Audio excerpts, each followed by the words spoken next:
Hello guys, I'm Fraser and welcome to Dungeon Delverz. This is episode 8 and if we saw last time, or episode 7, well done because it was a 3-hour episode and we do try and jam pack our episodes full of content for you guys to enjoy. But yeah, nice to see everyone back with our fabulous cast, which is absolutely We didn't do a drum. We didn't do a drum roll last time. We I just didn't do a drum realized. We haven't gotten started to the let's get ready. Okay. Well, I'm kind of like I'm taking bits off other streams that I shouldn't be, so let's. Yeah, no, we're feeling. Drum roll isn't copyrighted. Okay, do a drum roll on this week's episode of Icewind, Delverz with the Frost Maiden, Dungeon Delverz. That's the one. Hey. I just realised I was on mute. As always, we are having the technical difficulties of the first 2 episodes, which is absolutely fine. But in all serious note, guys, thank you for watching the last episode if you did, and welcome to episode 8. As usual, we really appreciate all the likes, comments, and subscribes that you have done so far, which we're very overwhelmed with. Like, we've had lots of stuff going on. Feel free to smash the button, just go tick, tick, tick, tick, tick. I'm sure you can only do it once, but do it as many times as you can because we would love to give you more content, and our aim is to give you obviously the entertainment factor so we can keep streaming and, well, recording in this case, and keep bringing you content and keep bringing you D&D, and that's what we want to do, which is ace. So have we got any announcements before we start? Yes. Brilliant. So, I have been working on a little something. It started as something that popped into my brain and wouldn't leave about a week ago, so I turned it into an actual thing. It's only very short, but I've written us a little theme tune.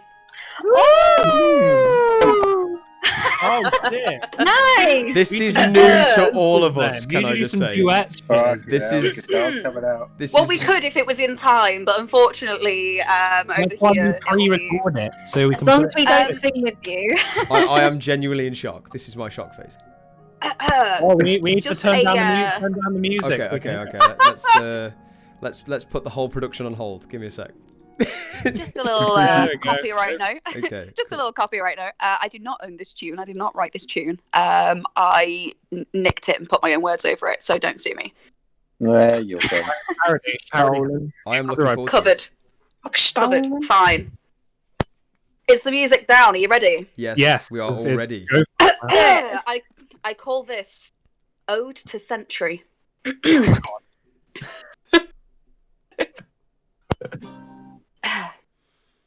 Say your name, if not Sentry will find you and put you through a window, and that would be a shame. Say your name, you're looking kinda sus. No one joking out the window, you better say your name. Say your name, you're looking kinda shady. Are you the BBEG? Oh, here we go again. Hey. Should have played a bard. I am speechless. You're welcome.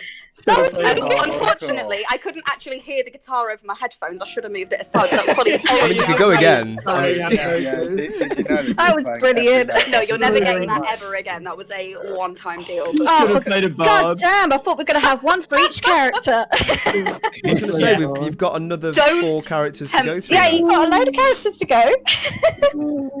I'll see if I come up with anything, but I just started singing it in my head last week, and I was like, and then it just started happening. I was like, right, well, I need to actually do this now. I wish we recorded those earlier episodes, man. They were fucking gold. Oh. Well, this is Hey, why I we're wasn't recording even this here time. for the first few. Yeah, Because- so that we don't end up missing it when everyone else does mad loud stuff. I also have an announcement. Ooh, yes, Willow, aka Chloe, go. It's not really an announcement because I'm not really announcing anything just yet, but I am working on quite a big project at the moment. It's sort of for myself as well, but it's sort to do with art and animation, just a little bit.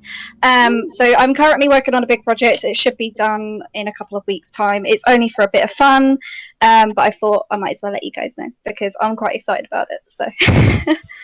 I'm very much blown away by all of this because this is all new to me. Like, seriously, I didn't even know you guys were going to do this. That's incredible. Yeah, just working a little project. It should be done soon. I'm very excited. Very, very excited. I just look All for they the mean footage is and upload Quick it.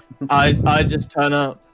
I just turn up to Turn play up, ask D&D. people's names, pull them through windows. We love Century. I mean, Yeah. Jamie and I just turn up. Entertainment, we do the behind the scenes. that song is going to flow through the realms of Icewind Dale. Oh. I'm just going to be like in the middle of the mountains, and you're just going to be like. He's like whistling it. Oh, Oh gosh. nice. Right, guys. Perfect. Are Are we on we episode 8? ready for episode 8? Cool. Hell Ready yeah. to rumble. We certainly are. Okay. Woo! Again, I normally ask the crew if they know what happened last time, and if they do, they may get something special. No, they won't. But Damn it. I mean, you can do it if you want. I don't mind. I got drunk. I puked on a I guy. got drunk and vomited on a guy. That happened. Jackal had a trippy dream, and now he's got some pussy. And, Okay. and now there's a wolf coming towards me. I mean, I do have detailed notes. There we go. I mean, in a summary, you're not wrong. Yeah, In a short You, summary, you that want was yeah. to go on no, with no, an no. actual summary. That's great. Yeah, I took down a bit, literally everything yesterday. Yesterday? I wish it was yesterday. Last week. I mean, it was yesterday in some sort of crazy time parallax. Yeah, true. Yesterday Time was is an illusion. uploading day. Anyway, Yeah, I got up to 2 pages D&D. worth. On the last episode, guys, you found yourself getting rewarded by the bustle of the townfolk of Tourmaline, as you are renowned as the town saviors. As you guys helped up the townsfolk with the remainder of the fires and all of the mess, you pretty much helped, and you are clearly being recognized for your valor, I would say. I've said that really posh, valor. As the village mourns the dead and embraces the victory, you find yourself being granted accommodation as long as you can rebuild from townspeaker Mashu. You made your way back to the Blue Clam for some R&R. Hammond left swiftly with a sly note to the bar manager / chef, Vernon. With prying eyes, some of you saw this and decided to find out a bit more information what's going on. After Sayer and Salvation taste one of the Blue Clam's delicacies, the Red Fox whiskey, Sal threw up on a bearded stranger who didn't react. In fact, embraced it and kind of welcomed the crazy drinking. Sorry, when I heard, sorry to interrupt, but when I said he embraced it, I just thought of him just being like, yes. He embraced it. He absolutely did. Jackal had a private conversation with Vernon, who showed him a very suspicious and curious note, which says, in the end of the sentences that you could read, it says, "We've been held captive, haven't got much time." A very curious note indeed, in which they shared some beer, some of Vernon's fine delicacies, and then decided to carry on enjoying the night, or try to enjoy the night. Jackal left the back and Vernon to his own devices.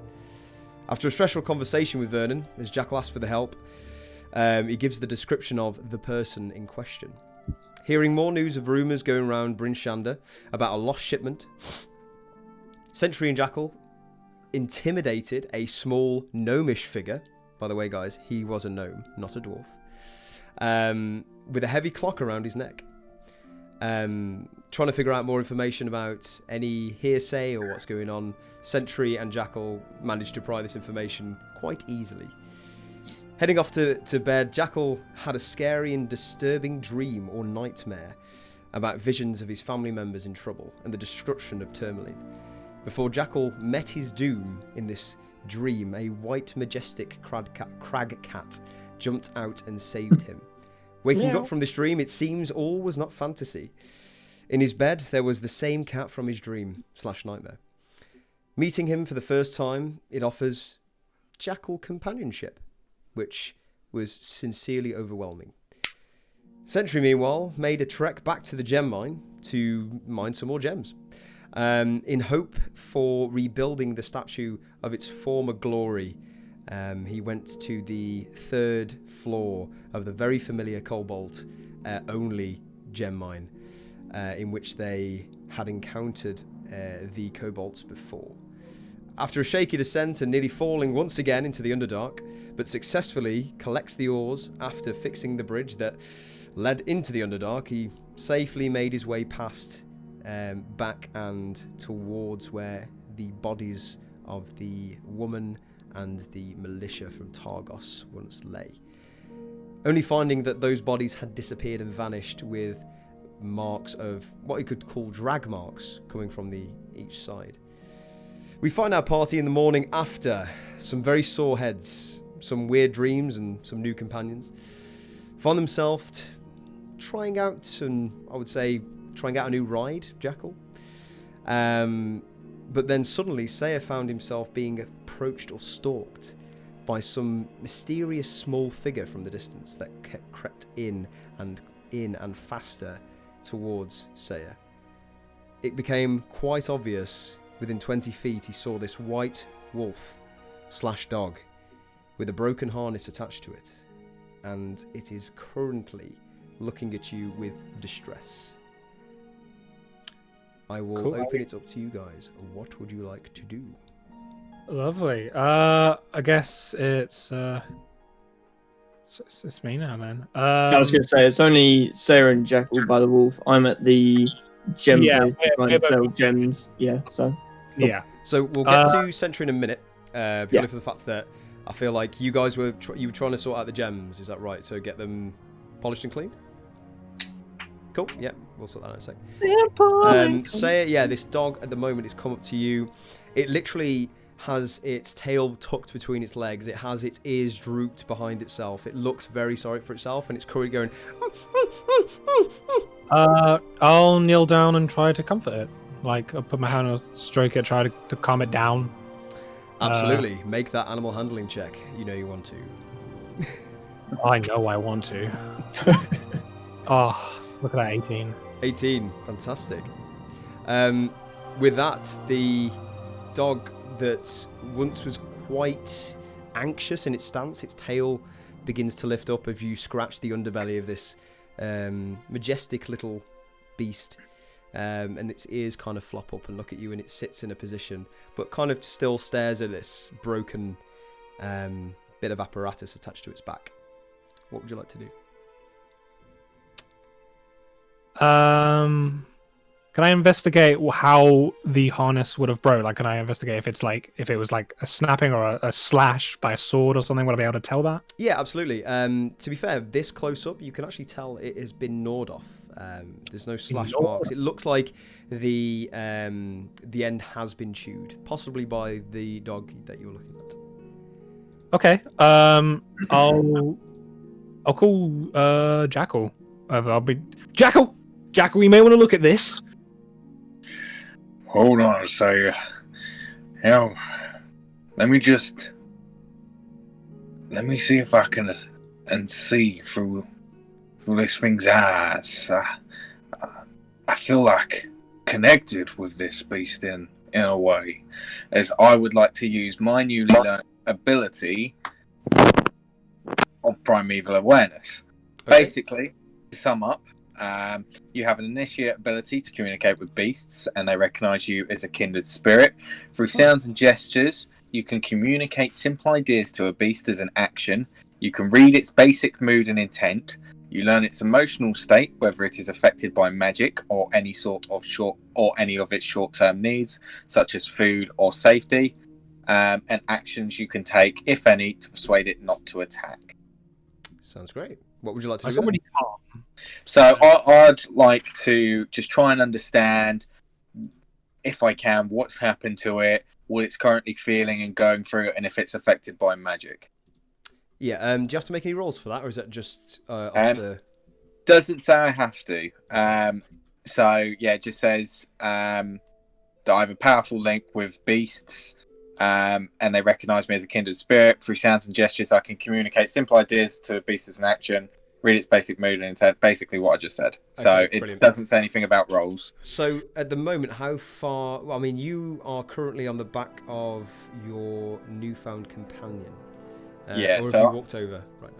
So yeah, Athena and I will start like slowly walking over as I will dismount Athena as I'm about 5 feet away, Okay.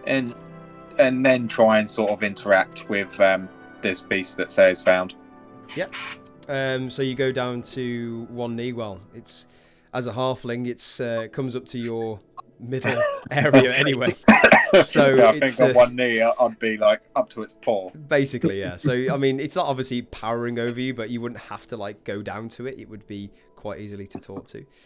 What information would you like to find out again? Sorry. So we'll start off one at a time. So firstly, whether it's affected by magic of any sort. Okay. You get the sense that you kind of look deep into this wolf's or dog's eyes.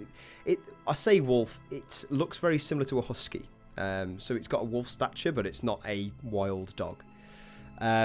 These piercing blue eyes are just looking straight into you, and you kind of your voice, your head and your mind kind of throw yourself into it, and you can kind of see within this small dog, and you're looking around, and you kind of get the sensation that it's not affected by magic.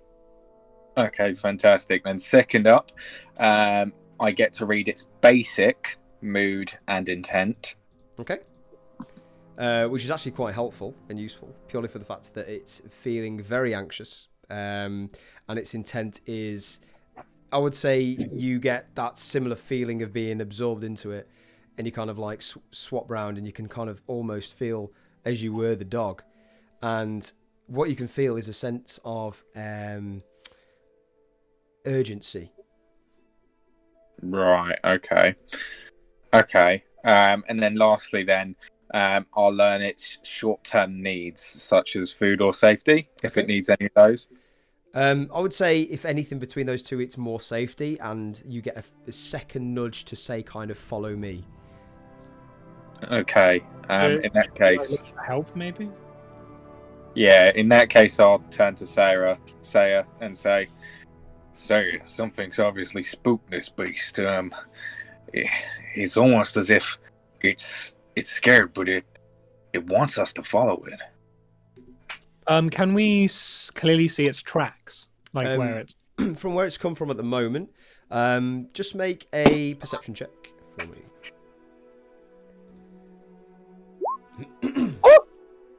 Natural 20, 25. Natural 20. 20. Fantastic.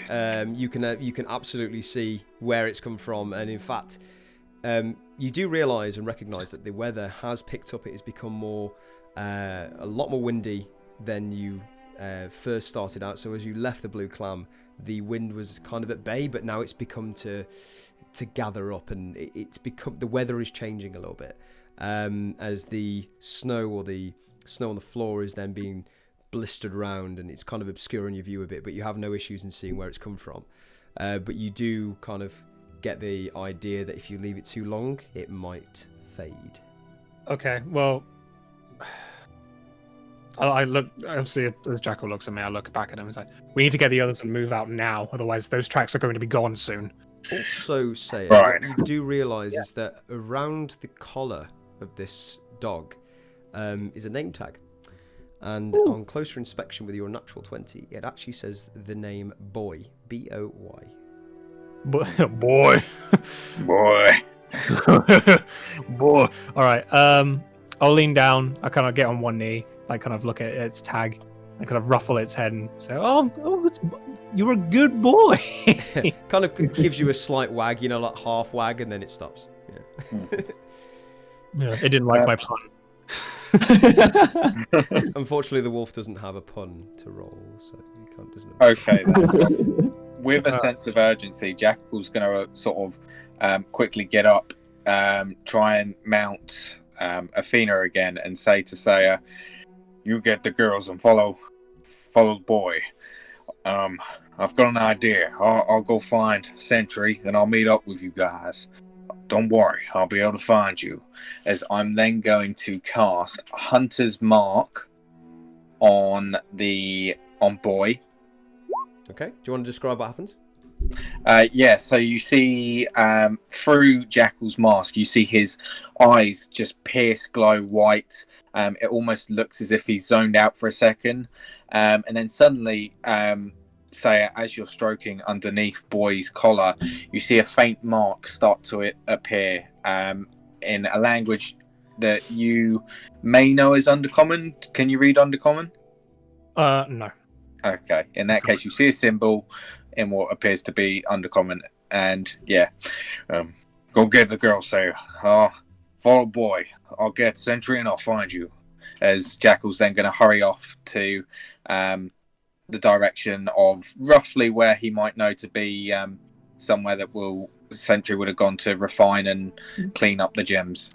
Okay, well, after doing that, then I would go back to the clam to get the girls as soon as I can. The rest of the guys, cool. What I'll say at this point is that we kind of GTA pan out while this is happening out of you guys in front of the blue clam and towards Sentry. So this is just a little bit of time before this has happened. So Sentry, you're looking for a place just to get these refined, is that right? Yeah, I think Vernon said where to go. He did mention that there was one literally the opposite of the street. So it was opposite the blue clam. If you keep following the road down, it's literally right by where you kind of guys are. So it's not far from you. And I won't make you roll for it because it is quite easy to Yeah, I get lost crossing the street. Imagine that. So basically, I mean, what you guys both have seen now is that this wind is starting to pick up, and the surface snow that is settled on the floor is blistering up. It's not snowing currently, but you can kind of get a sense that with the dim light that you are still in, it might pick up a bit later. So that's something you might need to keep in mind. Mm-hmm. You kind of like walk down opposite the blue clam. You see a few kind of like fishermen's huts, and you see the some of the guys come back from the lake with a catch, and you look at them go past, and then a little cart moves past you, and it kind of squeaks as it goes along, and it goes ee, ee, ee, and these guys are moving with this cart, and it's just full of supplies and fish and all sorts. And then a little further way down, you see a kind of a smaller house, which is weirdly shaped. I mean, the houses in Tourmaline are very beautiful and crafted really nicely in terms of the architecture, but this one is a little bit different. And in fact, on the top of the house itself, it's got a picture of like a hammer and chisel, and you can read quite clearly underneath. It says "Iced and Diced." Nice. If that's the place, I'll go up to the door. Yeah, you kind of assume that this is the place that that Vernon was talking about when he was talking about somewhere where the gems or the ore can get kind of refined, if that makes sense.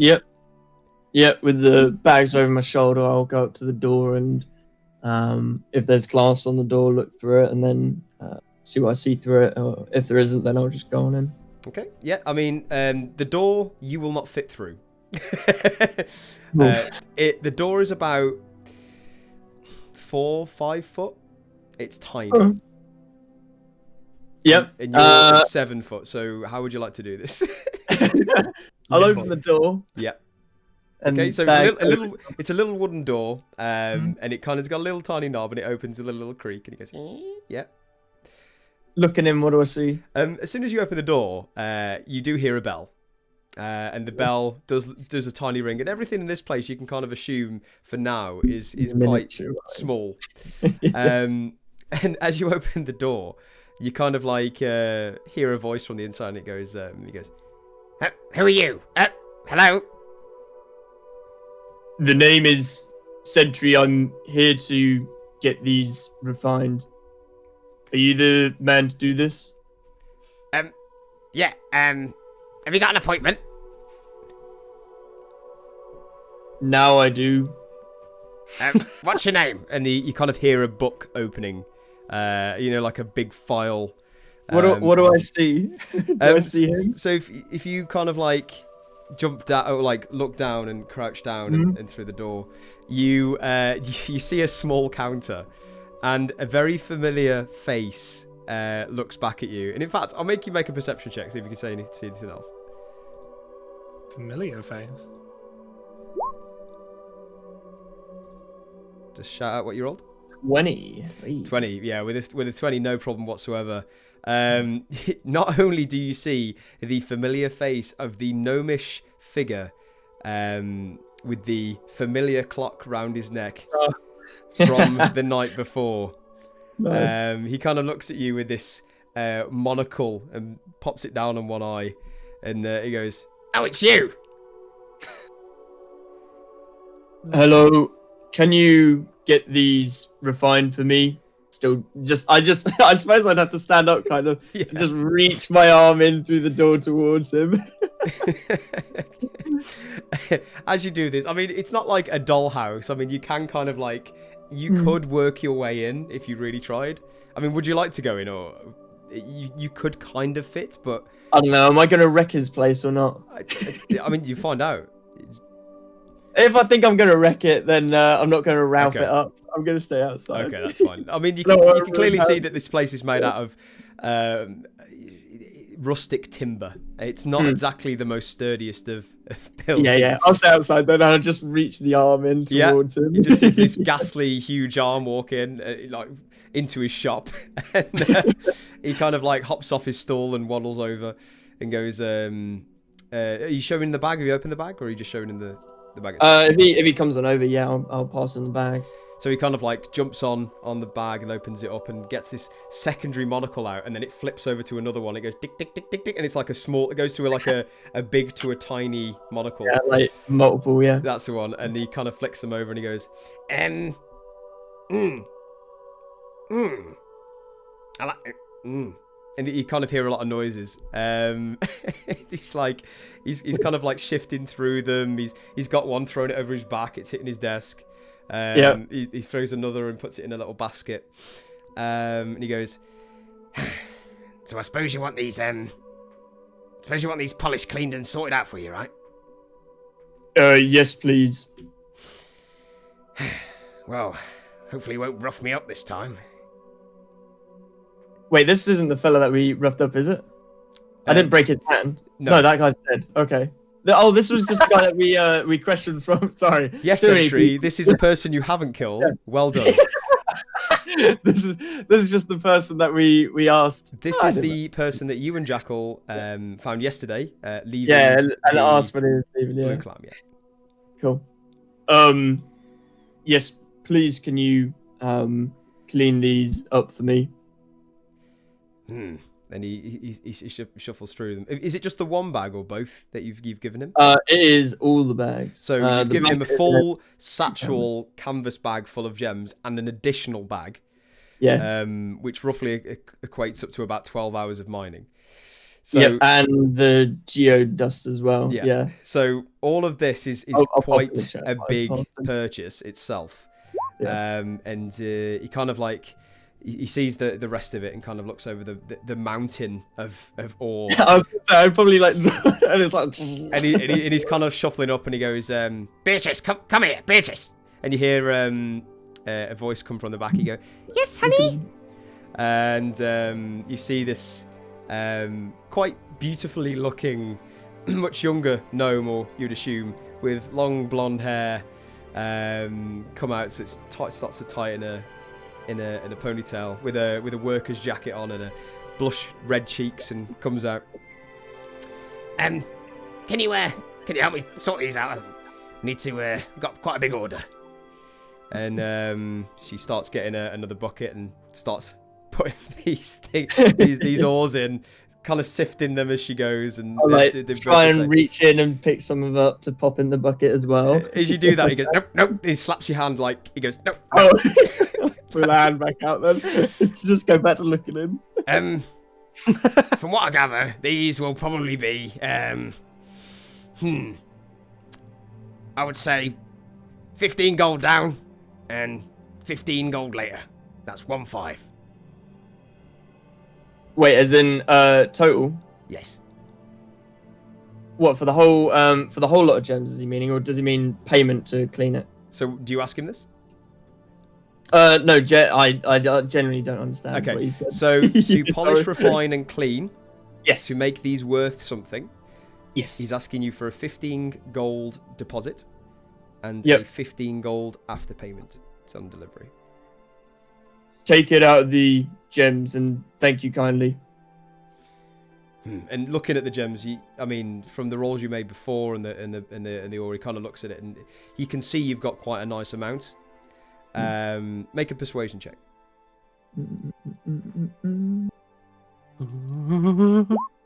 18. 18. With an 18, he kind of scratches his head, lifts his little hat off, and puts his hand through his hair, which is quite clearly fading. He's got like a widow's peak, and his hair's quite missing on the top. And he puts his hat back on and goes, I don't normally do this, and you don't really deserve it after last night, but got quite a nice stash there, so can't say no, can I? This will help Tourmaline greatly. What is your name again? I get anxiety every time you say Oh it. shit. I'm surprised. I don't think Vernon, it's I'm surprised Vernon didn't give me my name. My name's Gaston. He puts his hand out. Every time I suppose I have to stand back up to get another body part in. So I'll reach in and shake his hand lightly. Yeah, I mean, you put your hand in, and your hand goes over his wrist and his arm and his forearm. I'll very lightly shake his hand. And he kind of gives you one of the two-handed handshakes. Nice. And he goes, well, why couldn't you just do this last night? I mean, you weren't that nice. I apologize. You were in a rush, and I thought you were leaving town, so I needed the information. Do you have any more details? What, the dwarves in Brinchanda? Yes. Well, and he kind of grabs a little cane from the side and starts walking over to you. He didn't realise his cane before, but he's grabbed a cane. He doesn't have a limp, but he just uses it to walk. And he kind of pokes you and goes, well, you seem a sturdy lot. You seem like you can handle yourself. Well, realistically, I heard this off a friend. And all I know is that there's a mission shipment and there's a load of dwarves giving a load of money. But unfortunately, you gotta kind of steal it back off someone. And there's someone probably being goblins. And I heard that off Jeff, and Jeff told me last night, and then you grabbed me, and now we're here. Goblins have the shipment. Jeff. Is that Jeff with a J or Jeff with a G? It's with a G. Yeah. Yeah. What does he look like? What, Jeff? Yes. I'm surprised you didn't see him last night. Oh, he's here now as well. Oh, okay. Nice. So you saw him in the talking to him on the. Neat. Okay. Thank you for your time. It's all right. Thank you for your patronage. I'm sure we can sort this out. How long should it take? There is kind of wait and turning. And he kind of like you see like the calculations coming out of his mind. Wait, depth and breaking time and all this. And he goes, probably about a few days. Cool. So I'll put in like 3 to 4 days. Cool. Thank you. Again. And I'll turn and start making my way off. Yeah, and he kind of gives you a wave, and you see the female gnome look back at you and kind of wave as well, and goes bye. Goodbye. And you can see kind of from this kind of like either it could be a father-daughter situation from this, and what you gather is it might be a family-run business as well. Yeah. What was the looking back? What's the name of the place again? Iced and Diced. Nice. I knew it was iced something. Yeah. I don't know what it was. Dice. Cool. Lovely. Yeah. I'll. Do I have any other business? Do I know of any other places that would possibly have some herbs. So on what kind of herbs are you trying to? Herbs, my herbal.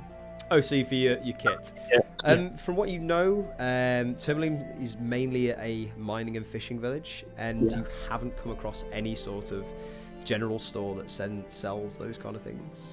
Yep, that's fine. I'll head on back to the Blue Clam then. But you do remember, I think it was Willow went into a shop in Targos. Yeah. Which you probably had a conversation with her about it at some point. She would have definitely told you that there is more supplies in Targos itself. Yep, and definitely probably someone. And you would have probably you'd have seen that because I think you followed her in. Yeah, you did. So you would know that. Yeah, Yeah, they I went in bought with a me. crowbar from there, so yep, that's fine. I'll head on back to the Blue Clam then. Okay. So at this point, let's just say for the sake of linear, you basically walk back as this dog has suddenly become less scared, and you walk back and you see Jackal is up close to it, and you see Ollie is currently stroking the under chin. Oh, Saya is currently wow, fourth wall, guys. Saya is currently scratching the under the chin of the wolf, and he's currently expecting the collar. So you kind of come in at that point. Yeah, I'll walk on over then. The dog, another dog, yours, Saya, yours, Jagu. You have 2 dogs now. I might have got one overnight, but I don't get 2 dogs that quick. And she's not a dog, she's a cat. Yeah, I scratch Athena a little bit as I come on over. What's he here for then? It came out of nowhere. It looks distressed. It wants us to follow, so I'm going to get the girls.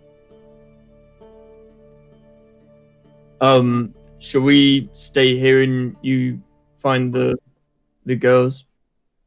Yeah, I'm sure they're just in the tavern. I can call them out. Yeah, I'll stand there. Do I see the name tag of the dog? Make a perception. Well, Yeah. actually, are you standing right by it? Yeah. You would see. Yeah. Yeah. It's I quite could just tell him. Oh, its name is Boy. Name is noted. Jackal will look down towards Sentry and say, "Please don't kill this one. Sentry can't actually speak." He's a good boy, and I'll pet him. I just imagine you in like I'll a. go over to the blue clam and look in and kind of like shout to them. Yeah. Like, hey, you want to come out here? Trust me. Can I assume that Salvation's feeling a little bit better now? Salvation's Probably. hungoverness has passed. Do not you? Oh. It doesn't last all day, but just for the first hour of the morning, yes, you felt like utter wolf turd. Keeping it relative. That's pretty big. Willow, I guess we should go see what they're talking about. They seem excited about something. I guess so. And I'll just pop my hood up. Obviously, with my warm clothes on, pop my mask on, and just follow. Wait! We're going out. Wait a minute! Wait a minute! I should put this up in the first Wait. place. Where's my hood? I can't find Right my on. hood. She's doing it IRL. Christ. I can't Yeah, no, keep that I'll, up, I'll but- jog back to Sentry and Jack. There we go. Yeah, winter clothes are on. By the way, Out we guys, go. just Clothes are on. just for a This bit is of how meta we- here, just for the audience, when these guys have their hoods up, I know they've got their outdoor gear on. I never take it off. Just You so. need it. Yeah, Luke, come on, put your head up. But I will Oh, obviously oh, expect oh, Jackal yeah, to that- tell me because we do not have visual. It's fine. I'm outside pretty much the whole time anyway. Ah. I'm pretty Okay, sure I'll last never session take I mine had off. to put my head Well, I up. assumed you already had it on anyway. Yeah, I'm pretty sure I did. And if you guys are new to obviously Icewind Dale or the kind of weather roles in D&D, obviously it matters if you're I just wearing realised it's not right. warm or cold clothes. Well, warm clothes, not cold clothes. Or no. Bloody sponsor us! Please! Awesome. What? So, What? You guys put your winter clothing on and boots, because obviously they go together. Strap them on and walk outside, and you see Ollie, obviously... oh my... I'm going to stop saying Ollie.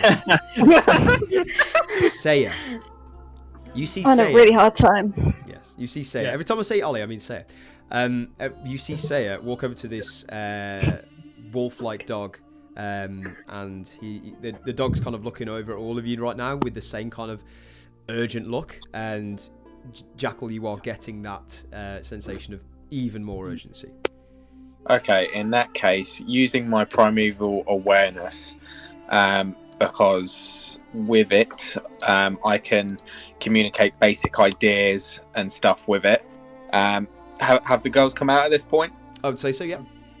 Have the girls unless come you, out? Unless you don't want to. No, I'd say we're on our way out. Okay. Yeah, Out literally, empty. as soon as the girls come out, I'm gonna say to the wolf and hope that it understands this is a basic idea, as "Go boy, run." Okay. So as soon as you say that, the dog turns tail and runs. And who here can... Hold on, let's just figure out the speed. I was going to say, I'm better than so. Okay, so what's everybody's movement speed? 30. 30 feet. Okay. Mine on Yeah, mine's 30 as well. Athena is 40. Okay, so as soon as Jackal gives this command, or very simple command, it knows, it understands that, turns around, hits tail and runs, and you guys are running with it? Yes. Yeah. I guess so. You guys are running with it anime style, you're going with it. You know, What you've is got your, going on? you've got, you've got your... Salvation's just like, we're running? Okay, I guess we're running. You're kind of like traversing past the streets. You can see that people are coming past you left and right and centre. Some trade carts. You're jumping up, sliding around them. But as you're running for the first few seconds, for the first 12, 20 seconds, this dog is becoming further and further out of sight. You can see it is clearly quicker than you guys running. As it starts to do that, yeah, I was going to say, as it starts to get further and further away, I'm going to use my halfling silent speech to communicate with it, saying, "Slow boy." Okay, you do that. You kind of work your way through your spell, and you kind of almost see the dog's ears just go boink like that, and it kind of slows to a fast trot. If it was a horse, not so much of a gallop. And it will keep your pace if you're still running at full pace. Yeah. Yeah. Yep. So you guys now are running anime style. You're going past the kind of busy streets of Tourmaline at this time. As it is the morning, the town is still in rebuilding itself. You kind of get that Disney anime cutscene where you're ducking under someone who's holding a big log on each side, and then that kind of busy city Running street. through glass. 2 people are holding on either side. This would be great to cue a theme song, but there is no theme song. Yeah, and this wolf is taking you towards... Bear with me a sec. So you guys are currently north of Tourmaline and the north side of the city or town. It is taking you towards the south side of the town. So you can see clearly now that it's taking you past the very familiar dock area.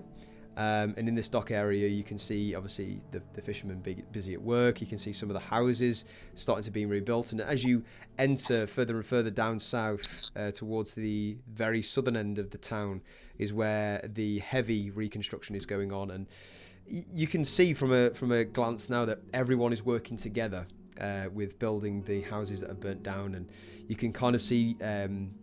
construction that has been made from wood, almost like braces and things have been erected, and you can see that the town is actually working together. And as you're running past, obviously some of you keeping your hoods down as you're running, they can identify you as the town saviors, and some of them give you a slight nod and a hey as you go past. Hey, nice. Are you guys doing anything, or just My head down continue? further. Hey, man, just... I'm cruising it. So everyone but Willow. Willow is just basically Yeah, I'm just like putting my head down, keeping my head style. low. Yeah. Upright. No, Like, when don't I do see it. them all cheer, as they run past, I'll start running back. Hey! So, yeah, as you kind of like, I'm guessing you do that run backwards run. You know, where you turn around and run, and you're like, is that, Yeah, I do. I'm like, hey, and then I quickly turn back to run with them as we go past. Yeah, and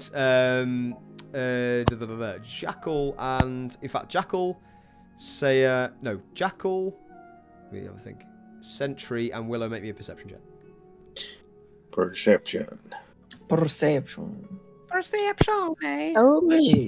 23. 11. 14.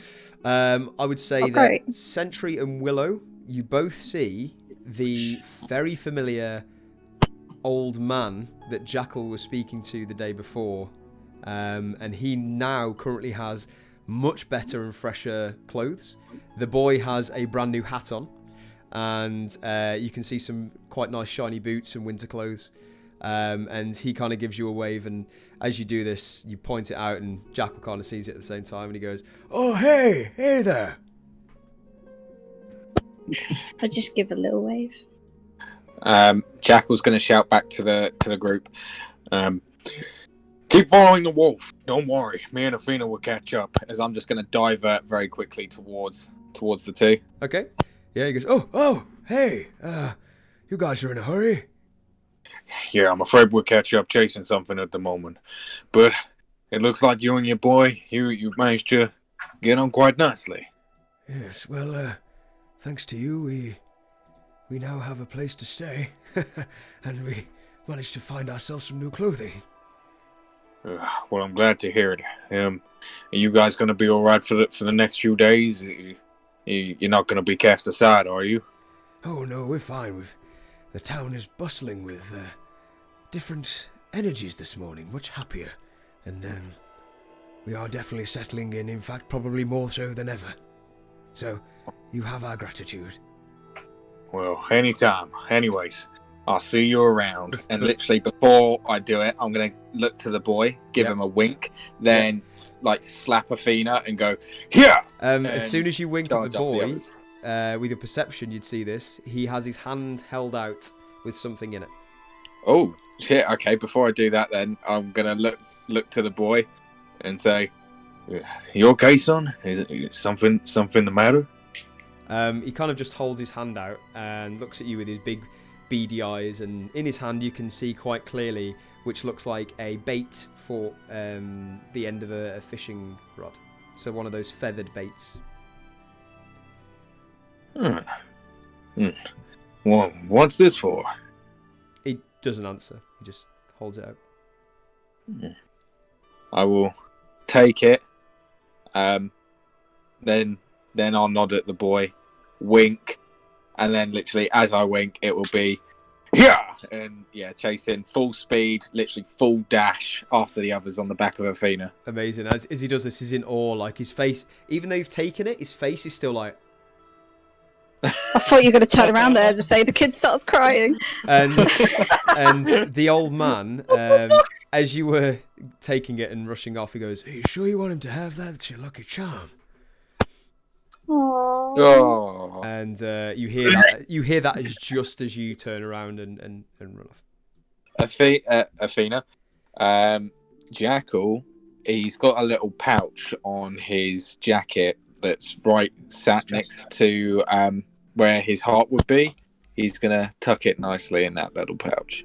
Cool. So his as we see cinematic style, camera in front of you, running away, you see the figures in the background getting smaller and smaller and out of sight, and you see the wave of the old man as you're kicking up dust, and the snow now is becoming a little bit more difficult to run in, to the fact that you are now to the south side of the town, and the buildings have now started to come to an end, and you are on the familiar path of which you once then chased the thug. You guys continuing? Do you want to do anything else before you leave Timberley? No. I suppose we're on an express trip. No. Express trip out, yeah. This doggo is scared, so I want to help the doggo. Yep. I'm just going to try and snow plow as much as I can, all the snow out of the way, so it's not too much of an issue for everyone else and going on by. Okay. I mean, you see this kind of dog is very confident in running in the snow, and you can see very clearly now that this definitely is a sled dog. And you can see by the way it runs and the muscles it has and the physique it's in, you can see it's a working dog as well. So this thing is very much keeping ahead of you. If it wanted to, it could run easily away from you. But for now, it's just keeping pace as Jackal has told it to slow down. Yeah, so as you're running towards the south end, now you are out of Tourmaline. You can see the town becoming smaller and distant in the background, and as you are, the vision towards the outskirts of this city now, of town, is now becoming more and more impaired, and suddenly you're going and you're about 10-15 minutes into this kind of light jog, and most of you are getting quite warm as you're now in winter clothes running. Yes, it's cold outside, but you are still wearing warm clothes.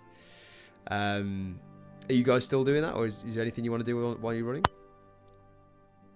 I'm just gonna keep following the dog. Yeah, I'll just keep running. I'd imagine Until Jackal's we get feeling to where we like need to be. riding on Athena. Yeah, so you can definitely see now, the party can see that Jackal is now mounted on the top of this majestic beast, and I mean, some of you possibly get a little bit jealous, and some of you are like, "Oh, he actually looks pretty cool." Like, you can see it's a very weird sight seeing a halfling on the top of a cat, almost with no harness or brace or anything controlling it. You are literally holding onto its fur, right? Yeah, literally clutching onto its fur, sort of feet tightly wrapped around, like clinging to its sort of stomach area. Yeah, holding on. Amazing.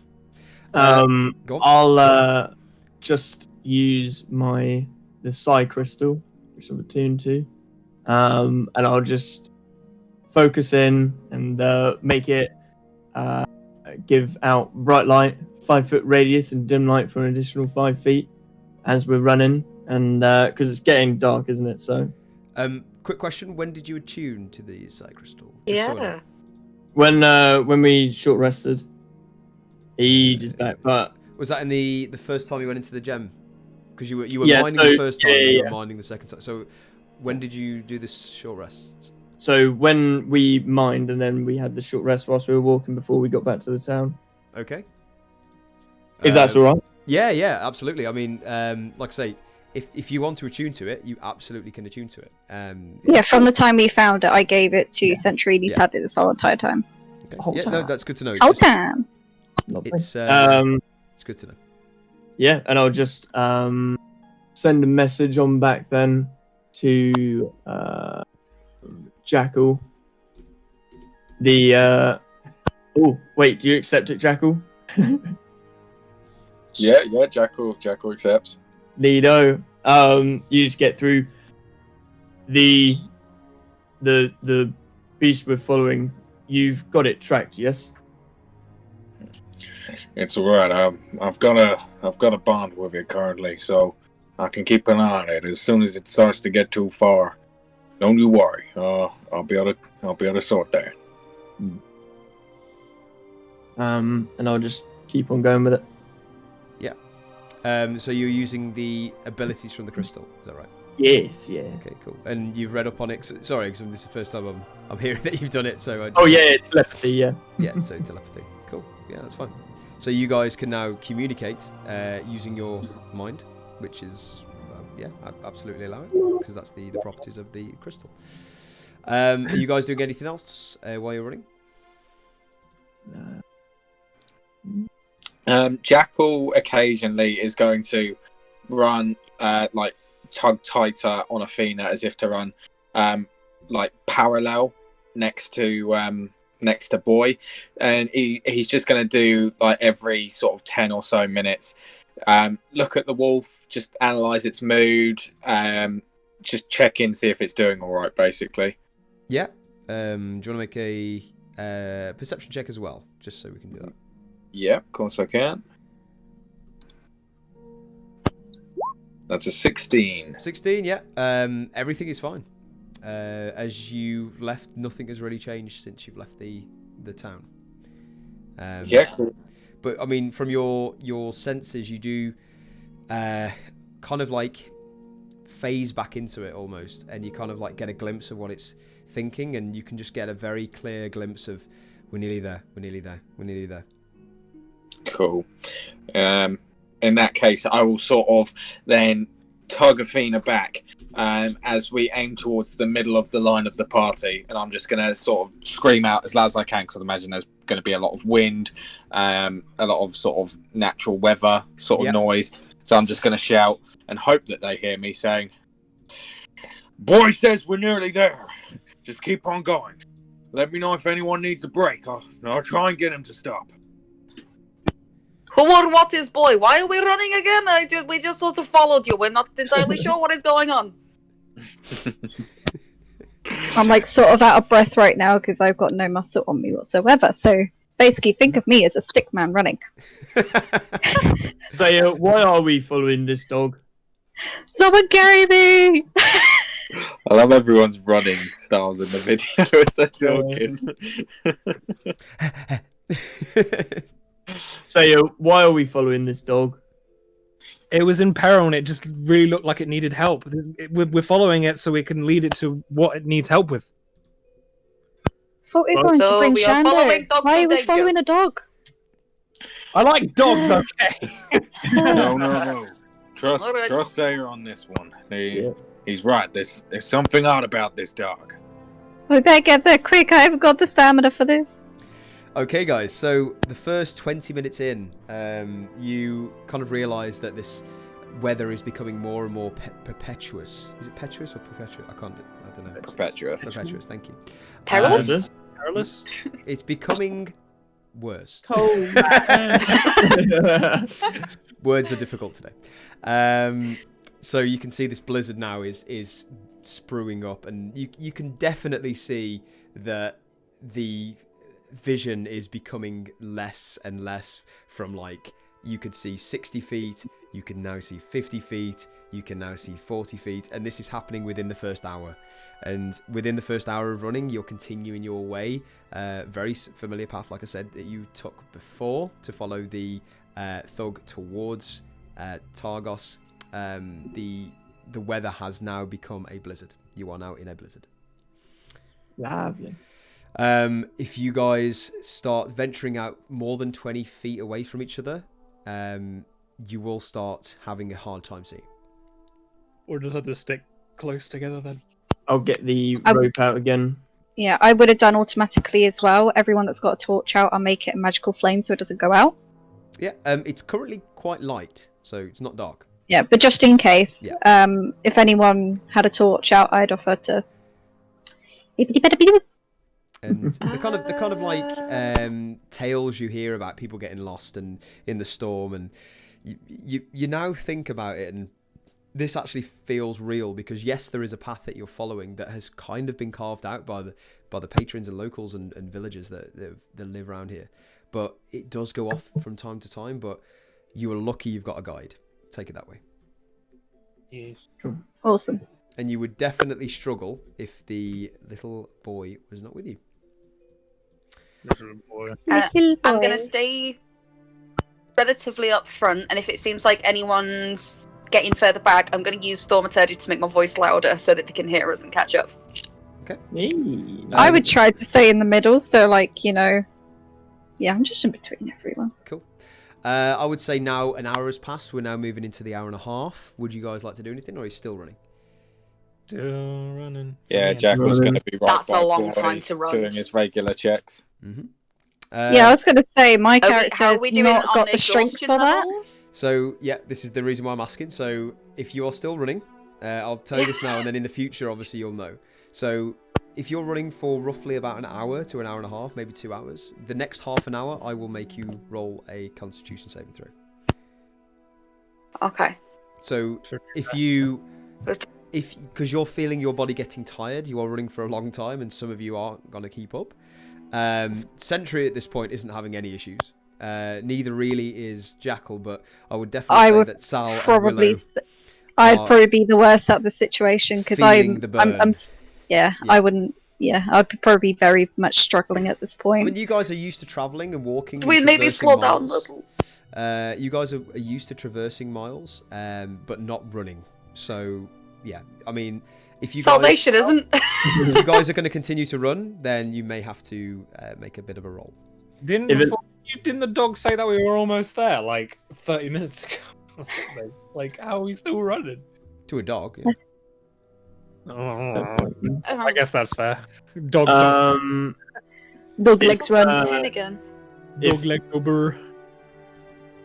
If Sal looks like she's waning back because she's up, you said you wanted to be up front, so you'd be up front with me.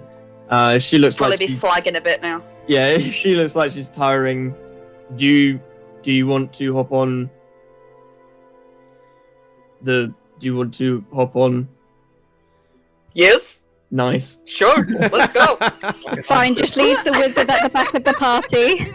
Not back. If Okay, you Yeah, so- no, get. yeah. Just Someone so- needs to get Willow because she's much worse off than me. I'm probably at the back at this point, literally dragging my heels on the ground, like, help me!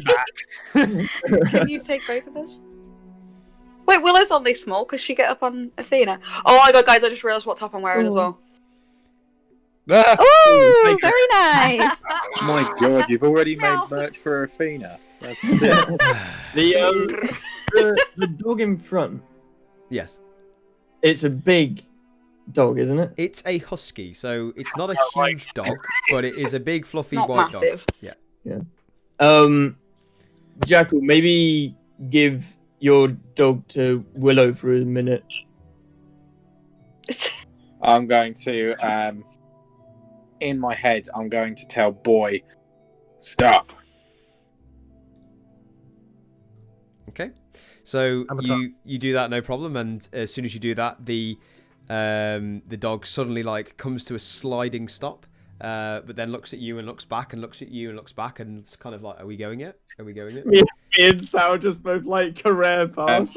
Again, to the dog in telepathy, I'm going to say to it, hold, wait. Whoa. Okay. What did you say, Sentry? I couldn't hear you. The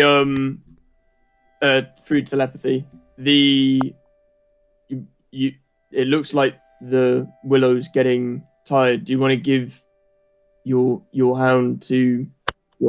cat to Willow for a minute? I'll just say I'm walking in at this point, dragging my knees. I'm just going to sit on the floor like, oh my god, you guys. Are you okay I don't down there, run. Willow? I'm going No. would Would you like to go? You would I can see know all Willow sorts to from up be- here. It's mostly just snow, but still. I don't sweat and I'm fucking sweating. Well, come on, and then I'll hop down and I'm gonna drag Willow over and be like, Okay, so you got to drag her.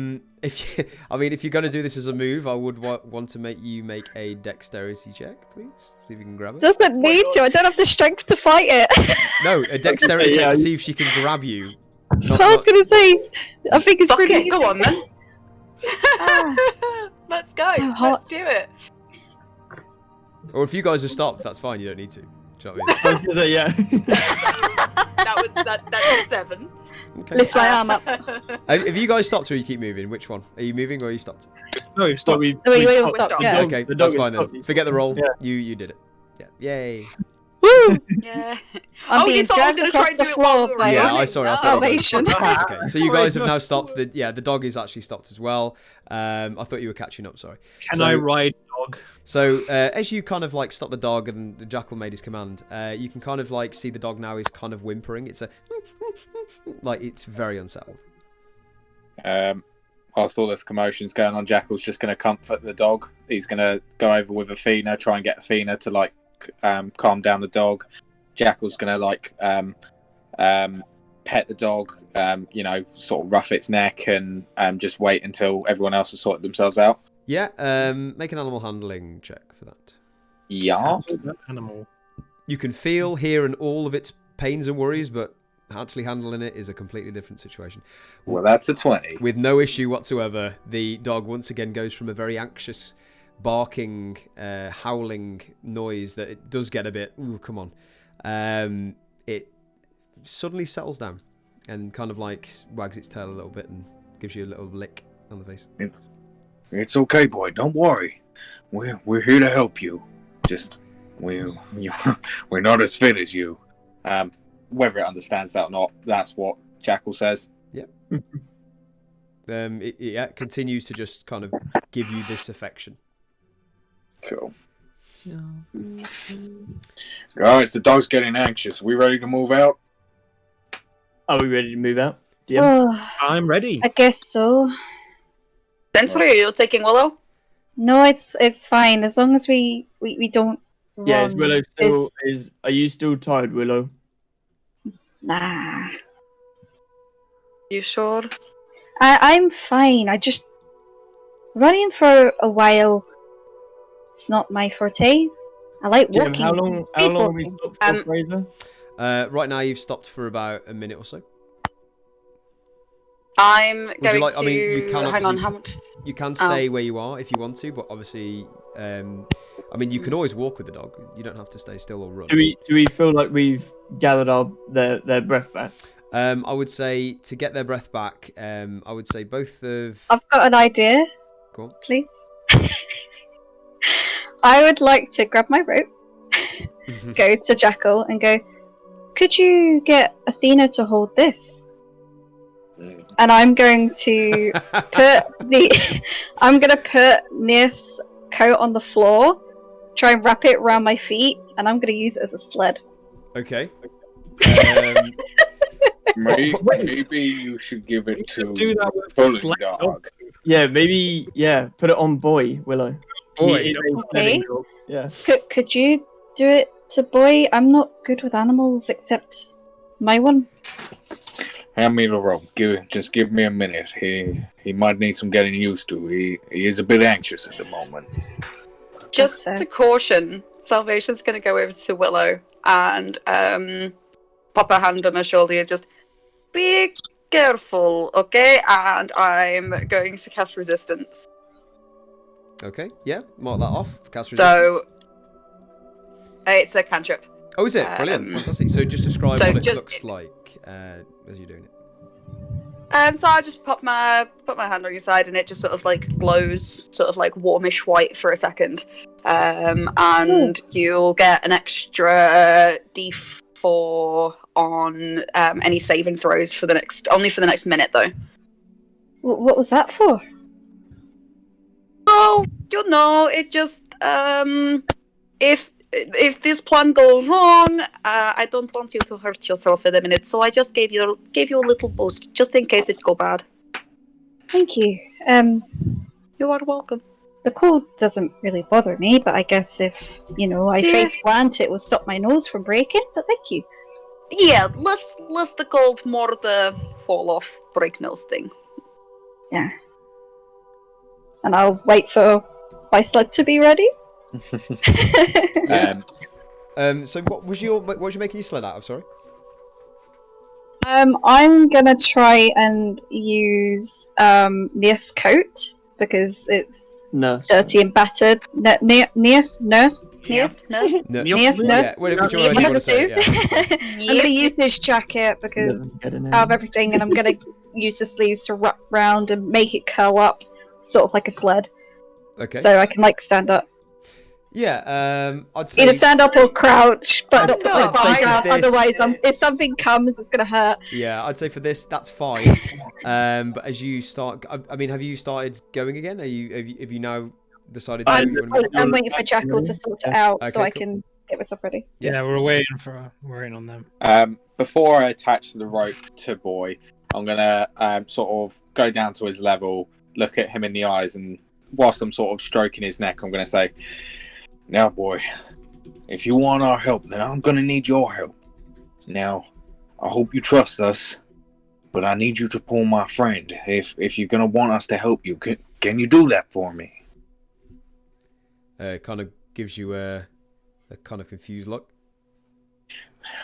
You pull friend as I point towards Willow. He kind of like more so looks at you and goes, okay. Can I give a suggestion? I'm not good with animals, but just a suggestion. Like, instead of saying pull friend, why don't you say pull sled? It's a sled dog. Or mush. Like, do you know any like sled sayings? Is there anything that you say to pull a sled because it's used to it? Make before a you- intelligence check, Jackal. Intelligence. Try yip yip. That is what we're good at, Jamie. And it is indeed. 16. 16. With a 16, you have definitely heard, as you traverse these paths and the outskirts of the cities, you have seen dog sleds come in and out, as well as axe beaks, as well as normal carts with people pulling them. You've all seen all sorts, but you have seen, and with a 16, you do remember hearing the words mush. Mush. Mush chi ha. Okay. After saying you pull friend to it then, what kind of reaction did I get from it? So when you pull friend, it kind of like you said the word pull, its ears went up, and then friend, it went, eh? You mush. And then I'm going to point towards As Willow. soon as you say the word mush, Yeah, I thought that'd happen. the but dog starts Am literally I belting holding it on back in this the side? direction. literally, as soon as Here I we see it go. out, I'm going to say to it in telepathy, whoa, stop. Okay, stop, before stop, that, stop. were you attached to that at the? So, make a dexterity saving throw. Falls off and dies. Yay! My What'd you dex get? is bad. 19. 19. Yeah, with the 19, you kind of like, you see the dog kind of look at Jackal, look away, and it just goes, "Do-do-do-do-do-do," and then you go, whoop, and you kind of like get one leg and then the other leg, and then you're like, ooh, and then immediately Jackal gives the other command, and then it just stops, and you kind of slide into it. Oh, Jackal! I told you you'd be needing that. Thank you! Sorry, Oh, my stomach. I swear I heard that command before. I knew it meant go, but I didn't realize it meant go straight away. Right. Well, I think we got this thing sorted. Yeah. Whenever you want to go, Willow, you say that word, okay? Okay. And I'll grab on, trying to resist the pain. Mush. Yeah, Did you say that out loud? Did you say that out loud? Yeah, I'm running. Did you say that out loud? Yeah. Okay, Yeah, the you dog did. starts going again. Yeah. Yeah. And you immediately feel the tug off the ends, and you just go, and it goes back into a full pelt run. It is now running at a 40-foot, a 40-foot speed, rather than a 30-foot, which it was doing before. So you can see now that it's gone back into its full pelt mush. Okay. And as this is happening, you can now see Willow is becoming less and less obvious in the distance, and she goes 15 feet away. Wait, but we run. You'll just hear a random scream in the distance, like, You guys are not quick enough to catch up with this wolf dog. We run. Jackal is with Athena. Yeah. Jackal would just jump straight on Athena and chase after Willow as soon as she Okay. gets pulled away. I could just imagine I'll myself walk being that, like, you know, that dog with the Sophie. really big flubber around the mouth, go the whole Yeah. way. Is this thing dashing, Fraser? Yeah. It Okay. heard the word mush, and it basically hears that as a command to go. And go for this dog is go. Full pelt. Okay. I mean, it's being slowed down by Dragon Willow, yeah? Not for a sled dog, unfortunately. I do not weigh a He's lot. going a little fast. Could you tell it to slow down? I Yeah. don't know how to do that. No, literally, as soon as Jackal would be arranged, yeah, he'd be telling boy, slow. Okay. It hears the tone of your voice and kind of heels off a bit like it did before just before you left the town, and you definitely are now keeping pace with it once more. Boy, you're a bit temperamental. He kind of like gives a. But you're a good boy. Do you know what I need to say? Stop. I mean, you can try. I'm not sure how well it will understand you, but I think it just goes to commands, doesn't it? Because I mean, Sentry said it, and I went off. well, You said we were close, so maybe we just keep going. it knows that word. Whether it knows other words, I don't know. But I've got a thing where I bond quite well with beasts, and them and I seem to have an understanding. But feel free to give it a try. Okay. So, I just feel bad for my cat right now. as you guys are, some of you being tugged by this Situation. dog, and most of you are following by different means now. You managed now into the second hour of this journey. You've kind of got a pace now, and you're all going at the same kind of pace, same direction. And I would say for the next hour or so, you are literally keeping pace, and everything's going smoothly. Try not to stay away from each other, but because you've got the dog there, it's guiding you in the direction, and you don't necessarily need to find any alternate routes, or you're not losing each other, which is... Is that 2.5 hours we've been going for now? You're going for about 2.5 hours. You're reaching your third hour now, yeah. How long until we're there? Well, we're not heading. Everyone towards- make a history check for me. Yeah, we're not heading towards Targos. Then we're going further because Targos was only. Did you say history? Yeah, No, because we were going everyone towards where we found the guy towards Targos. We gone beyond that because it only took Look at around that roll. 2 to Oh 3 my hours. days. No, it took One in a natural 20. No, because we're not near Targos yet, because that takes 4 hours. So we're like 11? not quite. Yeah. Oh, bloody hell. I'm glad you used all. proficient! I'm glad you used all these burn rolls because Yeah.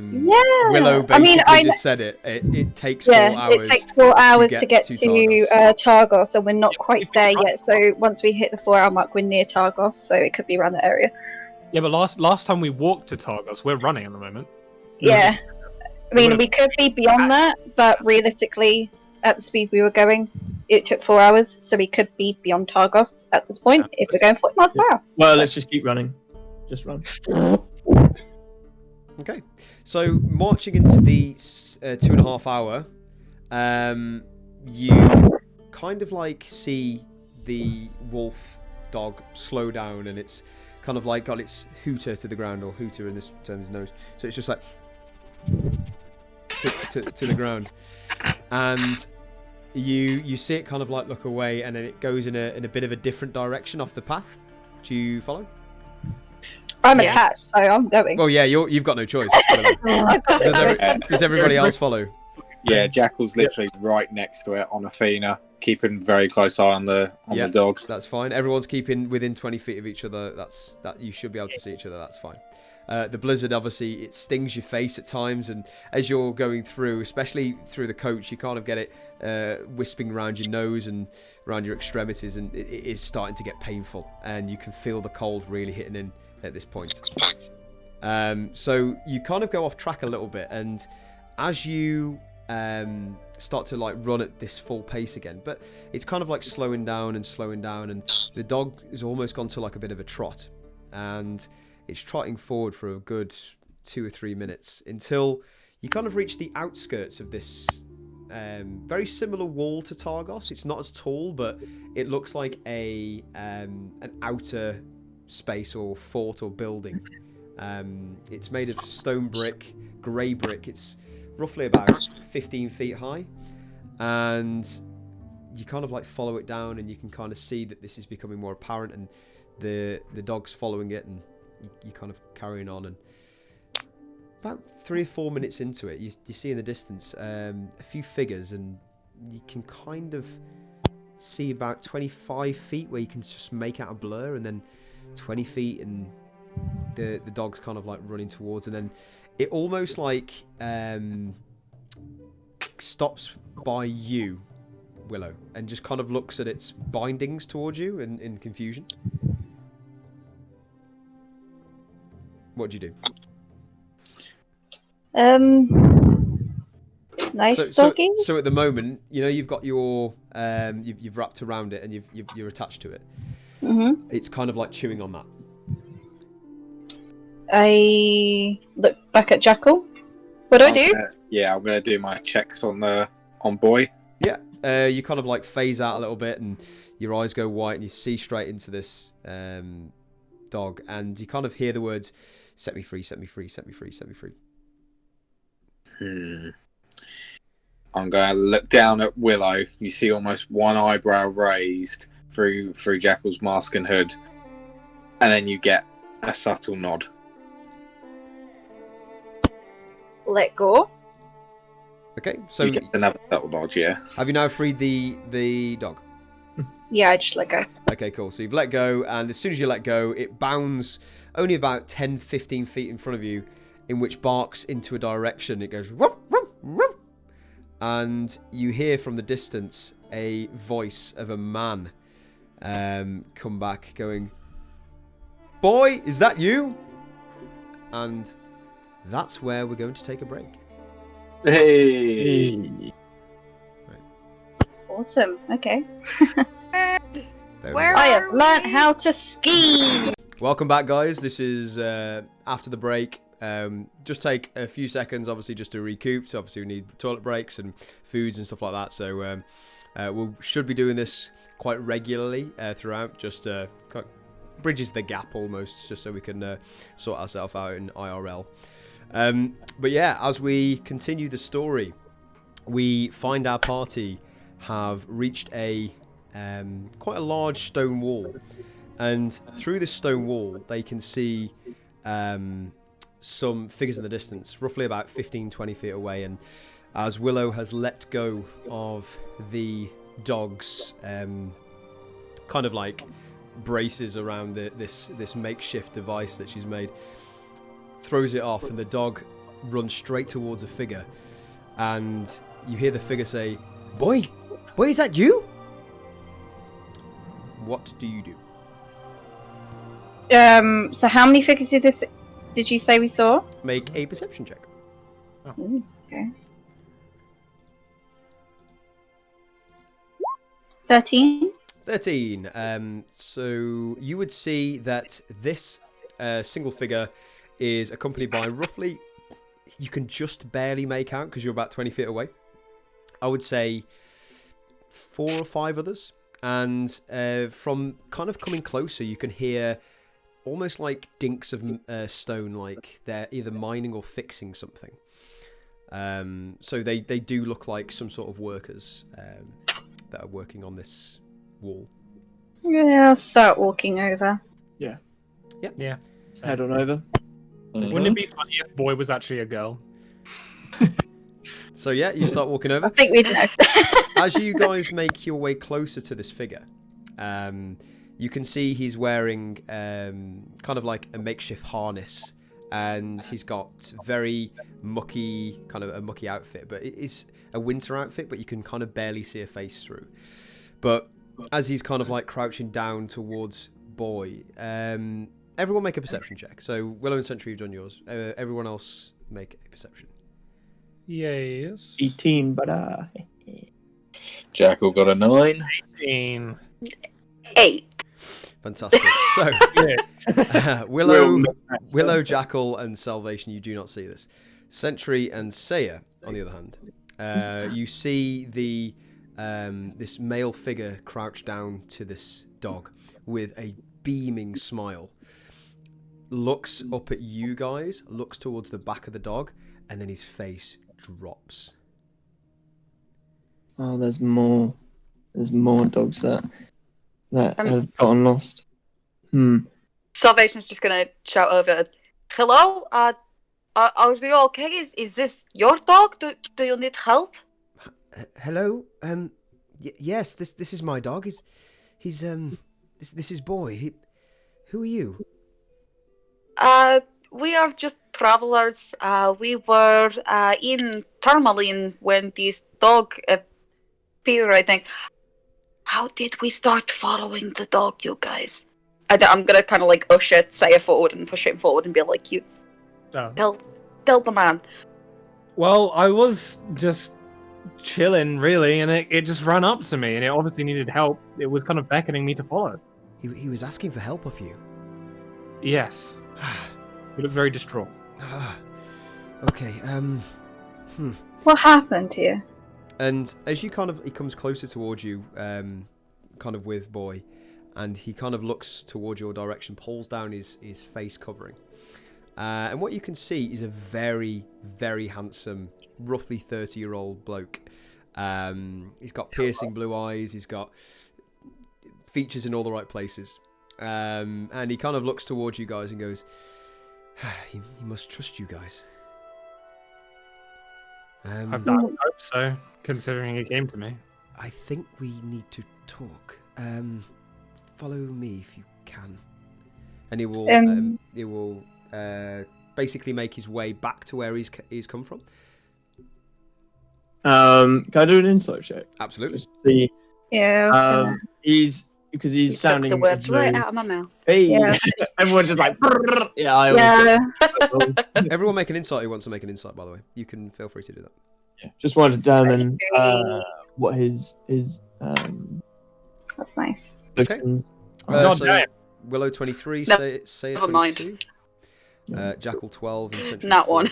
Nat 1 for So 5. By the way, when he pulled his stuff down, could you see what race he was? Yeah, you could clearly see he was just human. Human, cool, that's Or fine. from what you can gather right now. I mean, he's covering most of his face, but he looks very human rather than anything else you'd recognise. That's fine. Yeah, so Willow and Saya, he's being absolutely honest. Like, there's no sign of any sort of trying to hide anything there. I will Cool. start following, yeah. Okay. Oh, no. Woo! Okay. Natural And he kind of like as he's walking, he kind of looks back at you and goes, "You guys like hot cider?" I instantly hear cider. I'm like, yes! Mm-hmm. Yeah. Mhm. I've put a fresh brew on this afternoon for the boys, but I'm sure you guys can have it instead. Follow me. And you kind of walk past these workers now, and you can see they're kind of like fixing quite a big hole where you would assume the frosters might have caved in some of this old wall or exterior. And he walks down past this large wall, and about 2 or 3 minutes on, you see this small hut, wooden hut with a familiar shape of Targos architecture. And he walks straight in there and holds the door open for you guys. It's quite a cozy size, but it's big enough for all of you. Just we're heading on in. Where are we? What is this place? What do you mean? You're in Targos?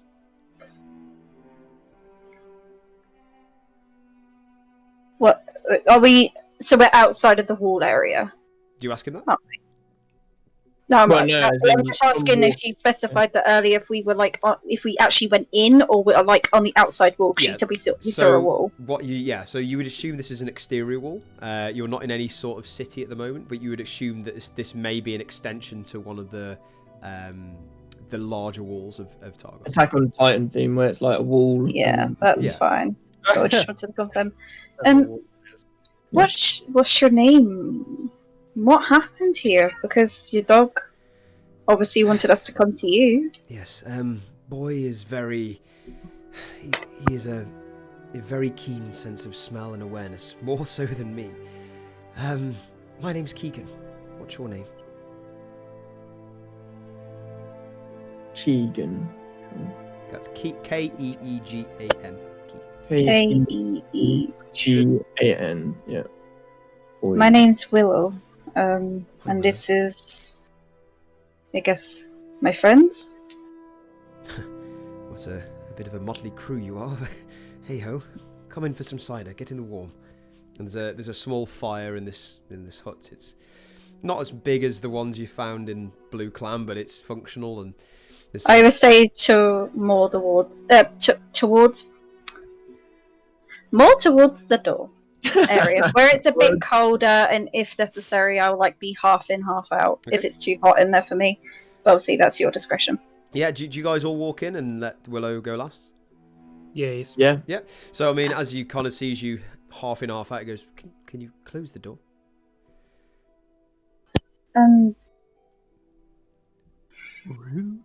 Is it quite hot in there?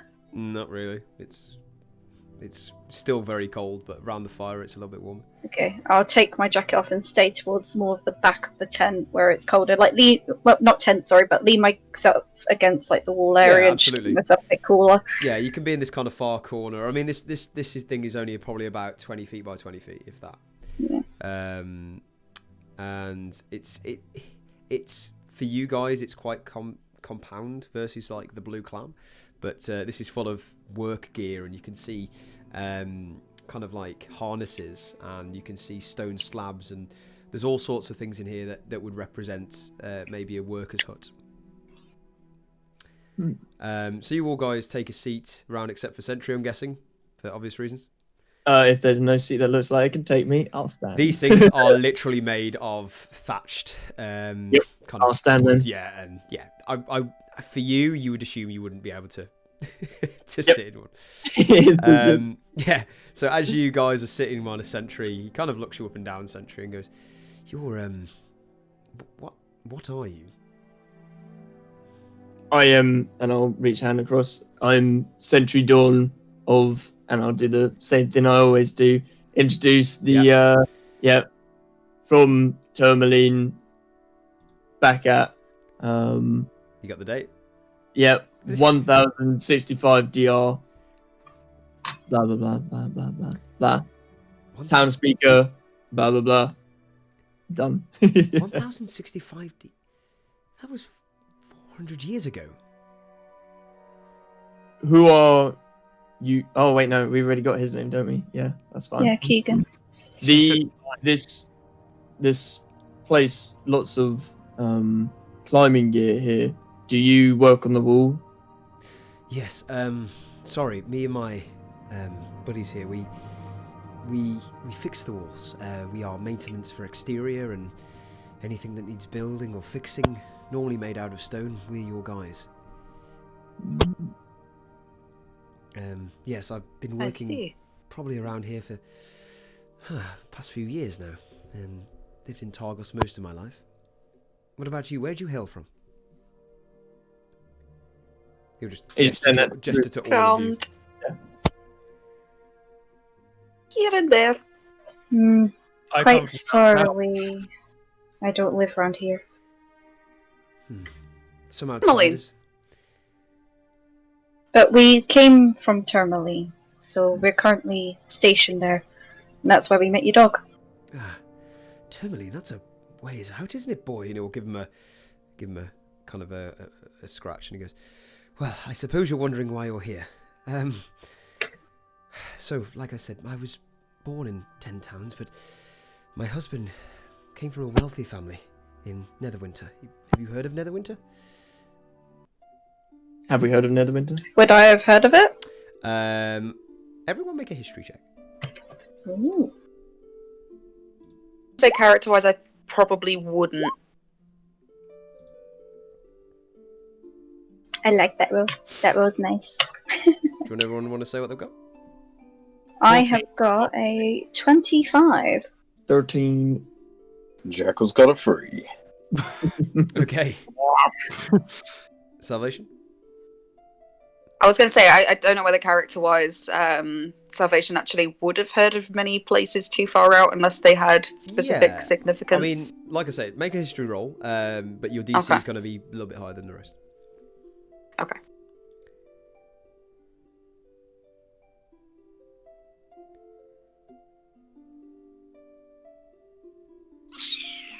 Uh, 10. 10. Okay, cool. So, for anyone who got 15 or higher, you would recognise Neverwinter as quite a larger area down the south coast of the spine of the world. Well, it's the Sword Coast, so it's quite a large area that builds up down in Faerun. You would understand that this is a busy place for the south of where you are. That's kind of the basic of information that you would get. From Willow's travels, for the amount of time she has been doing it for, would she have ever been to Netherwinter? Knowing that she is from down south? Yeah, you would have definitely passed there. absolutely. At some points, but would have been a very long time ago. Cool. So he kind of like looks around at you guys and goes, it's my husband. His name is Garrett, and Garrett didn't really care for city life, really. When I met him, he was working as a guide. He absolutely loved the outdoors, and he lives to climb mountains out of all weird things. Well, you're here really because a few days ago, Garrett was hired by some adventurers to lead up the mountains of Kelvin's Khan. Have you heard of Kelvin's Khan? I think we I have heard believe it mentioned. I have, yeah. I mean, it's the giant mountain that resides. Oh, yeah. North I have of- heard of north of here. That's where the kobolds came from, guys, by the way. That's yes, I remember just about. You've been in touch with kobolds? It's Just a long came up with story. some kobolds. Yeah, they came from there, and you know. They're normally the reason these walls get broken. Pesty creatures, evil inside them, I say. Just be careful. More annoying than anything else. Full of mischief. Anyway, Garrett's plan was to take the adventurers to Kong, which is the town by Kelvin's Khan.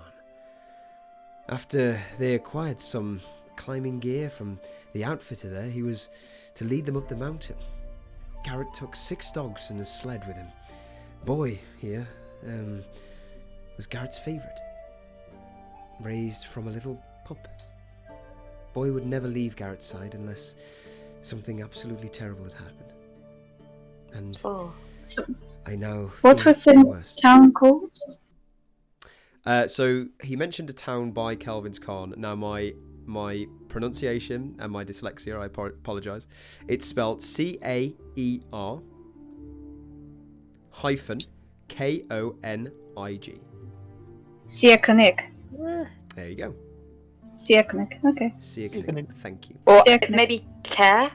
God, I'm getting Rather than Sia. Let's call it Siakonig for now, because it's It easier. just sounds.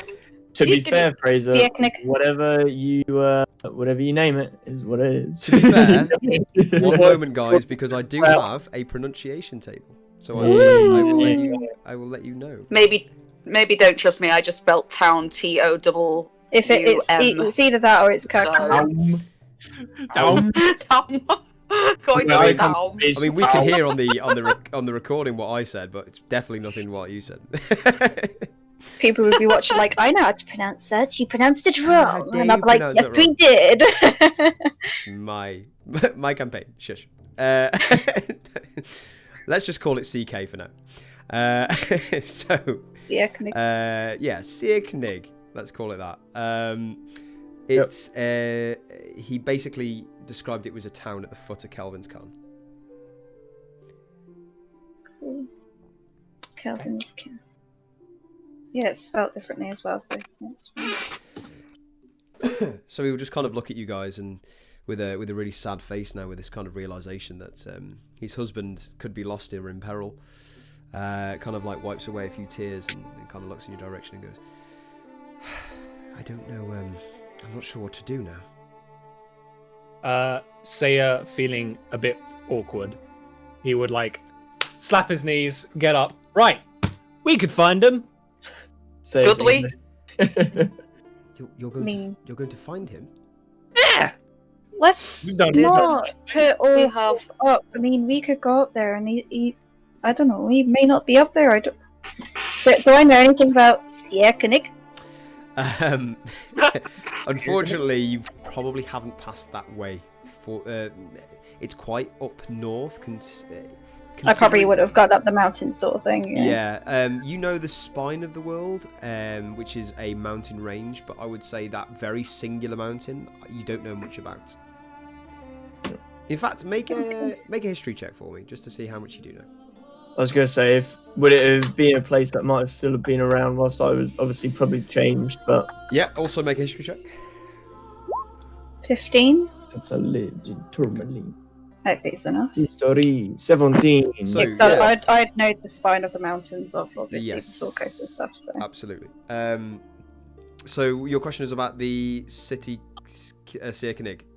yeah, would I Uh, know about yeah, it and You would. stuff? You would. Okay. So first off, Willow, you would definitely have heard about it with a 15, and you would understand that it is quite a smallish city compared to the rest. I wouldn't say you've been there, because only real kind of mountain explorers and people who go far north into the wilderness go there. So you wouldn't have any reason to go there realistically. Sentry, yeah, you would understand this place, and in fact, you would, with a 17, you would understand the reason behind Kelvin's Khan and the reason why it's called Kelvin's Khan, in which I will paste to you at a later date. Okay. Just because I haven't got the text in front of me. Just some background information about the mountain itself. I'm gonna ask him. Do you know how far this place is from here? It's not close, I can tell you that. Damn. And he kind of like looks down at his feet and goes, it's a rather large journey. It will definitely take you a few days to get there.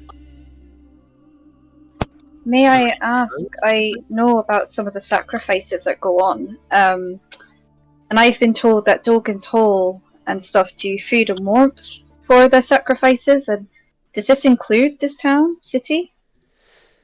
Not human sacrifices; it's food and heat. Yes, from what I hear from some of the explorers down in,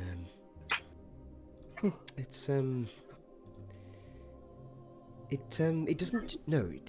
doesn't use human sacrifices for Oriel, if that's what you're referring to. It uses food instead. So they get rid of their or make waste of, well, from the little they have really, and I don't really see the point. That's fine. Just wanted to confirm because, I take a note of these places. So. Oh yes. From what I do know, it's quite a small town. Obviously one of 10 towns, and there's not many people that live there really. But from what I know, it's just full of adventurers like yourselves and people who want to wander up the mountain. Some trade go through there, but very rarely.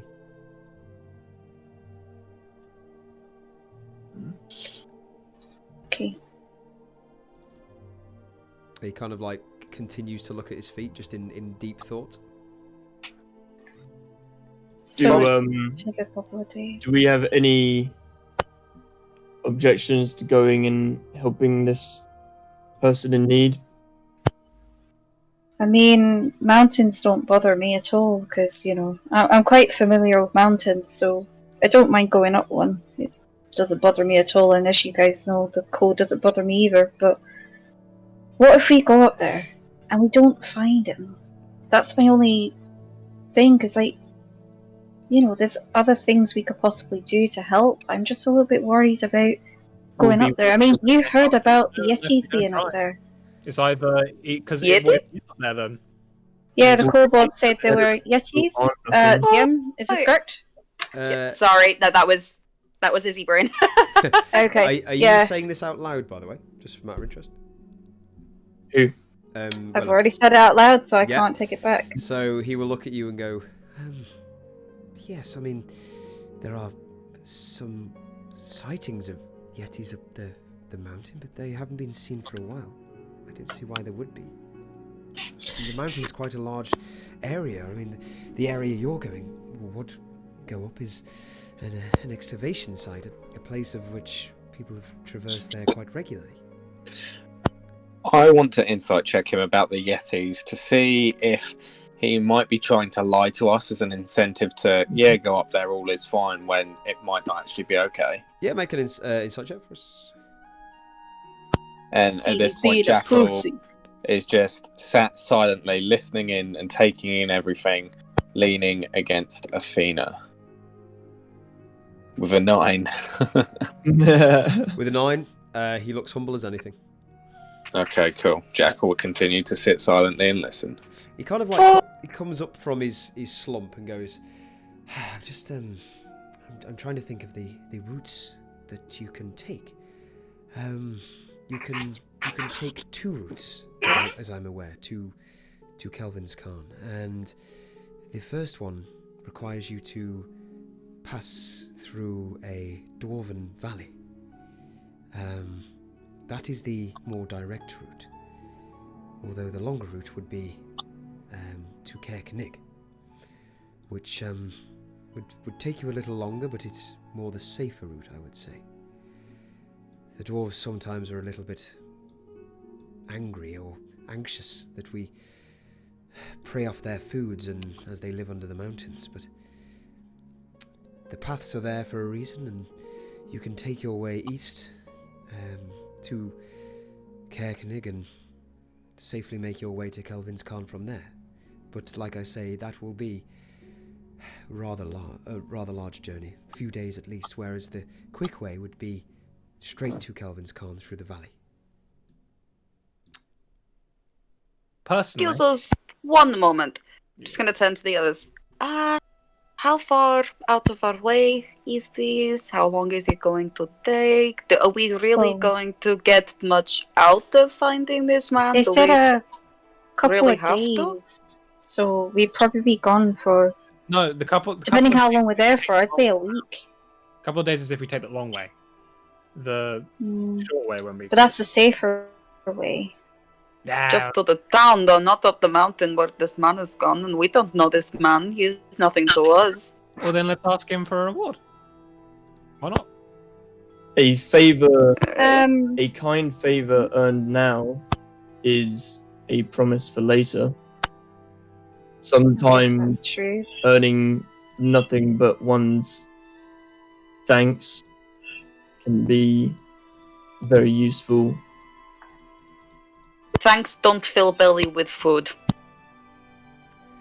I mean, I'm sure that So DM, can I go on. have a look at him? Is there any like holy symbols, any tattoos, anything that resembles something that I might recognise? I just want to basically do a full body scan.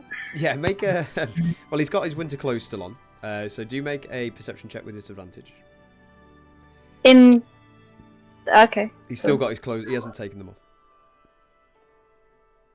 He's not naked. 23. So yeah, with a 23, I mean, he's wearing very simple garms. Nothing too flamboyant or out there, especially on, you can see just poking in for the chest area. You can definitely kind of make out that this person lives a very simple life. He's as humble as he is spoken, as simple as he dresses. He kind of like he does fit the description of a humble husband/worker, wearing very simple clothing, no holy symbols, and nothing of out there outrageous description. That's fine. Full body scan complete. He kind of like looks up at you again and kind of strokes boy and goes, I know it's a lot to ask, but I could persuade you to go up there and find Garrett and his companions. I mean, I'd be very, very grateful. I don't have money, but the proprietor of the Luskan Arms is a good friend of mine. I could get you some free rooms there in the inn.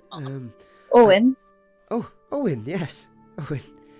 I'm also a stone sculptor by trade, and I can give you some of my artwork. It's not much, but Do you make decorate the house with? do you make statues? statues? Yes, I make statues. I mean, if we do fill this out, I have got something which would be nice if you could make it.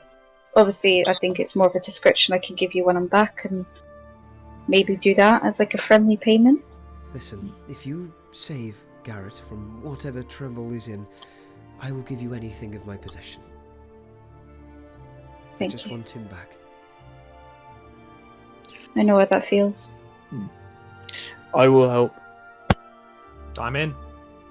a big beaming smile comes across his face, and he passes out the ciders, which are in kind of like lidded tankards. You know, the ones with the lids.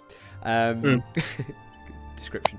He kind of like pops the lids open. And How big's the fire? I would say the size of probably a football. And how big's the hut we're in? The hut, 20 by 20. But it's Okay, full of I'm gear. just gonna make the fire a little bit brighter, slightly wider, and a bit hotter. Okay, so he kind of like, I mean, is that semantic and verbal? Is it? What elements does that control? Is it control flames? Yeah, but look, it is control flames. It is semantic. Semantic. So yeah, he kind of looks at you and kind of goes, huh, what are you doing? Salvation's Just just let it gonna happen. wink at Willow, and she's gonna make the flames go green just for a second and just start giggling to herself. He gets off his seat and shuffles back and goes, and boy kind of It's- follows him and goes, It's okay. I'm just making it a bit warmer in here for you guys. put it back. 'Cause I understand it's quite cold. oh, I was just fucking around. Sorry. maybe you should fuck around somewhere else. I'm a little bit jumpy, as you can see. Oh, sorry. By the way, is this alcoholic? Yes, it's cider. It's a delicacy of none for me. my husband's. Thank you. Actually, he Yep. Good. It is very, very nice. But yeah, here you go, sir. You have mine. I've had quite enough for a while. Thank you very much. What time of the day would it be roughly now? Would I know? So you guys have been traveling for 3 hours. You pretty much woke up at dawn quotas when it started getting light. You've probably got an hour of daylight left, considering Icewind Dale, 4 hours of daylight. So you would assume that if you was to make this journey, or to make this journey anyway, you would be in the dark. Unless you stop every 4 hours and sleep. Oh, fun. I mean, like, probably that wouldn't even work. But you get the point. While they're all probably having a little chat, staying warm, and that Willow's gonna step outside for a bit. She's gonna step outside, sit down somewhere a little bit open, but not too open, like a sort of like, you know, when you buy a wall but you're not next to it, just a little bit out. Takes her coat off, and she's just going to relax for a little bit. Okay, so you step out into the cold. So he kind of like, with a happier, much more positive stance, kind of passes out these ciders and says that it's his husband's delicacy. And he kind of like goes, before I forget, yes, before they went, they left a few directions on this map. Let me show you, just so you can gain your bearings and know where you're going. That'll be very helpful. Thank you. Might we take the map with us? Unfortunately, this is my only one. Okay. It won't do you much. Anyone good at drawing? He said okay. Good. Okay, Oh, cool. right, Yeah. okay. Oh, cool. So you guys should be able to see the map. Might take mine a minute. It's loading. Just let me know what you guys see. Hashtag loading. Yeah, it's It's just cool. pixelated at the moment. Yeah, it should give. Yeah, I Okay. see it. It'll take me a little should while. load up. Yeah, I'm on it. The whole map is just a Ah, small portion. it's like a crooked lollipop. Yeah. Basically, yeah. Look at my cutting out skills. It's Oh, there we go. I amazing. can see. I Okay, can see bro. on the Can everybody VT see? sooner than I can see on my own monitor. Can everyone see? Yeah. Sort of. Okay, so you are currently here. Let me get my pointer. Here. Can you all see that? Yeah. Yep. Let me just zoom out so you guys can see. So you guys are currently here. I'll draw it on the map. In fact, why not? It'd be fun. Wow. So this is where you are. Okay. Now, the first direction he kind of points out. He goes, "Yes. So the way through the Dwarven Valley is just through the northeast, and it kind of cuts out a whole day's travel, really. You have to kind of go up towards where you came, and through the Dwarven Valley, in which there is Kelvin's Khan. alternatively, you can go past Bryn Shander, find your way to the east, and go up towards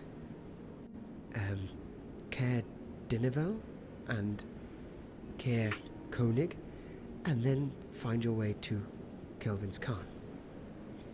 Like I said, the first way is much more treacherous, and I definitely would not recommend it, but you guys seem like you can handle yourself, and yes, just don't mind the dwarves. Sounds good to me. Well, we were planning on heading to Prince Shantar anyway. I guess Would we we could go- stop off on the way, because to be fair, I'd rather get some components before I leave. Otherwise, I won't be able to do a lot. What components do you need?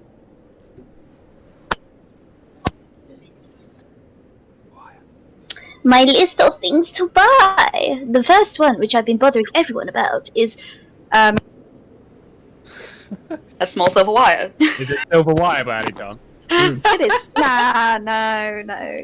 You've given up on it yet? Just so I you know, need Willow, some you're in a thin storeroom silver full of wire. equipment. Yeah, I need a thin silver wire. Quite a long one, but it has to be silver and it has to be quite thin. It has to be wire. It has to be wire. It must. And it has to be wire. Yeah. Would you like to go and search for it, or do you want him to go and search for it? I'm asking him if that's what I need. Yeah, he At the- he like, kind of that's the one he thing. kind of like looks at you and goes, "That sounds familiar. We may have some sort of harnessing equipment with silver in it. I mean, feel free to have a look, or do you want me to?" If you could have a look, because I don't want to be going through your things, personal stuff. So Yeah, I'm just gonna roll for it. It's either me roll or you roll. he's gonna get a better, not me. Probably not him. But it's his shop, so you should get advantage. But hey, I'm joking. I'm joking, but seriously. But But seriously, on the other hand. Let's have a look. Luke, investigation. Which one is it again? Is it intelligence. Intelligence? Not so. Yeah, you gotta be a smart boy. Thank you. It's your geek.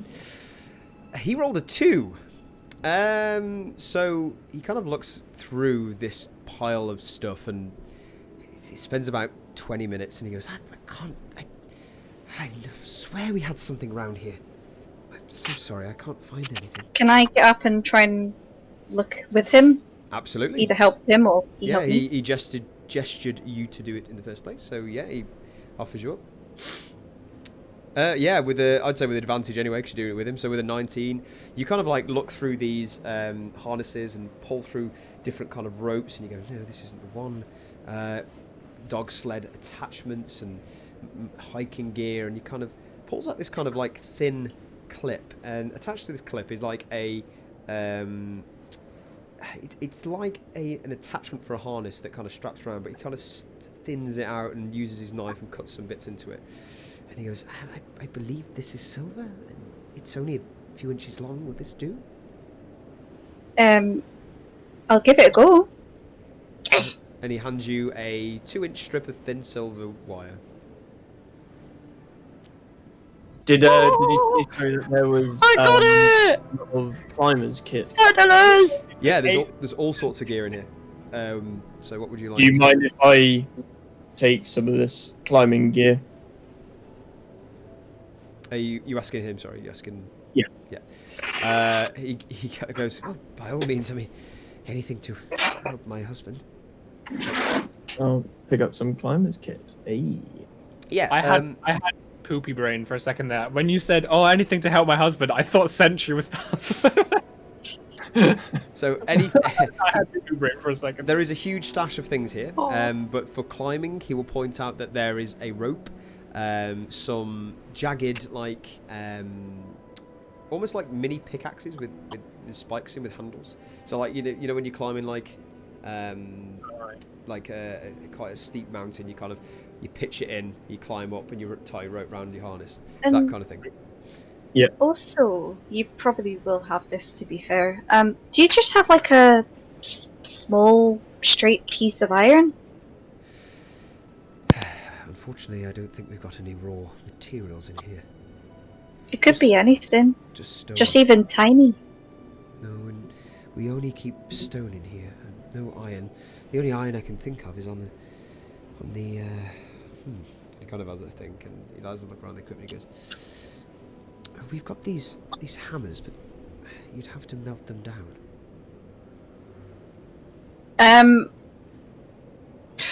Silly question. Would So an iron bit of the hammer do? what is it for?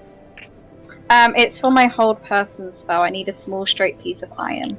For that, I would say you would have to have the iron. This thing is attached to wood, which is attached to a fancy bit of decoration. And just for the semantic, for the components of that spell, I would say you have to get the iron itself, because it says. And yes, sorry to be a. Attached to something. Sorry. Say again. Did you say that there's wooden stuff? Yeah, so on it? it's got a hammer, which is an iron hammer. The base is attached with a wooden handle, and the hammer itself is quite a small, thin hammer, but it's rusted in places. It's been chipped and dinked, and for the component itself, I would say you have to kind of refine it to its mineral to get the iron itself, because there could be tin and all sorts in it. Would you be able to do any transmutation stuff, Willow, for it? I mean, I can, but it only lasts for a certain amount of time. Yeah, but like magic for it. Magic. Hang on, I'm currently looking. It might be written down as in like maybe like you might be able to focus in on it to, since it's for one of your components, and like usually if you don't, because usually if you're not. Oh, I see where you're getting at. Like, change it into something else so that I can make it a bit of iron just in the end, so I can like get rid of everything else. Yeah, that's because if Does that work, by the way? If you use my minor alchemy to make it into a certain material, it lasts for its duration, and then I use it. Would that count as a component? I mean, it's turning it into the element, so I wouldn't say so. Yeah, definitely. That works. I'm just gonna go to Keegan. Have you got a small piece of wood?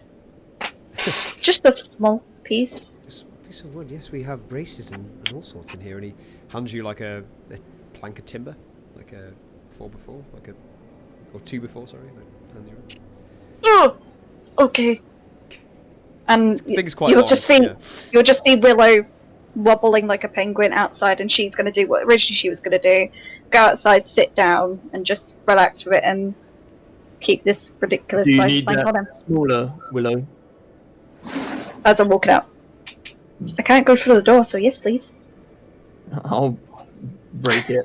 Okay, yeah. I just need this whole piece. I will say you won't have to make a strength check for this because it's quite easy to break a bit of wood, especially with your figure. So yeah, you do snap it, and it snaps into multiple splinters. It's not a clean cut, but yeah, you've definitely broken the wood. Cool.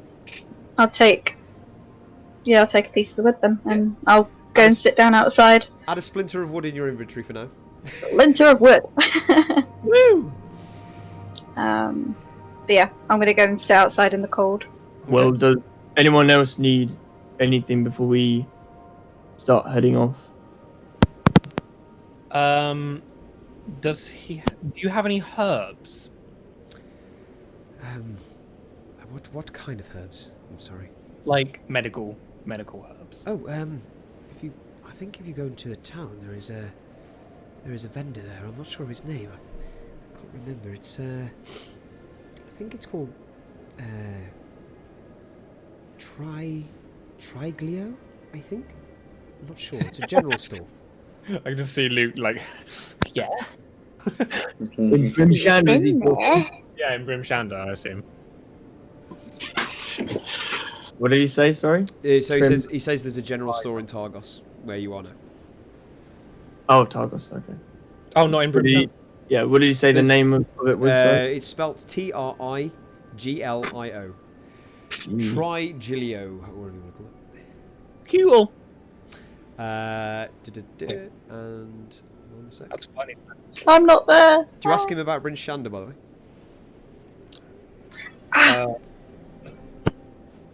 Wait, where? Yeah, is this in Brimshanda or No, where I've is? just told you that's in Targos, so that's in where you Oh, are. that's in Targos. Yeah. Sorry.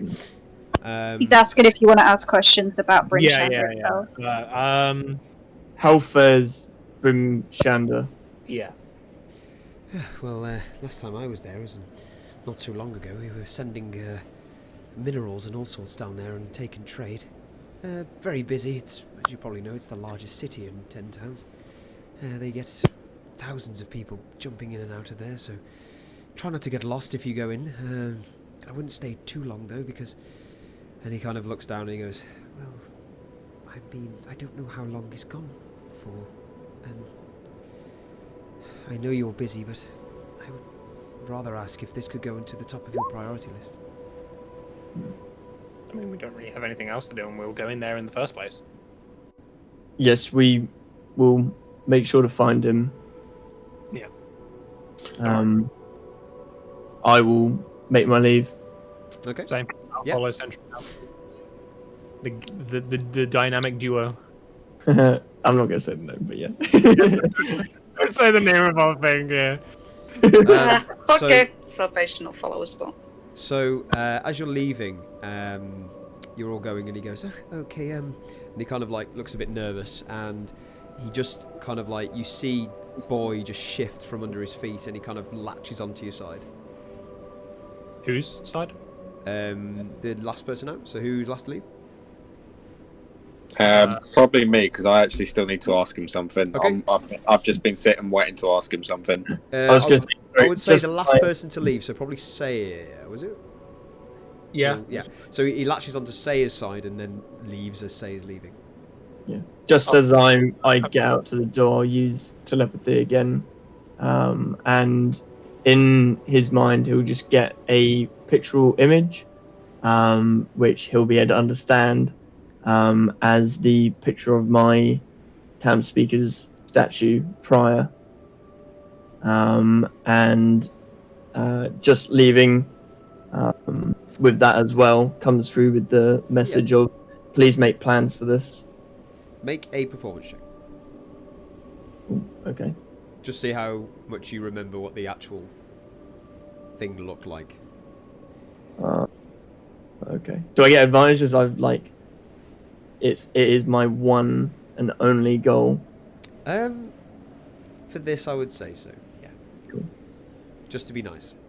Oh, 20. woo! Yeah. Without issue, you kind of like, kind of hold on to this crystal, and it glows and it kind of shimmers, and you kind of look towards the, well, this very distressed man's face, in which then he kind of like almost his eyes go white, and he goes, what's this?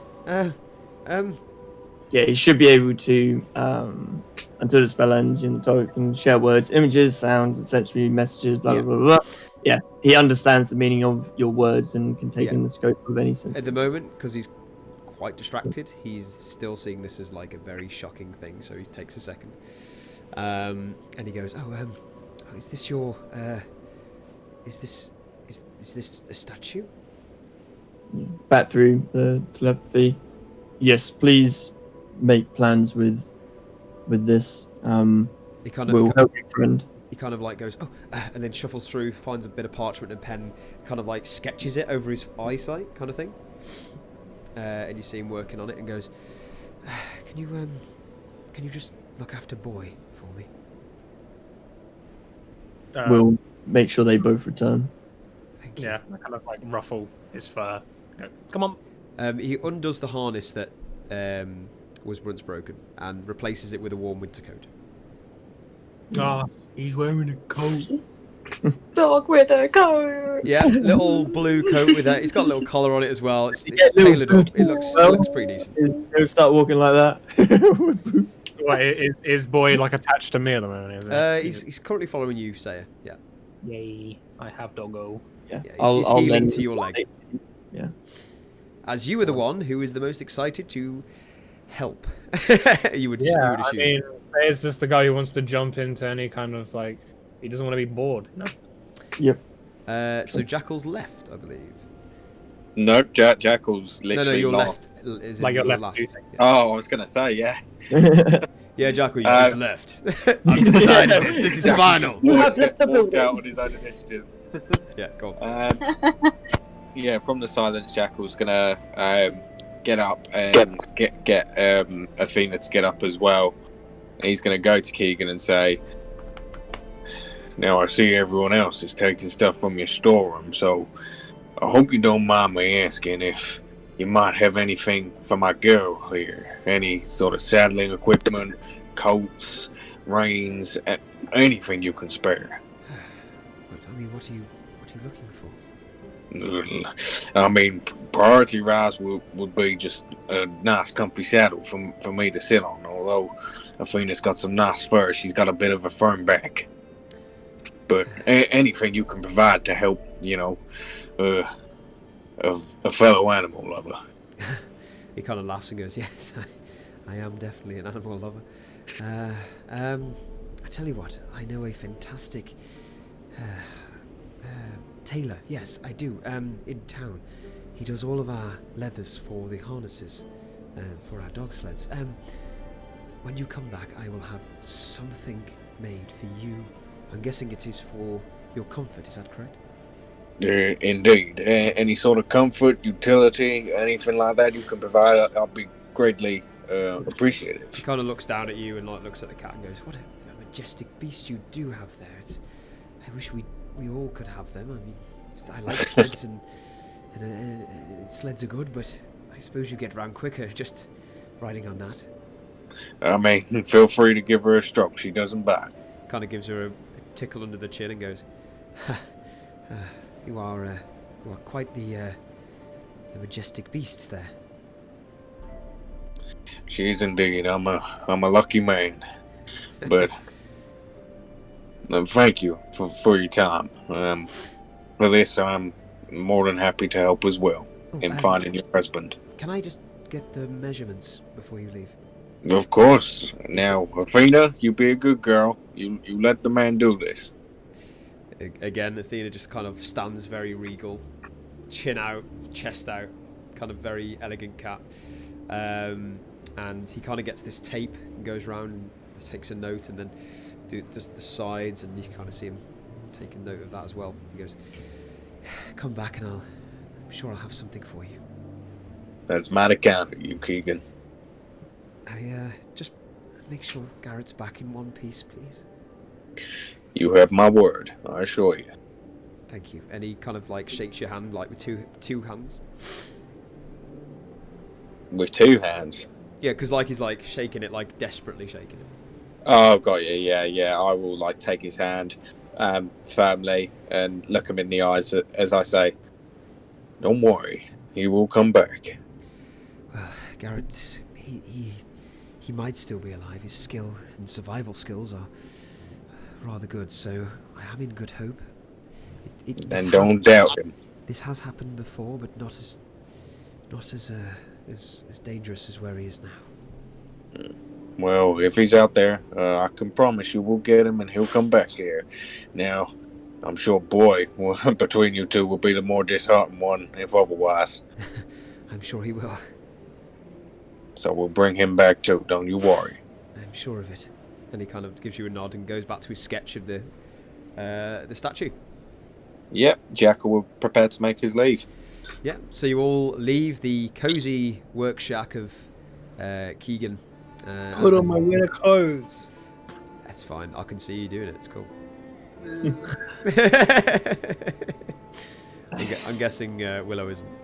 Yeah, Willow's just gonna freeze. That's fine. Willow, what are you up to Horribly outside? wrong.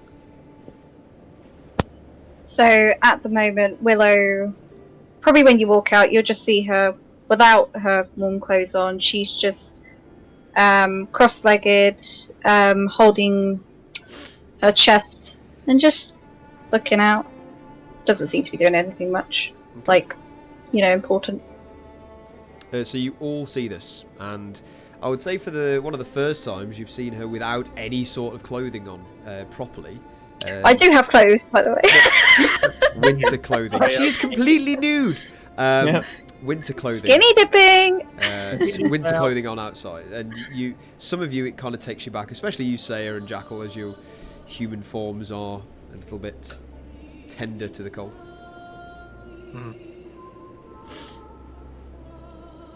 You guys do anything, or are you just walking past her and saying, "Go on, let's go"? Yeah, I think we might have seen her beforehand. You have, but now you're clearly seeing that she's sitting there doing nothing in the cold. Like, you've seen her maybe walking in and out a few times without like coats on. She's done something silly, but this time it's like, you get a good look at it. Okay. Are you not cold right now? No, I am adapted to the cold. Oh, that must be nice. It's quite nice, actually. I prefer it when it was a lot warmer because I could change my form. I do like the warm weather a bit better. This just helps. You could do what now? I can make my body adapt to different seasons. Oh, Winter is one of them. Quite the trick. Where? Sorry?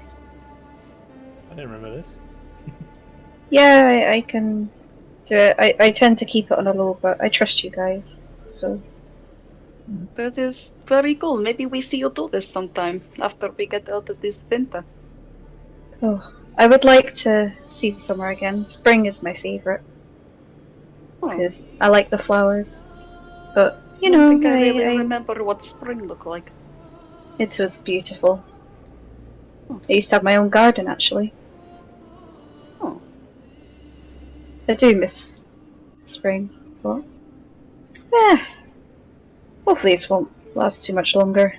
I mean, it's only been 2 years, and it's felt like it's gone by pretty swiftly for me, so... It's just a shame for others.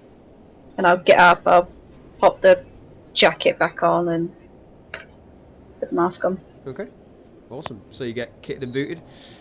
So you guys, just for clarification, you're going towards the east and towards Prince Shanda, not towards north, towards the Dwarven Valley. I don't think we've actually discussed which way we're going to go. Up to you guys. I thought we did. I would like to go there. Prince Shanda. So we pass through Brimshanda, pop off, get the supplies, and then carry on to this mountain to find this man's husband. Yes? I would like to go there. I mean, you never know. Just saying. I mean, would it not be quicker? We could get a as well, few... for us to go Brimshanda and then back on ourselves up to the Dwarven Mine rather than all the way round. Oh. Could that be one route? It does look like it is closer, so it may be Obviously, there's like 2 routes that we can go, but that one is a little bit more dangerous, but quicker if we go. Can Willow look at the map quickly and try and determine how long it would take us to go to Brimshanda and then loop back round to the Dwarven Mine? Yeah, so give me a intelligence check. So wouldn't we have to go straight across that way, though? Is that even possible? Would I get advantage with my allies helping me? For this, I would say this is just you figuring out the miles. So, I mean, nice 12. 12. I mean, you would think that going to Brimshanda, then coming back on yourself, then going to Tourmaline, or going to Brimshanda and going straight towards Caer Nig would be a very similar journey. Okay. The one that goes to the east is slightly longer by a few, probably just by looking at the map you can tell that it'd probably be an extra 4 hours maybe. Well, I guess we could go to Brimshanda, loop back around Targos and go to the Dwarven Mine, but remember, they did say the Dwarven Mine was a bit of a shifty place to go to, and I mean, we've been to shifty places, but they're a little bit protective of their mines, so we could either just pass through, not bother them at all, because you said you didn't like they didn't like us touching the stuff, so we can just pass through. We should be fine, or we can go the long way around. But either way, it seems to be a very similar journey. There was a few years ago where I did a bounty for some shady dwarven folk. Now, he was very stubborn, and unwilling to part with his gold for the deed that he wanted done. But yeah, Willow's right. As long as we don't touch and interfere with the dwarven's materials and possessions, then maybe we can get through unscathed. Would it not be quicker going other way? Or was that... Which way was more dangerous? Was that the dwarves or the other one? Dwarven. Well, why yeah. not? If it's similar time, then we might as well go safest way. I mean, Yep. either we go all the way around Bryn Shander up to Sierra Canig, or we can go Bryn Shander, come back on ourselves, and it'll be the exact same journey time. Well, I vote just go east from Shander and then go straight to mountain. How about everybody else? Yeah, I- I think we should go the quick way. Personally. But it ends up being the same Yeah, journey. they're If we go to Bryn same. Shander, it doesn't matter which way we go. Well, if we need to go to Brimshander, then let's just continue on that route, I'd say. Cool. But if yeah, you gals want to go to Brimshander, don't you? So I do need to get some supplies, and there is a friend, hopefully, that is there I want to speak to before I leave. Just pass by, say hello. okay. Hopefully, they're there though. Let's go there then. Great. Let's go. Cool. Go. We need to be quick though. Yeah, we need to be as fast as we can. Because we could risk him dying. We I don't want don't, I don't want to run again, though. Can we No, just I fast didn't say walk that. or something? Yeah, fast walk. Okay, good, Little good, jog. good. brisk Cool. run walk. Fast walk. You would assume, just the way you guys are going, that yes, the destination obviously will be the similar, and you would obviously kind of get from the feeling from Keegan that it is a very time-sensitive journey. We gotta go. So just bear in mind, if you're entering cities, sometimes things can happen. Maybe we go Brimshander on way back. Yeah. Perhaps that's a better idea. So what? We go the quick way now, and then on the way back we go to Brutama. Yeah, we'll do almost a big circle in a sense, and we never know. The dwarves might actually be quite hospitable towards us, at least. You would know for a fact in the big cities as well, getting in and out. I mean, you witness getting in and out of Targos, which is a medium size, whereas Bryn Shander is even larger. Shit, yeah. Yeah. And Takes a while to get in and out. Yeah, it's gonna be a while. Yeah, let's do it on the way back. Then. Fine. What is it that you need in Brimshander, Willow? You muted. Sorry, it just keeps switching it over. I need to get a new headset. I just need a few components for some spells, such as obviously if Apollo gets hurt, I can bring him back. At the moment, I can only get his tail back. Well, I Or also here. have Very business useful. in Bryn Shander that might take its time, so Yeah. if this journey is time essential, then I'm happy to stop in Shander on the way back. I don't mind as long as we stay together and we stay safe and don't cause too much attention. Alright. Good to me. Well, let's As hard as that can be for us. Yep. Dwarven mine. We'll go the fast route. Okay. Okay. By the way, I wasn't trying to pry you that way. I'm just letting you know. Oh no, no, yeah. Yeah, no, Sensitive I think thing. it's common sense. Obviously, if it's a big city, it's going to take a little bit of time to get through. Yeah, I just forgot about that. Bloody London. You also passed Based Targos, London. Tourmaline, the Dwarven Valley on the way, right? So, Yes. just letting you know. So you are passing cities. Cool. So you can be creative. Think about the stuff you need. So. Well, we're right by Targos right Yeah, now. you're aren't literally we? right. Yeah, we're outside outside Targos, so You get what you need in If Torgos, you- Willow? Yeah. No. Let's just go straight there. Okay. Well, we're here. We're here now, and to be fair, there's the herb shop in Targos, which me stocking up would be a good idea as well. But didn't you say we need to get there quickly? Because Targos is going to take a while to get to anyway.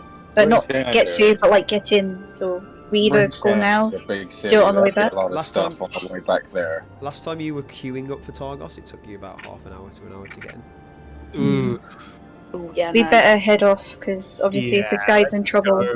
we want to make sure he's okay. Let's just go. And Salvation's just gonna start walking. Just Yeah, I'll Oh, okay. Because Saya's pretty like. Okay. Say you do have a dog attached to you now, and consider it your little companion for now. No ranger stats, obviously, but this thing is humbly following your leg. Cool. I kind of smile at it and just beckon it to come with me. Yeah. On the way, but I am going to do the standard. Obviously, it's probably going to get dark, so I'm going to magically make people's torches. Whoever's got them out to make a magical fire, and also I am going to get my rope out and I'm going to attach myself to people. Okay. How long was Gonna your do rope again? I believe it's 60 feet. 60 feet. Okay. Hempen rope, 60 feet, I believe. And as you guys are sorting yourself out and Salvation's left, did you say that, Sal? You've left, have you? Yep. Yep. So Yeah, as you're all following. Well, no, obviously- I'm. you can only see obviously within that 20 feet radius, so you would assume obviously just to keep close, you would tell her to wait, so she doesn't go too far out. Yeah, I'm just like attaching myself to wouldn't have everyone, done doing what anyway. we normally do, our standard procedure. Okay, standard procedure, tying everyone up, so you don't go too far out. Yeah. And Yes. yeah, so you start making your way past Targos back to Tourmaline, I'm guessing. Yeah. Or yeah, directly in the Whichever mud. the So we're quickest going way is directly the to the Dwarven mine, Passage. yeah. Yes. So yeah. Oh, yeah, 'cause we the way went quickest. south, didn't we? Okay. Yeah, we had to go a little. We had to go back on ourselves a little bit. Tourmaline's here, isn't it, Fraser? Yes. Okay, cool. I'll pop that. Gotcha. Look at you Right. guys filling in the map. Woohoo! Cute. Right. Back we go. It's Tourmaline. It's What? what I'm good with. Um, What? whose proficiency is intelligence? Me. Okay. Okay. So No. as you guys start walking and you kind of like revise this map again, just make another intelligence check for me. Oh wait, I have an intelligence proficiency. One I've of got you, a tick one of you to can it. do it. Oh no, wait, it's saving. Natural 20! Natural 20. Fantastic. 24. Okay. Nice. Oh, look at that. So, just a bit of extra information for you guys. So, as you guys have started walking past the familiar builders who are still working on this wall, you can walk past down towards where you can still see your tracks just about, and make your way back onto the path towards Tourmaline. You now know this is a 3-hour journey towards Tourmaline. Realistically, you will be covering 12 miles on foot. You can halve that if you are to borrow or buy a dog sled. You know they are available in the major cities such as Targos and Tourmaline.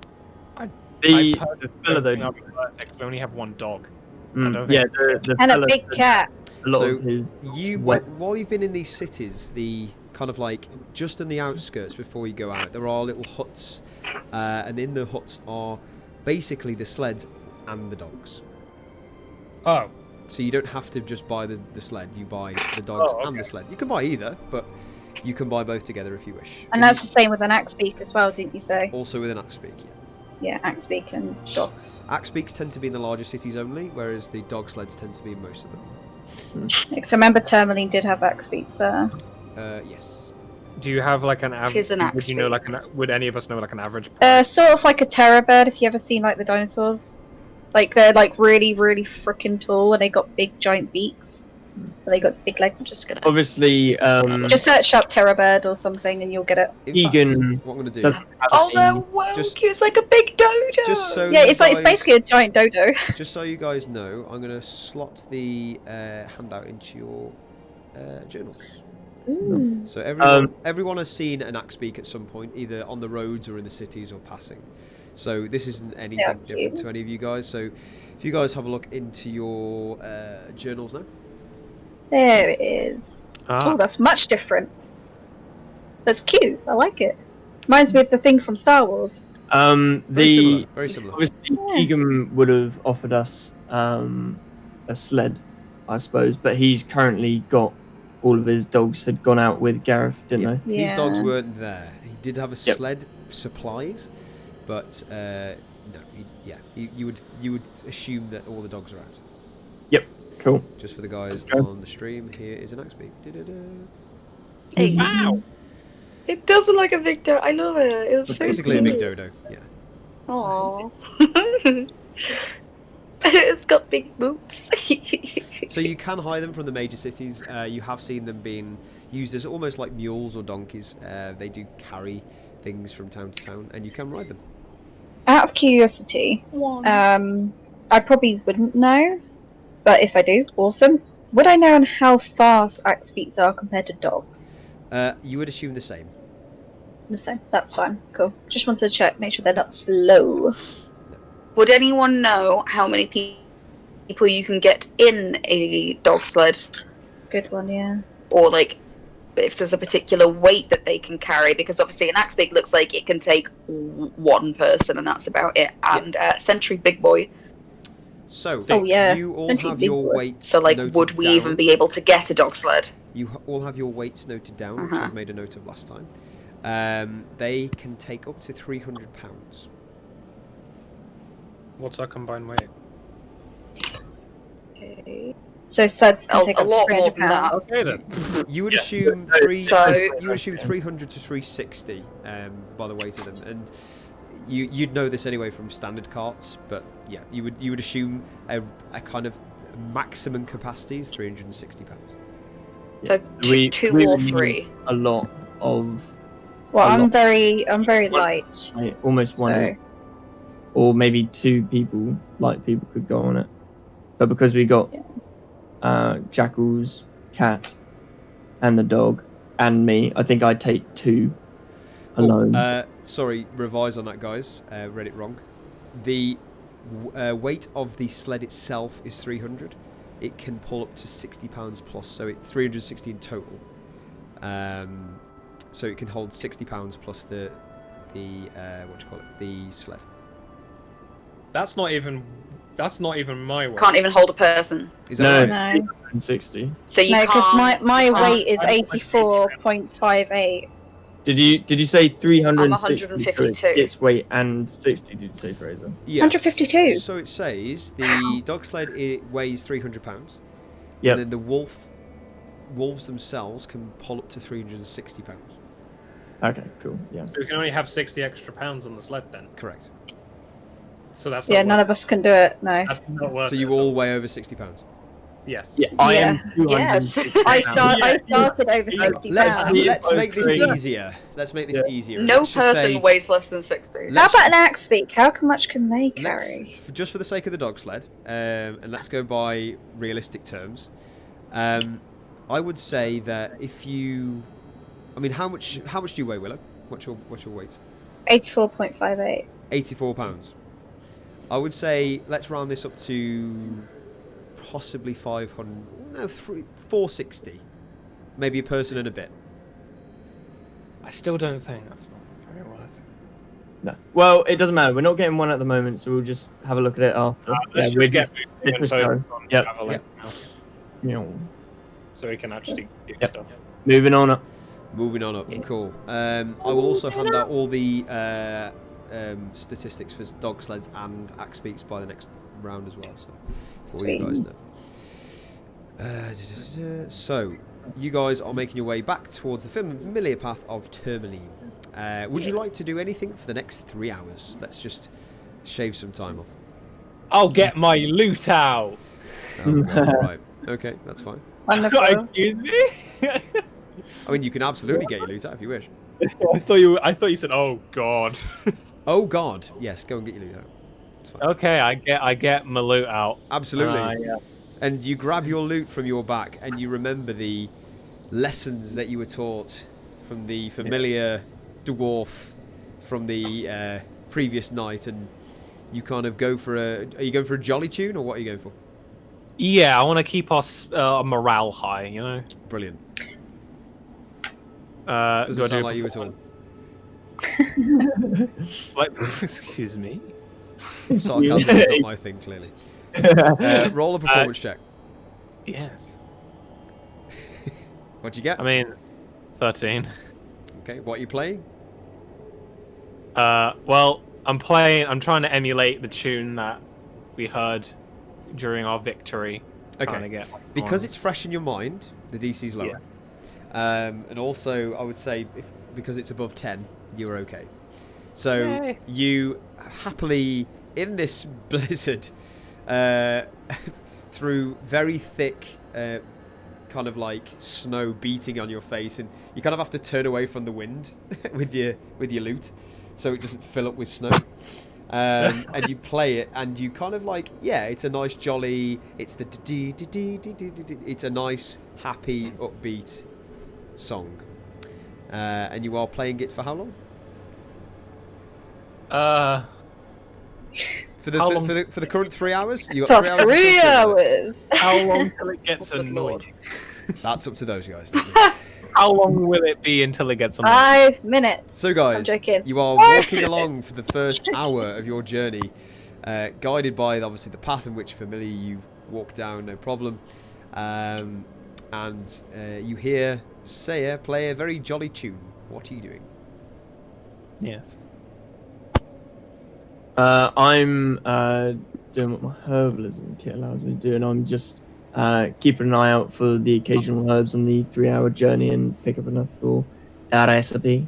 Yeah. I'm just going to be looking out for any flowers that, those like little, what were they called again? Is it snowdrops? What are those little blue flowers called that you find in snow? Yeah, I mean, let's call them snowdrops. Let's call them snowdrops. Why not? Yeah. You're looking out for They're the snowdrops. white I don't ones. know. That's fine. Person who likes flowers that Make pick new a flowers. perception. No, make an investigation check for me with disadvantage Cool. because it is a very Yeah. cold, very blizzardy, and you can't see. A Unfortunately, Snowdrops are white with a winter flowers. 6, you do not find any snowdrops. That's fine. Salvation's going to be keeping our eye out for threats. Absolutely. The important Make a thing. perception check with disadvantage. Whilst you guys are looking for flowers, what did you want me to roll, sorry? Perception check with disadvantage. Perception. Um, Disadvantage? Yes. I would also You like are to in do a this, blizzard. please. In a blizzard.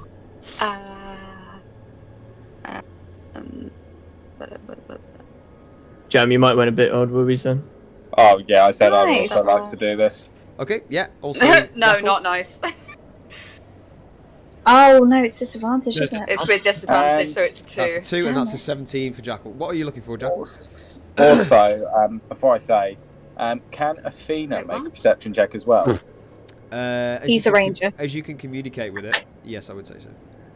Bingo. Okay. And we are also both looking out for threats. Like I'd tell Athena, keep an eye out, girl, as we're moving along. Yeah, absolutely. Yeah, so an hour goes by. You're still following. Hang on, I'm not sure that familiar. Road? I'm not sure that second roll was right, because if that's a 0. How did I Oh. roll? No, that's Zero. that's a bracket. That's a bracket. 1d20 plus 2.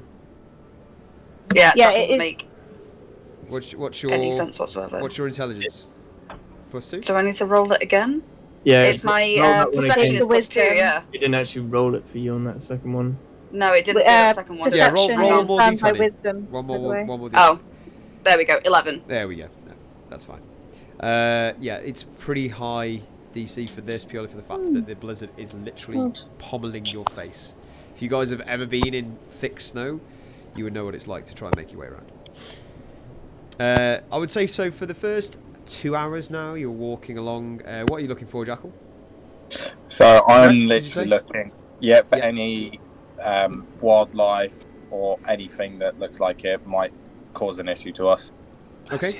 Yeah, I mean, you do see very with a 17, you would see some wildlife, and what I mean by some is like the odd snow hare, and I mean like the rabbit, kind of like jump by you and kind of comes in and goes out your sight.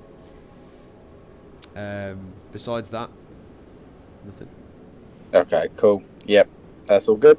Okay, yeah, so we're now, let's just for the sake of brevity, 2.5 hours. Saya's still playing a jolly song, I'm guessing. Yeah. Anyone doing anything for the duration of this journey until you reach the outskirts of Tourmaline? Nope.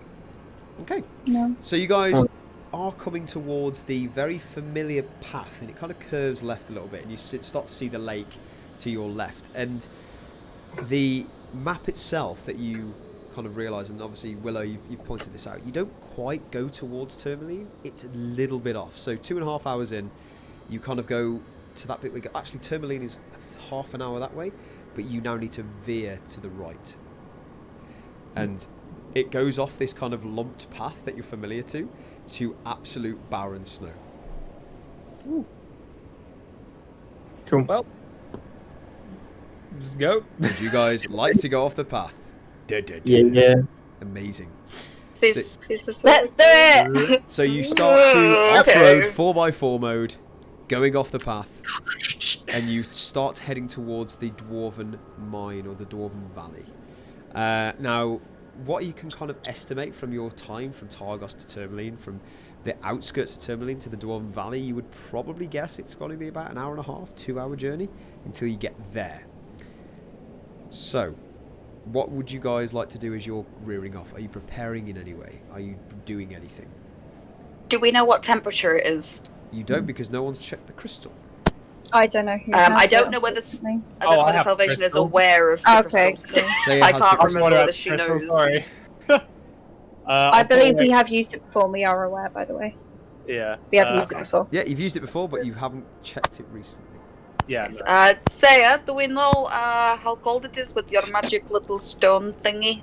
What are we? How close are we to danger cold? I'm in the middle of playing my song and I get interrupted. I'm like, fine, and then I put away, get out the crystal, and I have a look. I really just wanted him to stop playing. I can hear that. What? Maybe it was intentional. And just so you guys who are looking on the channel know what we're going on about, I'm just going to share this to you guys. This is a item which basically gives you the temperature, almost like a thermostat. So you grab the crystal out, Saya, and you kind of look at it, and you can see from a very familiar kind of light blue, it's starting to go very dark blue. Like the blue is almost kind of fading away on this. And as you're saying this, and you start to trail out, and you've spent about 5-10 minutes walking out into the kind of just white plain abyss of where you think you are going, you start to see it obviously turn a darker colour. And as you're saying this, your nose starts throbbing with pain. And Jackal, you feel this too. Your bones are shivering, and you're trying to keep close to Athena, and you literally got this kind of chill running through you. I would also like Salvation. Do you have any frosts or any sort of natural cold resistance, Salvation? No, quite the opposite. Fantastic. I would like Jackal, Saya, and Salvation to make Constitution saving throws, please. Woo! 24. Oh, nice. Do it. Nice. And 12. Okay, so with the 24 natural 20 for Saya and Jackal, you all feel your body start to kind of give up in the snow, and it's kind of like, ooh, it's getting difficult to move. But you push on with this sight of helping this person and goodwill, and you've got obviously Athena with you, Jackal, and you're like, yes, let's just keep going. Salvation, you feel this bone-chilling cold just enter your gaps in your coat and your clothing. You kind of like breathe in, and it kind of shuns you out of into like a very like horrible sensation of pain. you kind of shiver through it and you carry on, but you do take a point of exhaustion. I was going to say, do I see her chattering her teeth? I was going to say I would like to give her my jacket, please. She's already wearing winter clothing. Yeah, I'm going to put it on top to try and shield her more and help out, if that's possible. Okay, I would say the thing is with winter clothing, it's winter clothing. You don't just keep piling it on, and you have it or you don't. And she currently has it equipped. It's just like having more armor; it will do the same. Yeah, yeah, that's fine. If I used White of the Flame next to her, would that warm her up? You can certainly try. Okay then. I'll unsheath my sword, and blood starts running down my head, and it bursts into flames. Yep. I need to remember how to do it. Left hand side of your screen Sorry, below. I've not quite been from north before. I'm trying to add a point of exhaustion, but it won't load. I'm trying to. It's not digital. Global damage. I will model. give you the points of exhaustion, by the way, at some point, just so you know. I will when it loads. I will add it in. Oh yeah, it's still loading for me as well. 1d4. I have to roll a d4. It should be on your sheet, Ollie. In where? Remember, on your sheet, down left-hand side. Tool proficiency, blood maledict. Bottom left or bottom right? Bottom left. Left. Below perception, wisdom, passive perception. Oh, there we go. Sorry, I'm done. I take 1 damage. That's fine.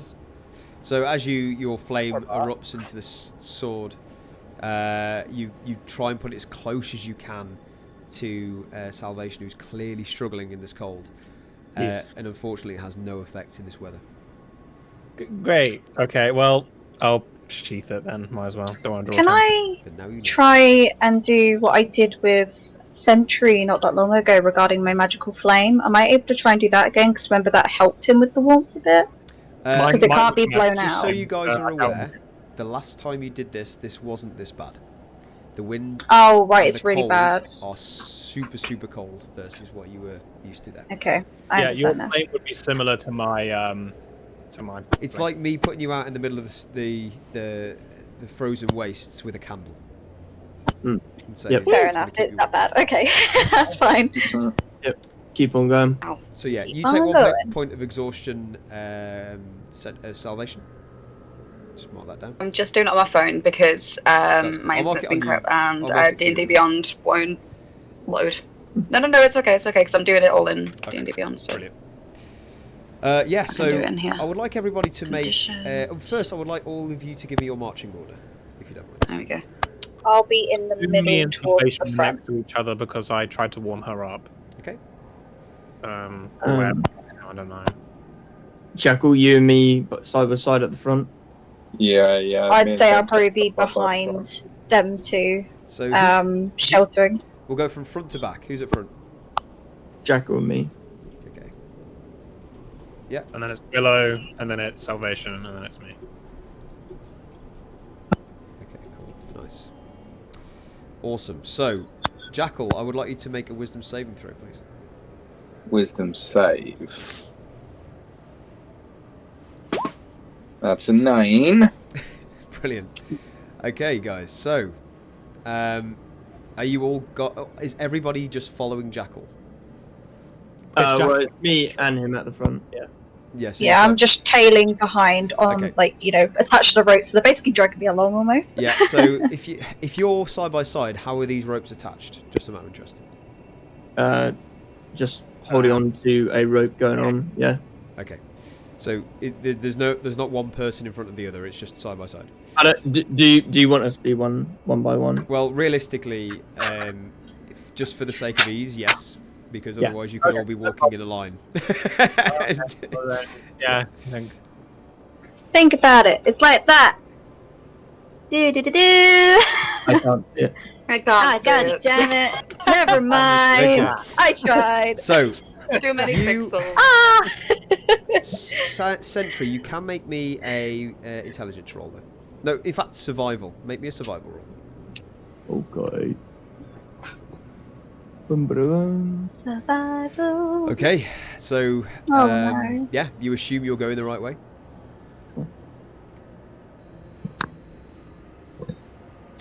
So you've now been off-roading officially, for roughly about half an hour now. Is anybody doing anything?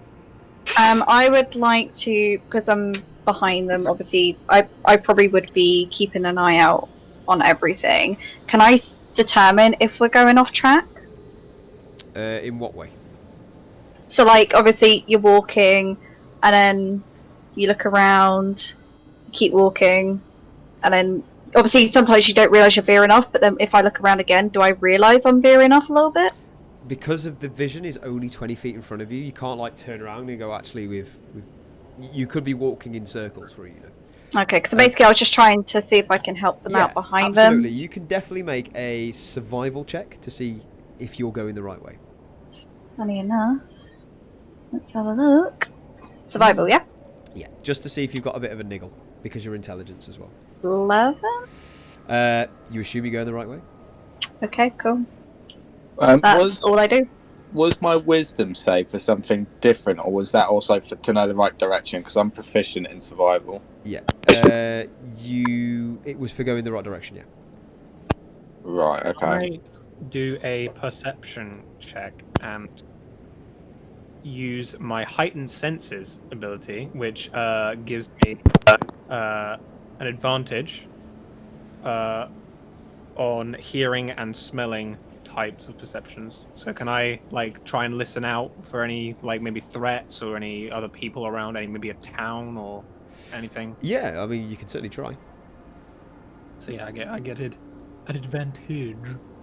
Because you get disadvantage, this would be a straight roll. Oh, just be a straight roll. Oh yeah, of course, because we're in perception. So 18. an 18, not bad. So yeah, I mean, because where are you based on this? So you are right at the back. I am. Yeah. So because you're just following everyone, and you kind of like looking around, you can only see 20 feet in front of you, and then past that is just I'm using my hearing. Yeah. I'm using hearing. And also with hearing, it's 20 feet in front of you, if not 10, because you have literally hood up and you have the blistering wind of just in your ears, so you are almost deafened. But from an 18, from what you do see, it is literally just white tundra here. Okay, there's literally not. Okay. There's nothing in terms of a landmark or anything that you can hear to represent or kind of figure out where you are. Yep, keep going then. Yeah, we'll just keep marching on. I was gonna say nothing we can do, guys. Just walk. Yeah, keep going. So yeah, next half an hour. Anybody doing anything, or you just keep going and keep going?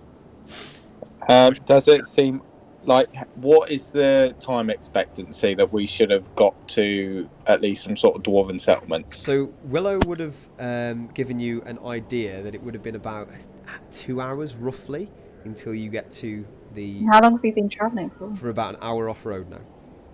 Okay, in that case, we'll keep going, I think. Yeah, let's just keep. See the map behind the crystal thing? Oh, I'm looking on that screen because my main internet is down currently. Got you. That's cool. Well, not cool, but cool. So if you need me to make any rolls, I'm gonna have to go old school. Old school. I can still get my sheet up, but I can't do the digital rolls, so I'm gonna have to do them manually. Okay. Yeah, that's fine. Sorry. We will let it slide. We can do so. Just keep on going. Yeah. Okay. Yeah. So I would like everybody to make. In fact, Jackal, I would like you to make another wisdom saving throw, please. Is this going to be me make a wisdom saving throw and everyone gets survival? Because I've got 2 higher in survival compared to wisdom saving throws. Wisdom save is to remember where you're going. Survival is to kind of like not die.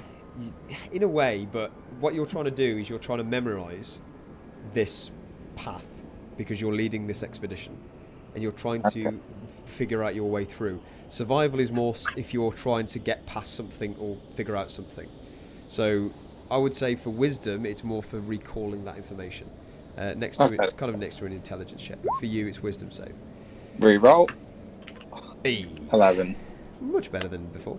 Yeah, you kind of like look at the map. I'm guessing you've passed it from Willow, because obviously you're leading this. Do you have the map, or are you just guessing? Yeah, I'd imagine I would have asked Willow for the map, yeah. Yeah, so you kind of like look at it and you kind of like survey your surroundings, and you kind of like, right, I've been going this way for this long, and you think, okay, now I need to make a left turn somewhere. So you kind of like, okay, you adjust yourself a little bit, and you think, okay, this is probably where I'm supposed to be going. But you think you're going the right way? Yeah. Cool, then I will keep telling everyone to move on. The quicker we get there, the better. Sounds good. Yeah. Just keep moving. Yeah, I'm cool with that. At the moment, Saya, Just keep swimming. boy is by your side. Yes. He's not left. So Cool. he is happily just walking along with you, and you see him not struggling whatsoever in this weather. Yeah, I was going to be used to it, wouldn't he? Yeah, he's like almost like a dog out of a window, just like really enjoying it. Boy came from where we're going. He came all the way from there to get us at Tourmaline to then take us to Targos. Yes. So Boy would know the way. Well, he might know a way. Yeah. Yeah, because you can't see and you can't really smell anything. I can't smell anything. So. Well, I mean, I guess it's just following his instincts, isn't it? I mean, might want to at least. Jackal. Do you want me? Do you want ask? me with him? Because he's kind of attached to me. So. Can you speak to a dog? I can definitely communicate some basic ideas. However, that dog did come from wherever we're heading, but could have come from the other way that we were told about. What if the dog then leads us all the way back to where we came just to try and lead us the other way? True. Well, he might at least be able to help us. I don't like it, but I'll do it if necessary. We could just end up leading us the complete wrong way. Don't ask him if you don't want to.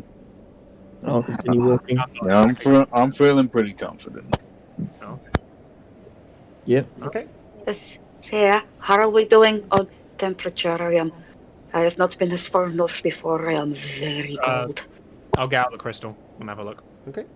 You have another look. From what you can see, no real massive change. It's the same. Still a dark blue, Okay. like barely blue. Like we're talking to the minus, I think it was 40s, is it? Woo! Celsius? I believe so. Cool. That is With wind. very chilly. Well, according to this, dark blue, although it is minus 41 to 60 degrees. Yeah, minus 41 to minus 60. Okay. So well, it's cold. This is what I mean by cold. It's not just a winter's nip. This stuff is deadly. Yeah. Shall we carry on moving then, with the help of boy? Yep. We're just following Jackal. Okay, so you guys carry on. Obviously, I'm guessing you're just hoping and kind of going on the knowledge of this map. Yes. And you have this kind of instinct of kind of turning towards this path, and Jackal's like shifted a little bit, and you've moved, and then another half an hour goes by, and you've still no sign of anything, and you're kind of like getting a bit worried, and you think, am I going the right way? Another 15 minutes pass, and you kind of carry on walking, and first off, I would like Jackal to make a final wisdom save, please. Oh my god, the poor throw. 7. Winter's a bitch, man. So yeah, you kind of figure out this kind of path. You shift again, you move, and another 15 minutes comes in, and you kind of see these slight formations in front of you, and these look like almost like cliff edges. So it looks like almost like you're going into some sort of V-shaped valley. That sounds like the description of the valley. It's definitely promising. Yeah. Do you proceed, or? Yeah. Proceed, but now also actively looking out for any sort of hidden dwarven huts, any like dwarves hiding within the valley. Yeah. Yeah. So you kind of like That's it, keeping an eye out for anything shady. this is literally starting to become 25 feet in front of you, 20 feet in front of you, because it's obviously so hard to see. This blizzard is literally killing your view. It's all good. Nothing can see us. I would like everyone to make a perception check with disadvantage, if everyone is looking out. Can I make a neutral roll because of my my hind senses? What does it do? Just remind me one more time. My brain is terrible. So it says starting when you choose archetypal third level, blah blah blah. You begin to adopt the improved abilities of a natural predator. You gain advantage on wisdom / perception checks that rely on hearing and or smell. Absolutely, you can do that with the straight roll. Also, Mr. DM, Yep. just want to make you aware of part of my natural explorer feat. You can't get lost. No. It's after an hour of travelling, the group can move at a stealthy pace. Okay, interesting. Very good. Very good. And I will also, whilst moving stealthily, also remain actively aware. Okay, brilliant. So does that require still to make a stealth roll, or is that an automatic pass? What does that do? So here it says, where is it? So many things. I don't see any die roll. Ah, there you go. So even when you're engaging in another group activity whilst travelling, or such as foraging or navigating or tracking, you remain alert to danger. So I think that means that I can't get surprised. Okay. Brilliant. Or at least I can make a perception check before having the chance of being surprised. And what's the other one I said? Moving stealthily. It says if you're traveling alone. That's alone. Yeah, it doesn't do it as a group. Yeah. Okay, so it's just that one then. So I just remain alert to danger. Okay, brilliant. So you guys kind of like see in front of you now. You see a this very like daunting kind of drop, and what you can see from the sides is this is like an open kind of cavern, and the blizzard kind of like is still going, but as soon as you kind of like enter these two towering sides that kind of go into this dirt path, the blizzard kind of like hits off your face a little bit, and you kind of can see for the first time in front of you a little bit further than you used to, but it's still very, very cold. You kind of like walk in, and you kind of like looking around, and you move forward, and there's some debris from this storm. So you've got fallen trees, you've got some stones and rock have built up in certain places, and it just kind of looks like a bit of a mess. How long total time, have we been travelling along for as well? About 2.5 hours then.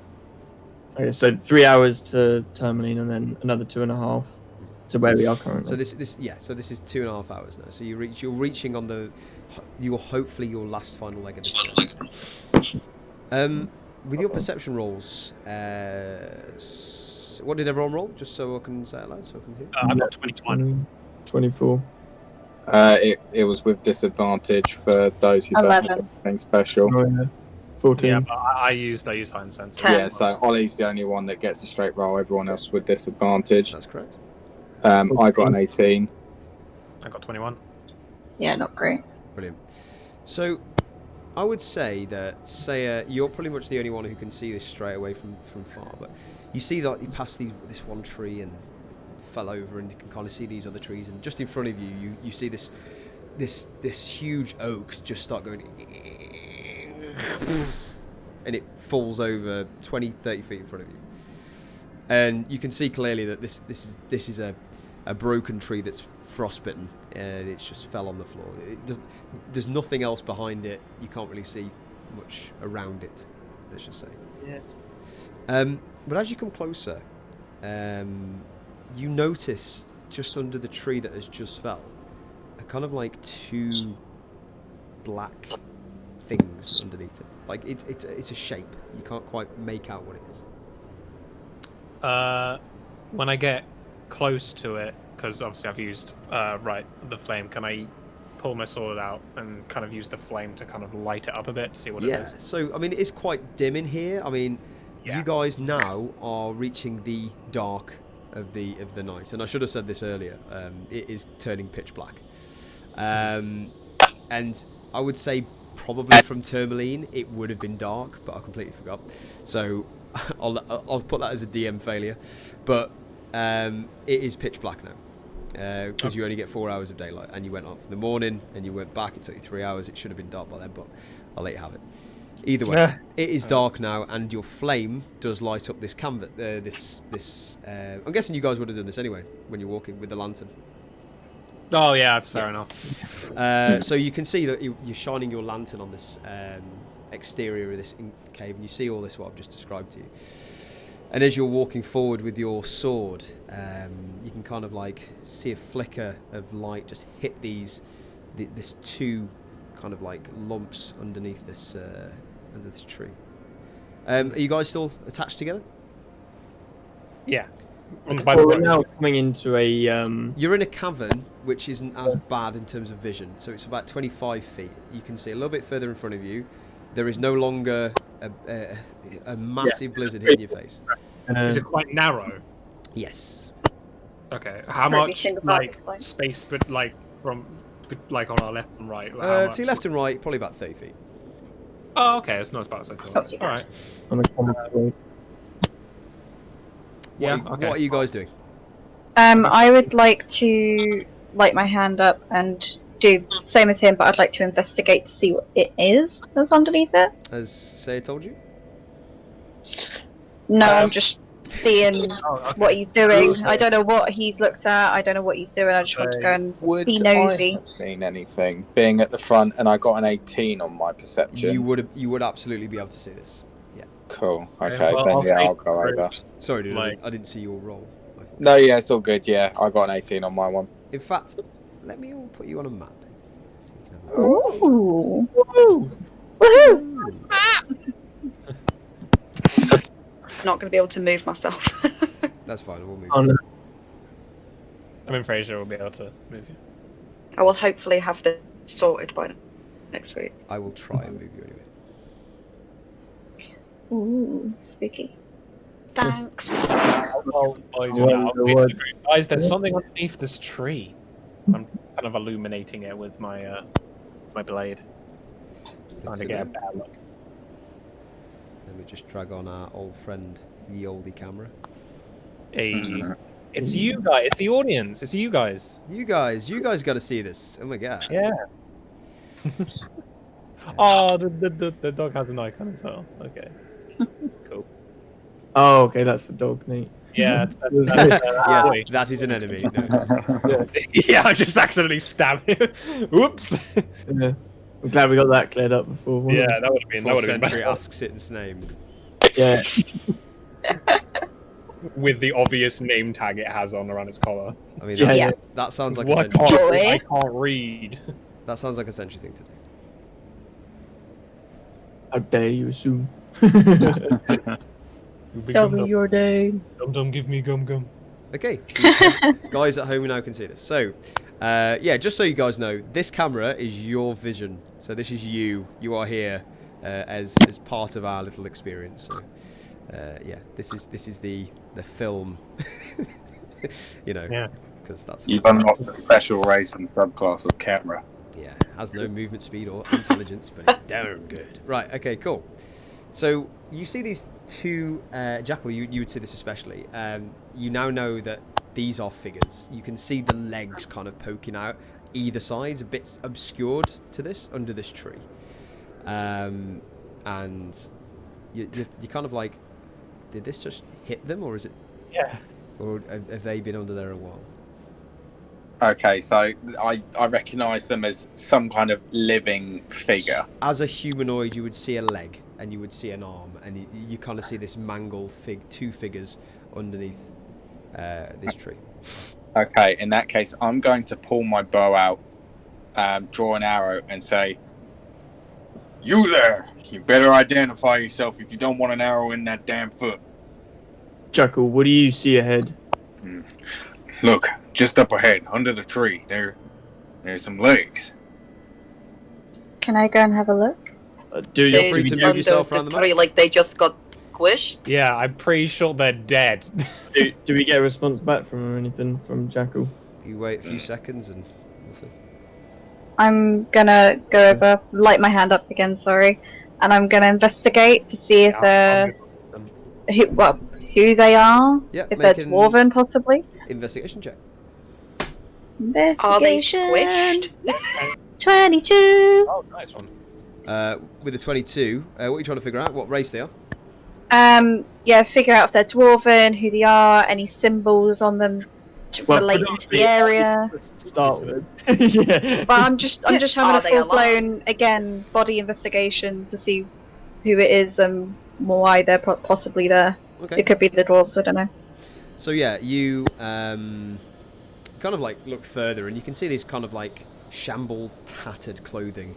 And as you get closer, they've almost got like these shoes on, but they've been worn away a little bit, and you can see by the size of them, and just kind of looking under the tree a little bit, you can see that these were once dwarves.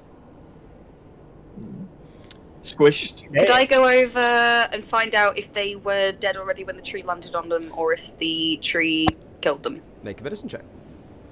Awesome. Ollie, I'm going to give you access to... Give me a moment. Oh, thank you. Yeah. I was just about to say, can you move forward? If you can move him. In fact, for this, I'll move him, because I'll do it. Just point to where you want to go. I'm gonna have to do actual maths now. Yeah. 18. With an 18, yeah. So 18, you can definitely kind of make out that these guys are. You pull back the sleeve and one of the legs from this clothing to see and identify this skin and see if it's freshly killed or how long it's been there. And this skin is black, like it's frostbitten. I'm. Oh, have they been there a while? You would assume probably to get this frostbitten, and with your background, you would say at least a day or two. So this tree just fucking landed on. I think they have been dead a little while. I don't think the falling tree killed them. They look like they've been here about a day already. Why would they be dead when this is their area? That's what I don't understand. I'm not sure, but if they were out and the temperature dropped much colder than this, then I would hope that we would not befall the same fate staying out here in the middle of the night. Well, we better back up while Sentry lifts a tree, and I'll stand back and let him do his thing. Okay. Make a strength check for me. DM, I think Sentry's trying to get your attention. I lifty tree. You really think so? Lifty tree. I lifty Who tree. is Sentry? Who is he? What is his real name? You, with an 11, you make your way to this tree, and you kind of brace your arms underneath it, and you go to pick it up, and you kind of like, ugh, shit, and it kind of stuck, and it doesn't move. I will rage. Okay, you rage. I do it with advantage. So you- Steam. This is the first time this is happening, so yeah, explain everything to the viewers. Yeah. As I begin to put my back further into it, my plates move slightly up and apart as steam digresses outward as I now heave back into it to lift it with. Yeah. Okay. Do another roll. I'm guessing that's with advantage now, was it? Yeah, or new up to you. Yeah. What does rage do? Just remind me. Gives me advantage to strength check. So it would have been if I'm lifting it and then I'm feeling like it's not moving, then I'd rage whilst I'm doing it and like. So make another roll with advantage. Yeah. Looks like a train whistle's noise. 14. Oh, wait, see. Oh, okay, never mind. Were you gonna? No. Huh? I was gonna run over and cast guidance if you were needing a little extra help, if it looked like you were struggling. Doing it. Would she be able to guide me? Not because you've just rolled. Fuck. Yeah, but I was. You'd already rolled when I went to you say it, so. It's hard online because you're waiting. It's for a difficult one because of the lag. impolite, For this example, I will say Yeah. yes. In the future, if you've already rolled, no. Fair enough. Oh yay! In that case, I come over, I cast guidance, so I add a d4. Nice steam coming out. So add a d4. 16. Yeah, so with a 16, you just hit the DC of throwing this tree, and you pick it up and you go, "Wah," and you kind of like almost Fast and Furious NOS style, like comes out of your elbows and just throws up, and this tree gets launched a few feet. Station would like to loot the bodies. Underneath now, everyone, you can see this very clearly, especially from the flickering of these torches and your lanterns. These faces are bone and skin and black, and there is no eyeballs, and the hair is mangled, and the face is scorn. Station would still like to loot the bodies. Can I, while she's looting, can I have a look and see if it was the cold that killed him or something else? Make a medicine check. Didn't I get that already from my medicine check? Yeah. Oh, did you do that? You made an 18 while Yeah, they were that's under how a I knew tree. they'd been dead about. Hmm. Oh, okay. Okay. No, they're not I'm under not- the tree. I'm fucking shit at medicine. So. With a 7, you see just as much as salvation. Can I help? Well, oh, never mind. She can't see the thing, by the way, so she won't know I've rolled. Yeah. So you got a 7 for medicine. Yeah. Just ascertain what you're trying to figure out. Just cause of death. Basically, I'm just trying to see if it's actually the cold that killed them just being Okay. unfortunate, hit by a tree or something, or if, like, they have got any sort of, like, attack wounds on them that caused them to die. Okay. Are you seeing? Are you explaining this to Salvation, or are you saying it to me as a DM? Well, she's currently looting the bodies, so I'm next to her, in other words. Okay, cool. So if you guys I want would- to talk to each other and tell each other to help, I will give you advantage. Okay. I'll come over as she's What I thought you were doing. looting. I'll be like, well, I know it's for the gas, but I'm not very good at So it's just bodies. Could you have a look and see if it was actually the cord that killed him? Because, you know, I'm getting a bit nervous just in case there is anything around that might have done it instead. Of course, sure. And I'll take like a really good look. Like I'm peeking under the clothes. I'm moving them around as much as I You're can. stripping. Like obviously, I'm used to. Let's just say I'm used to handling dead bodies, Okay, so cool. I know to be careful not to damage it or anything. So you guys, so Salvation, you pull open this overcoat and jacket, and you look around the body, and you can see it is black all the way through. It's mangled. There is skin taut onto this bone, and you can see that from a while it's been, you know, it looks like it's because obviously your medicine check. You can see that. Just make one more investigation check for me, with advantage. With advantage. Can I use the blood curse of the fallen to resurrect? I've got so used to having the maths done for me. Oh, no. Sounds so nice I'm with those all dice. Spoiled. Not gonna lie. 20. 20. Yeah. Yeah. So with a 20, you rip open this coat, and you kind of cut through with your blade. What have you got? Have you got a dagger or a sword on your person? A dagger, yeah. Yeah. So with your dagger, you kind of cut through, and Actually. rip open just to see what's going on this first figure. And as you pull open, you kind of look through it, and you kind of look towards, and you go, yeah, I know this. You look towards your party, and there is a blue light just emulates on the side of your face. What do you do? Do I know what it is? I mean, do you look Where towards it's come it? from? Anything? Currently, you're looking at your party now. Do you look back? Yes. Do we- Obviously. You look back at this. Do I see this? You look back at this blue light, and anybody who is around Carefully. Salvation's vicinity, you will see it slowly kind of works its way in a line and goes up. This blue, carved, tearing sensation. It goes, and you see. I'm gonna step back. You step back. You see this blue light come up, and it goes faster and faster, and it makes a straight line, And then you see this. Sorry, a straight line where? Where's the line? Yeah, in the It's body going or the ground? across Yeah. the torso now. So it's like Okay, a line so like this. Right. The body has lines going through it. So if you look at me, guys, you've got this line going down here, and it's evaporating with blue light just coming out. This is coming from the body, is And it? this is coming from the body. And Do then, I know what this is? And then you see the next is then a curve like this, and it goes round, and it's ripping the skin open, this horrible noise, and this blue comes and emulates from it, and it looks like an S. And Ooh. you see the next is, and it's ripping and tearing, but very finely and delicately, and it looks like an E, and it again, and it looks like another E, and it carries on until it spells the word or sentence, I see you.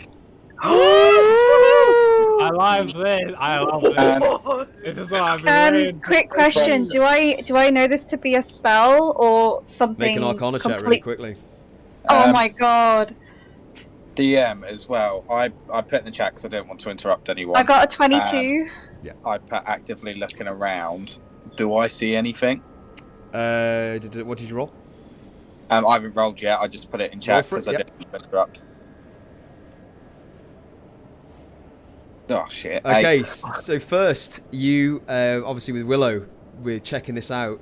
This looks like no magic you have ever seen.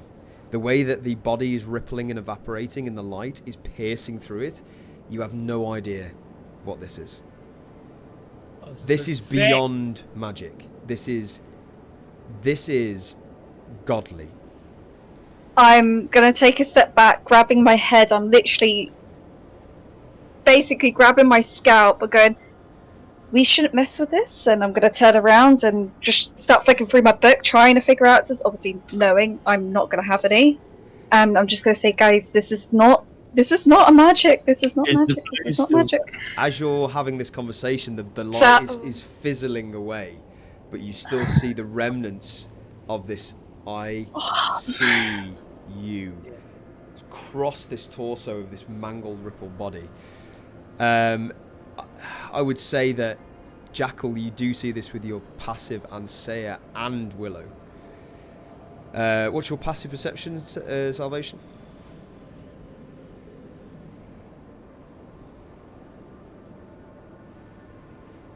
Salvation? Did you hear me? Yeah, no. No, what did you say? 12. 12. No.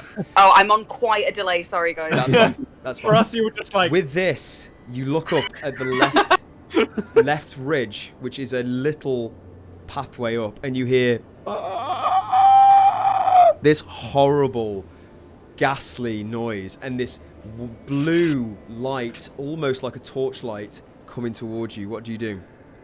Guys, top my left. God. I draw my bow. Okay. I'm going Salvation's to gonna get her prepare. amulet out and just start praying. Yeah, I'm gonna prepare my my my mini favorite fireballs. Firebolt, there you go. I would like everybody to roll initiative for the first time on this Here recording. we In a go, while. baby. It's been a Um, while. It's been a Has while. it been a couple of seconds, Fraser, whilst all this has been going on? As in, is my rage still active or no? How long does it last for? Rage. Rage lasts for 1 minute. It ends early if you're knocked unconscious or if your turn ends and you haven't attacked or done something that's fucking. It would have absolutely ended.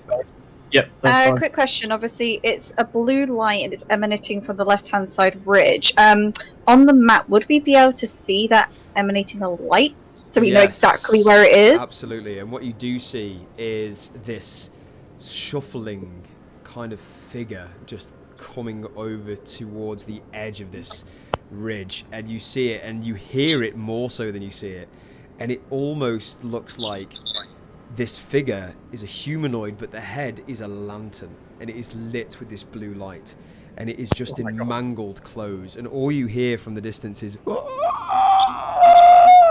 This sounds like a Silent Hill villain. Yeah, like I don't like the sound of this at all. I rolled a nat 1, by the way, so that's 3. Good to know.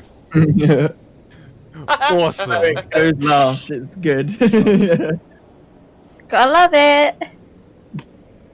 Do you like my die, by the way? This is my bisexual dice. That's cute. It's my favourite. Awful colour. Yeah, Okay, quickly. Mine's got um, unicorns on Jackal, it. I what's haven't your been able to initiative? use it yet though. 24. 24. Sal, did you say 1? 3. 3. Yeah, 1 plus 2. That's fine. Well, it's not fine, but it's fine. It's not really fine. not It's fine. fine. It's not fine, but it's fine. Willow, I what It's did you all get? fine. I got a 13.16. Okay. I did I absolutely. love it when it does that. Yeah, look, mine's got a little unicorn on You it. see the dog cute. behind I you love just those. cower, and it starts running before anything happens, and it hears this voice. It does cower and hide behind the log, and you can clearly tell that this dog does not like fights. Damn it! Oh, Poor little baby. doggy. Fuck, I thought that would have been really useful. Guess not. For people watching that don't know why, that haven't used Roll20 and don't know why it does the points, by the way, it's so if 2 people get the same initiative, it's worked out itself who has the higher dex. Yeah, because it's always an just to issue when you get figure the out who same goes one first. and then you're having to work out. It just does it automatically. It's quite clever. It does it for you. Yeah. Nice with the natural 20. Just though. for anyone that was watching it and confused. I know. Let's fuck him up. Let's fuck him up. Oh Okay. god. So, let me just put this into order. One sec. Gonna play ball yet? Ugh. Been itching for a fight. Me and Saya have been itching for a fight. Been itching one for a while. It's been a while. It has been a while. The last fight I had, I almost fucking died. Can everyone But hear the you music? took the by the way? final Is that part? coming through? Yeah, I can hear the Yeah, music. Epic music. Hell yeah. I wanted We to put only the do it epic- epic in this. Okay, hopefully you guys can see the rolls now. I'll just change the... Okay, cool. Awesome. So, at the top of the round, we have Jackal. You see this blue light emanating from the top of this ridge. What do you do? Okay. How far away do I roughly reckon this blue light is? From you right now, you would probably estimate about just under 30 feet. Fantastic. Okay. In that case, Jackal, already having his bow drawn, on sitting, riding on top of Athena, he's going to nook an arrow. He's going to pull it back in his quiver. Then, for anyone watching Jackal currently or listening to Jackal, you hear him mutter something under his breath in the language Halfling, if anybody can speak Halfling. I don't. No. Okay. There So we he. go.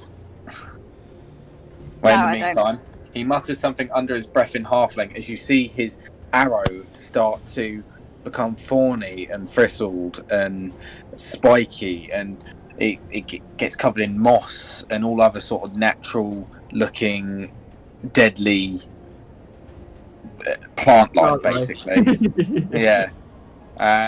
As he lets go of the arrow and lets it fly for a 22 to hit. That absolutely hits. Now, of course, don't tell me, but minus the 2, whether it's humanoid or not, that would be down to you. But it does 13 piercing damage, and then plus the 2 if it is a humanoid.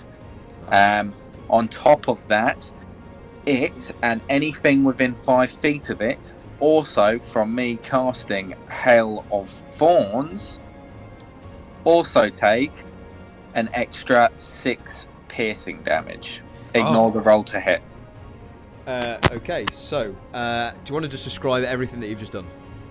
Yep, so arrow, Jackal, he pulls his bow back, he mutters a spell in Halfling.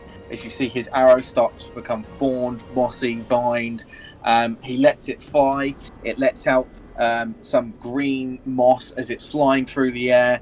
As it hits its target, but just as it's about to hit the target, the top of the arrow end splits and just showers thorns all within a 5-foot radius of where the arrow was originally meant to hit.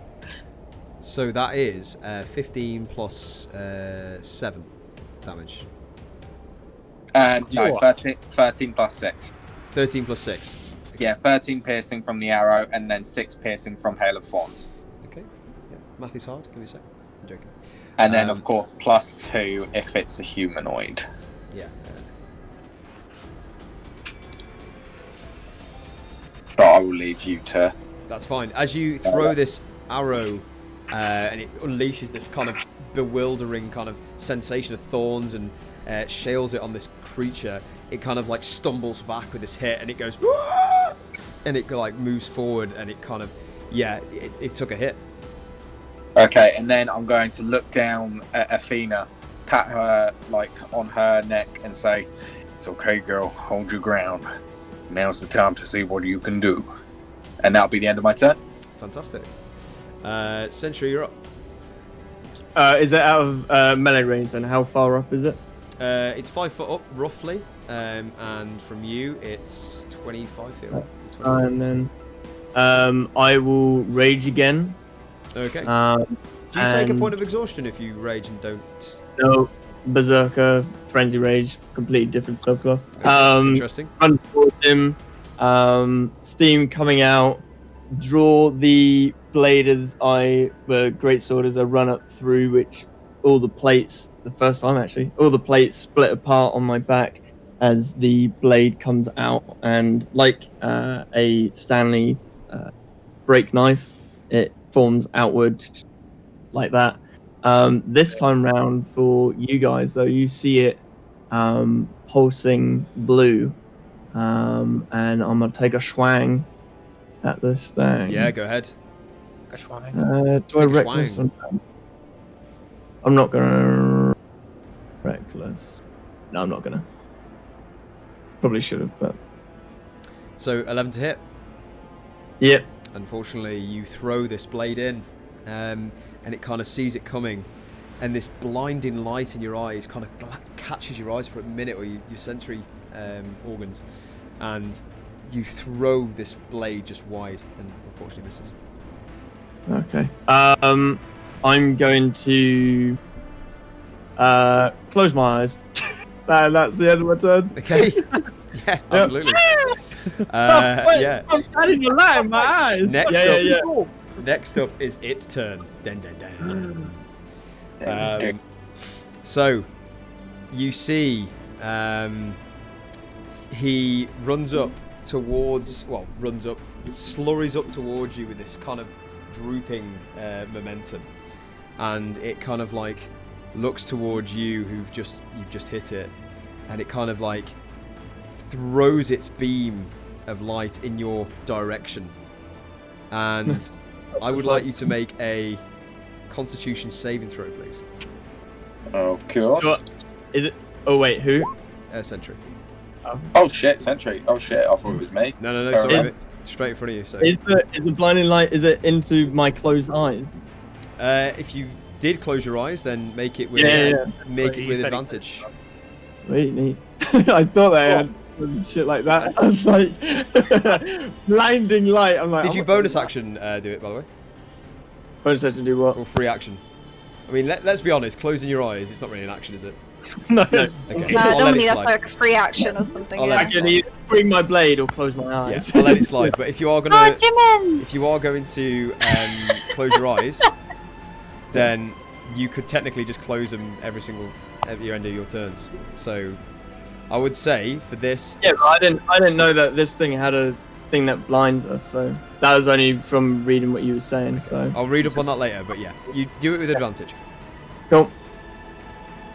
13. You look into this kind of creature. You close your eyes, trying to hide it, but it pierces through these sensory organs that you've got with cool eyes, and it kind of like looks at you, and you can't hold it any longer. Your eyes open, they flash white, and you are now classed as blind. Neato. Blind. Shit. it will make an attack on you. Now I need to remember what blind does. Anyone quickly find what blind does? What was it? Oh, I'll Google it. No. I'm assuming you can't see. I think it's disadvantage on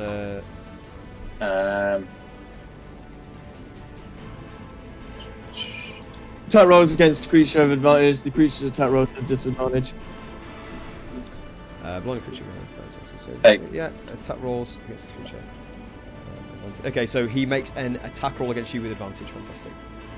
Yep. So first you see this kind of like extended, grimy hand Why don't you? throw towards you for a first attack. Can you see that? Well, I can't see it, but yeah, 19 hits, yeah. Yeah. 13 bludgeoning damage Yeah, 6 bludgeoning, nice. and 15 cold damage. Cool. Cool. Scary shit. Are you still up? Yeah, of course, man. Yeah, of course, man. Like a 50 billion health. This ain't Century's first rodeo. with that, he will. Well, obviously, just looking at what his options are. It will walk past you. Let me just have a look at its thingy. So, yeah. Towards Jackal, the first of its. Yeah, hearing it leaving my combat range, I'm gonna take a swing at it. Yeah, hold on. Bloody creature make attack rolls. Attack rolls have disadvantage. Yeah, so make a attack roll disadvantage. First attack on you. Yeah, I can't do this attack for this one. So yep, disadvantage. That's a 10. Unfortunately, you swing out with your blinded eyes, and you can't see this thing coming. And unfortunately, it swings wide. Jackal, it comes to you. It's going to look at you directly, and it's going to make its multi-attack feat and use another attack against you. That's 24 to hit. Oh no! Jesus Christ! 24 and 23! yeah. Hit and what's that? 30 damage? Yeah. Hit you down. Yeah, hit and down. First hit. Fuck! Jackal has fallen unconscious on the ground. This cold, this deathly thing you see in front of you just screams with antagonizing, like, destruction as you fall to the ground. Yeah. Oh, shit. Ends its go. Okay. Willow, you're up. Okay, Willow is going to stand there. She's not going to panic. She's going to go into her bag, grab out some dust, smack it to the ground, and all you see is this thick black smoke engulf her completely, and her eyes begin to go black as she mutters an incantation in Celestial, if anyone understands Celestial. If not, she is going to point in Sentry's direction, and you can see like a snake almost go out to the end of her finger and shoot out towards Sentry as I cast Enlarge on him. He becomes double his size. He has advantage on strength checks and saving throws. And yeah, he's a big boy now. Big boy. Brilliant. He's big boy. So you see this form grow even more. Yeah. Yeah, he becomes engulfed in like thick black smoke, and it just gets bigger. Brilliant. He goes double his size, so obviously if you don't know how large you are, but now he's counted as a large creature. Fantastic. With that, he is now classed as a large creature. Ba-boom! Holy Swollen tree maximum size. has entered. Holy crap! So he's the Yeah. Iron Giant now. Yeah, Yeah, so good. literally. Yeah, he's basically I'm now the Iron Giant. huge. Steaming. He's the Iron Giant. That is so cool, Line. by the way. I'm just imagining the Iron Giant, like, hands down. Yeah, so he is huge, and she's gonna, still eyes black with smoke around her, with slight bits of purple in it. She's going to storm over to this creature of some sort, stare in the eye, and go, "You're not taking anyone else from me." And swirls round, smoke engulfs her again, and she's going to face that, meaning it has to make a. This time, it's got to make. Where has it gone? Don't fail me now. Right, yep, so it has got to make a save of 14 on... What is it? It's not telling me. Hang on, bear with... it's got to make a charisma saving throw of 14, otherwise it is frightened until the end of my round. Okay. What'd you say, charisma? Charisma saving throw. Oh, it's not very good at this. Let's have a go. Doesn't look very That's a nat 1. It's frightened! Oh dear. Oh, that feels good. And I'm going to teleport myself. Nice. Nicely done. Really nicely done. Back here, 25 feet. Yeah, but I'm going to go next to the wolf. So he's now considered as frightened. Yeah, and all that happens is that I get engulfed in smoke, and as I evaporate out of the ground, ice shards shoot out, and it all almost like impels in it, causing it to be scared of me. Brilliant. So it can't move towards you, and it can't make it makes attacks. It can't make reactions either. I don't think. Is that it with frightened? You can't make reactions. I think you can make reactions, but attack rolls are with disadvantage, and you can't move closer to the. Okay. Oh yeah, it's frightened of me, so yeah. Nice. Wait, can we not melee attack it then? Yeah, we can. Oh, we can. Okay. That went a lot better than I expected. I'm actually very happy with that. Really, really well done. Great, well done. New spell, who dis? New spell, who did? Oh my god, I've been so excited to use that spell for so long. What spell is it? Enlarge reduce, so I can either reduce something or make it larger. Enlarging. I thought you meant for your whole teleporting shizzle. Oh no, teleport is my feature. Nice. It's your kitty cat's turn. So next up, you see this figure kind of like shudder away as it makes this even more ghastly noise of and yeah, this thing is like shivering and quaking. And yeah, Athena, you'll go. Yeah, cool. Athena, seeing her companion get literally slammed off of the back of her and collapsing to the floor unconscious, she is going to do a loud fucking roar straight at the Cold Light Walker thing and take a bite at it. Yeah, make an attack roll. Oh, natural 1. Nat 1. Yeah, unfortunately, I mean, Athena's, this is her first fight. Looking at you, a little bit rusty, kind of like more tension towards you and that you're in trouble than it itself. So kind of like dodges out of the way, and unfortunately, it kind of like swings itself wide in almost a really horrible, kind of like cracked and crippled way. Cool. That is the end of Athena's turn. Next up, Saya. Right. Salvation, you're on deck. As soon as I see all this happen, Saya falls to his knees, and all he can hear is and it's getting faster and faster as like his clothes begin to rip a little bit, and he suddenly begins to sprout fur out of his skin, and his ears start to fling up as his face starts to morph, and he turns into a wolf. Oh my god, that's so cool! Okay. So we got the Iron Giant and a fucking wolf. Basically, yeah. So he does an intelligible roar and pounces at the walker here. Yeah, go for it. Move our viewers. I'll put the hybrid transformation so you can see everything about it. It's quite a bit, so I can do quite a lot of things. Also, I can still use my Rite of Flame, so my claws are on fucking fire right now. Oh wow. That is disgusting. By the way, I was meant to mention it. I've just read on it. For my enlarge, the target's weapons also grow and match its new size. While these weapons they enlarge, it gets to add an additional 1d4. And nicely done. yeah, so extra damage there. All right, so Ferromite, I get a +1 to melee rolls. I also get an advantage on strength checks and strength saving throws. I have a resistant to bludgeoning, piercing, slashing. Wow. I I also gain +1 bonus to my AC. Predatory strikes. You can apply your Crimson Right, which I said before, obviously. You'll have My to unarmed strike. reapply that, though, Ollie, just see if you're doing it to your claws. Yeah, right? I will. So my unarmed strikes, Oh, 1d6 slashing damage. We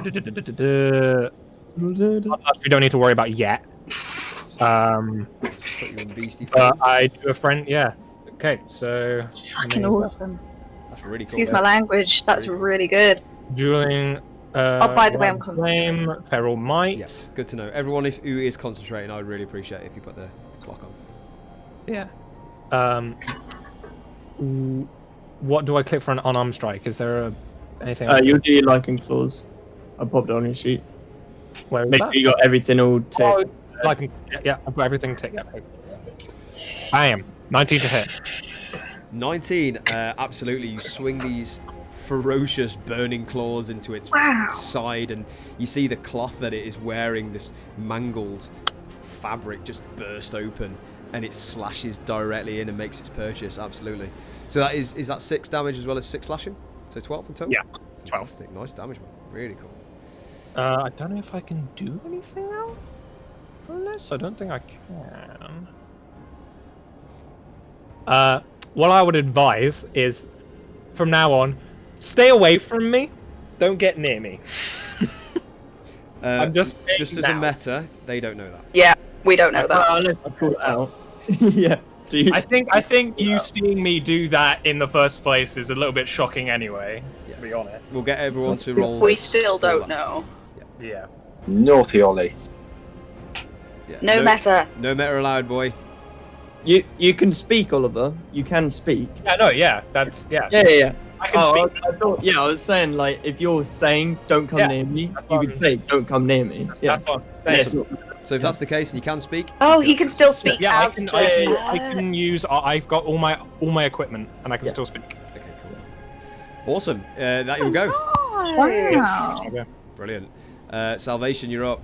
Jackal, you're on deck. Quite That's literally. so OP. How down is Jackal? Oh, he down. Can I He tell? down. Yeah. Yeah, this Okay. monstrosity just plummeted into the side of his head and TKO'd him. Speaking of monstrosity, is that it on the bottom left between Saya and Athena? It's here. Yeah, okay, cool. It's super pixelated for me, so I'm trying to It's see fine. what I can. Hopefully our subscribers so can I'm gonna afford you go- better Wait. internet.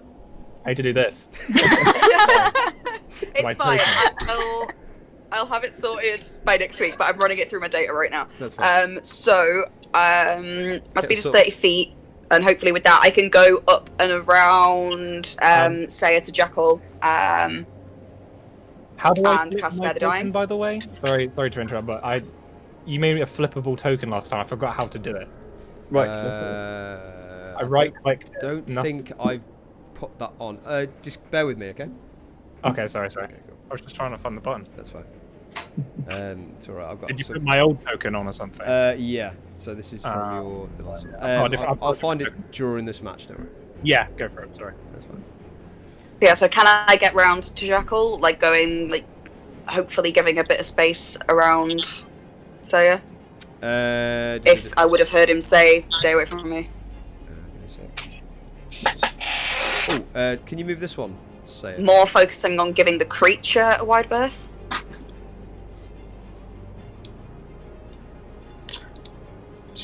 Shit. Can you move? She. Say, can you move this token just before I get to yourself? Sorry. Boop, boop. Awesome. Yeah. Just remember your health and just pop it on. And then this is your changeable token, so I'll change it for you. Just so this one. I am currently blind. Awesome.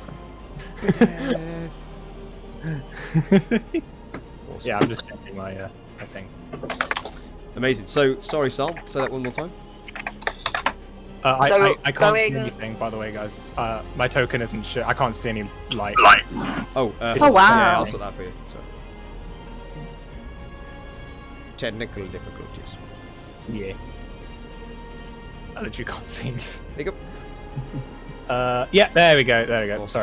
Sorry. So, Sal, one more time for me. and around 30 feet is my max, so as much as I can do that, up and around to Jackal. Absolutely, you can make it to Jackal, yeah. Excellent. I go to Jackal, and I'm going to cast Spare the Dying. Absolutely. Do you want to So describe just how to it keep works? him stable, just so he doesn't need to... so you see sort of I will pop my hand on wherever I can find where he's down, and my hand will go black, and my eyes will go black for a moment, and then he'll just sort of come to... But not awake, still unconscious. Okay. Just stable. Not dead. Yeah, so absolutely. So he's definitely stable now. He Excellent. Is still unconscious, but he is not going to bleed out or die or have any damage for the foreseeable. Wonderful. Unless Nice. obvious happens. This creature, because obviously I can't see the token, I can't see the picture or anything. Does it Yeah. look like it has any discernible face at all, or did you say it was just like a body with a lantern head? It has no No, face. so it doesn't look like it's got any eyes. Oh, It is body Okay. with lantern face. that out then. In that case, bonus action. That's not one way to do it all. I am going to cast spiritual weapon. Okay. Right next to it. Absolutely. So out of nowhere, you see the large scythe appear, Oh, shit. like a Grim Reaper's scythe. And on the very end of this scythe, you see a clawed hand holding what looks like a green ray of light, and there's sort of like rays of light coming out between it. That's like at the bottom, and then the whole thing is pretty much like black, kind of like anodized metal. So it's very, very, very, very dark metal. I can't attack with it on the same turn as summon it. Yeah, you summon it and it Can I? Yeah. whack-a-mole. Can I? What? I can hit with it as well. Yeah. You summon it and you can hit with it, yeah. Okay, give me 2 seconds. Sorry, I'm used to being able to just click buttons and it do it for me. It's okay. I've Take your forgotten time, how honestly. to play D&D all of a sudden. I do need to roll to hit, don't I? You still Melee spell do attack, with yeah. it, So it's a D20 to hit, right? Oh. Yeah. Math is hard. Yep. Math is so hard. 18 to hit plus. I can't remember what my. I think it's plus 4. Yeah. So 22 to hit. So 22, absolutely. You throw this spiritual weapon into play. Did you describe what it looks like? Sorry, I was doing something else. I did you not? It's No, a very, very large, dark black scythe, like a Green Reaper's Beautiful. scythe, with It's all right. at the very bottom a clawed hand with green light coming out. DM Fraser is learning to multitask, so I apologise. So as this comes through, It's okay. let's just make a duplicate of your token for now, because we haven't got that as a token.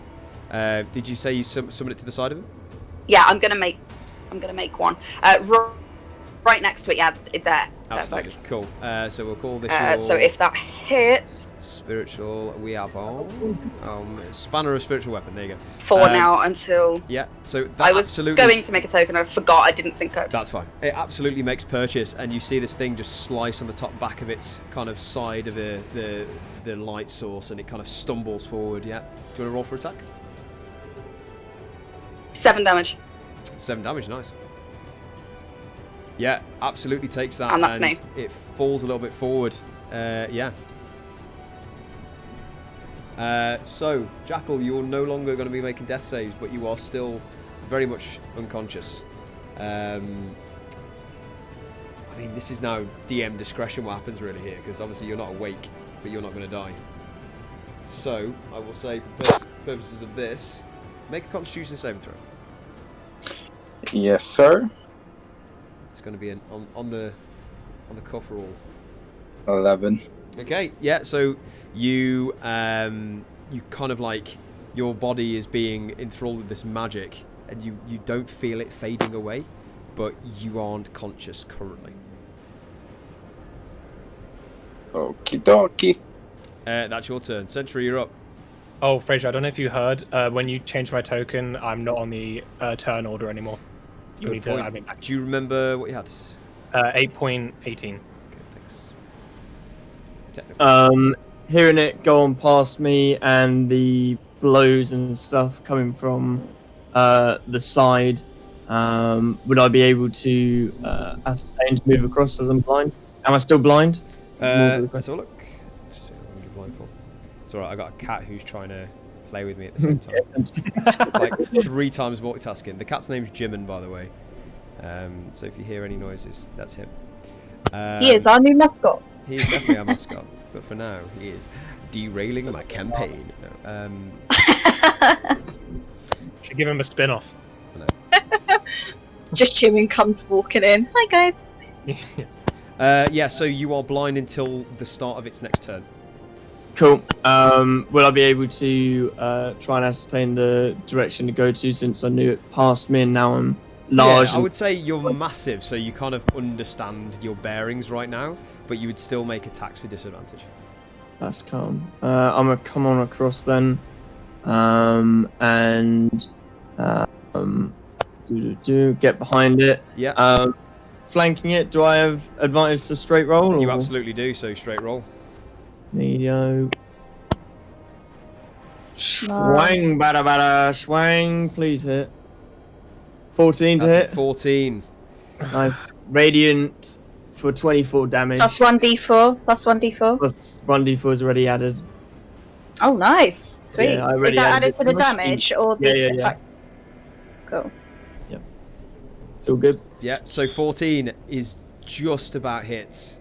And yeah, so Nice it damage. slices upwards on this robe of this weird creature. So is that 12 plus 10, yeah? So 20, no, yeah, 22. 22 radiant as well. If Did you do the plus D4? Yeah. That's added into it. I put it as a modifier. Because you're a smart boy. Oh, 20. The blade, not like you guys have seen before, but it had the slight blue radiant from it, same as my light blue, icy blue eyes and crystal inside. And as I sliced up, it will now pulse from the blade, leaving the mark in it. Yeah, Not the that fact I see. that you're 10 I'm times your blind. size. I think we're all going to see it. Yeah, definitely. I'm blind, so I cannot see. I'm legally blind. Yeah. And I just swing up and just say, I don't know what's happening, but don't look in its eyes. And Yeah, and you turn. It's its turn again. As a bonus action, it will flare its gaze into the nearest creature that looks somewhat a threat. It will look towards you, Saya. Hello. Using blinding light, I would like you to make a Constitution saving throw, please. I sure can. 23. Absolutely. You look into it and you kind of like gaze back, almost like Goku versus Vegeta style with Kamehameha. Like the beam kind of comes back and you force it back into the kind of stare it straight down, and it kind of like doesn't take effect. In which then he sees it doesn't make effect and throws this mangled hand in your direction for a slam attack. That's 9 to hit. Misses. That misses, yeah. That misses, fantastic. Makes a second swing against you. 24 to hit. Hits. That's 17 damage. Cool. Do you have any resistance to bludgeoning? Yes, I do. So that's take half bludgeoning, so take 5 bludgeoning damage and 7 cold damage. 1, 2, 3, 4, 5, 6, 7. Right, yeah. So it literally just kind of like swings that last swing back at you and just goes, and you can see this thing is kind of like struggling on its feet a little bit right now. Willow, your go. Awesome. Reload. This is so cool. Here we go. Right. Seeing that obviously it seems to Be a bit cold, on the cold side. obviously while concentrating on Sentry's enlargement, again smoke's going to be coming from her hands, and she's going to generate a magma, fiery-looking ball. And as she does, it almost like flashes, and then she is going to do it like a bowling ball. She's going to swing it towards the creature, and she's going to cast Chromatic Orb. Amazing. Using the fire. Because Yeah, it go seems ahead. like a cold boy. Make it a tap roll. Bloody love. Pow! Fuck you. 10 to hit, so throw it in the direction. Looks like it's going to make its mark. Wait. What happens when it's frightened? So frightened, it has disadvantage against attacks against you, and it can't move towards you. Oh wait, no, Ollie, the hit wouldn't have hit you. It Hang has on a disadvantage minute. on attacking everything. Oh, it is. Oh wait, so would I have not, I'm still at 34 then. I wouldn't have been hit either way. Oh, Yeah, nice. you'd be fine. Oh yeah. Well done, team. Oh, god damn it. Yeah. I could have. I really wish I Yeah. hit, because that's good. Mm. I never hit with my Chromatic Orb. Ever. I've never hit with it. God damn it. I fucking love this wolf form. It is so Right, good. I believe that's all I can do. Okay. So I'm just going to carry on concentrating. I'm going to take another. No, I'm going to stay there. I'm going to keep concentrating on Sentry, hoping he does mega damage. I'm going to make I think it's a wisdom check every time you hit. Oh, no, is it on your next turn, is it? When you're frightened? It's the end End of it. of my next turn, so I've just ended okay. my turn. Okay, so end of So- your next turn, so I'm no longer frightened. I believe so. And Sentry, you're no longer blind. Just so you know. Yep, it's all good. Wait. Your vision comes back as you're in focus. You see this kind of battle, and you see now that Jackal's body So is good to on the hear. floor, and you can see this spiritual weapon to the left of you that looks like this scythe and this crazed werewolf in front of you. Things have changed since you were blind. Yeah, yeah. The do I see that Sal? You're touching him. What's that? Touching. Jackal, Jackal? yeah. Do I see you're giving him I'd aid? still be crouched by Jackal. Yeah. Okay. Okay. Cool. Yep. Athena's go. Ollie, Yep. you're on deck. We'll That see you. is going to make a bite attack. Absolutely. 21 to hit. Absolutely hits. Yep, 5 piercing damage. 5 piercing damage. So regaining the confidence that this cat once had and just going, right, it's going straight in for it. Absolutely hits, making its purchase, ripping and tearing some flesh from the side, and this flesh is almost blue and it doesn't bleed out, and it's just, it looks mangled, and underneath these robes it doesn't look as humanoid as you once thought, but it's still stuttering towards you. Nice, yep, that's the end of her turn. Alright. Next up, Saya. Salvation, you're on I'll deck. take another swing with my claws. With You got advantage, Ollie. Go ahead. yeah, an advantage. 23 to hit. 23 absolutely hits, and yeah, going again with these feral claws, just blaze of light just comes streaking down as it goes through the front of this beast, and yeah, it definitely hit that. It felt that, and it now stumbles back, but it's still Cool. standing. And I get another attack. I forgot I get a bonus action. I can do it twice. So you get multi-attack. Yeah, exactly. Noted. So I'll do it again. 25. Give me a sec. Ooh, One nice. sec. Math is hard. Mathematics. I totally forgot that at the end of the last turn. So as soon as I finished my turn, I was like, "Fuck!" To be fair, you would have had to have done your right on your claws, Ollie. If so, you would have used. Oh, it your... was already on my claws. No, you had it on your blade. Oh no, I did that at the start of my turn.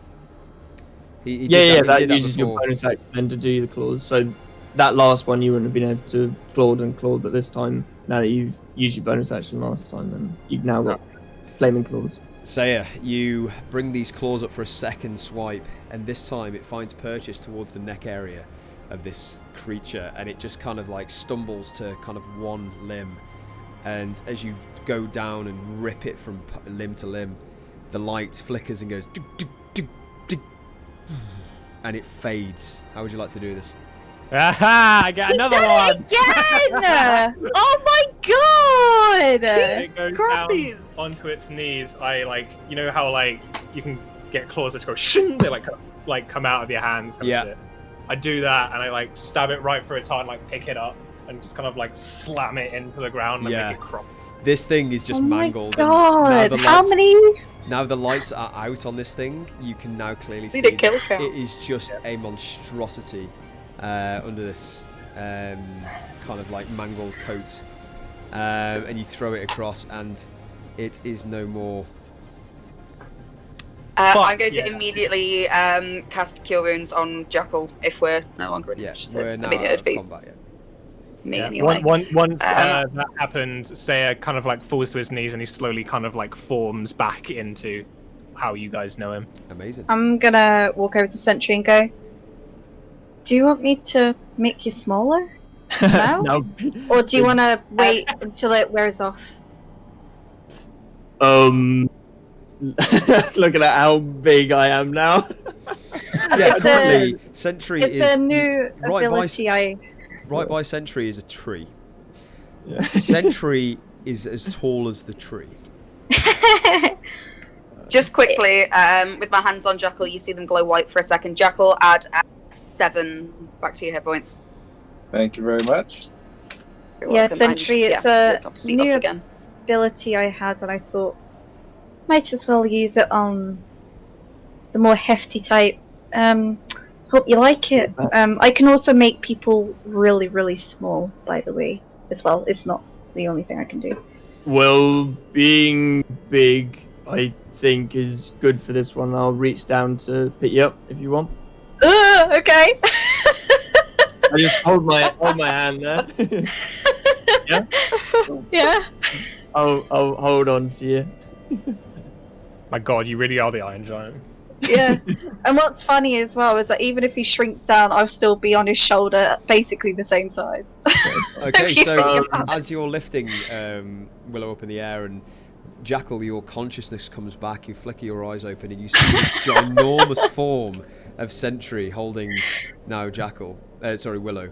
And I'd say the spiritual weapon is now gone. I think it's only a minute, is it? Or it's a few minutes? Yeah, I think so. Yeah, that's fine. So spiritual weapon disappears. Don't know how long it is, but I would have thingied it anyway. Hang on. Jackal, you see Yeah, 1 minute. Athena over you, kind of licking your face and nudging you to try and get back up.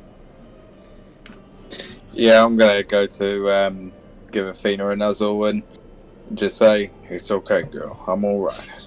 Thank you. Salvation. It's very kind of you for looking after me." I'm glad you're okay. It I'm gonna shut appears down. my role here has become to make sure that none of you die. No, I appreciate it. I'm very glad I can count on you. I'm gonna shout down. Hi, It's Jackal. fine. I'm gonna give you a little wave. Look at my new spell I have. He is very large. He's a very large I would boy. like to investigate the thing's body. Yes. I want to know as much as possible Okay. about. Yeah, I don't know whether I'm looking for things on it. Yeah, I don't imagine this thing has pockets, but just as much as I can tell about its form and what it is. With that... Sorry, go on. Once I get down, I would like to assist her, because that is what I've been wanting to do, to try and find... Well, from what Willow's more curious on its arcane nature Okay. than anything. With that... So whether I have to do that separate, I don't know. Yeah, with that, you have a look at the body, and you're being assisted by Willow, is that right? Sorry, Salvation. Yeah, because the concentration I drop now. Okay, so you drop concentration, that's fine. Yes. So does that mean Sentry goes back to normal?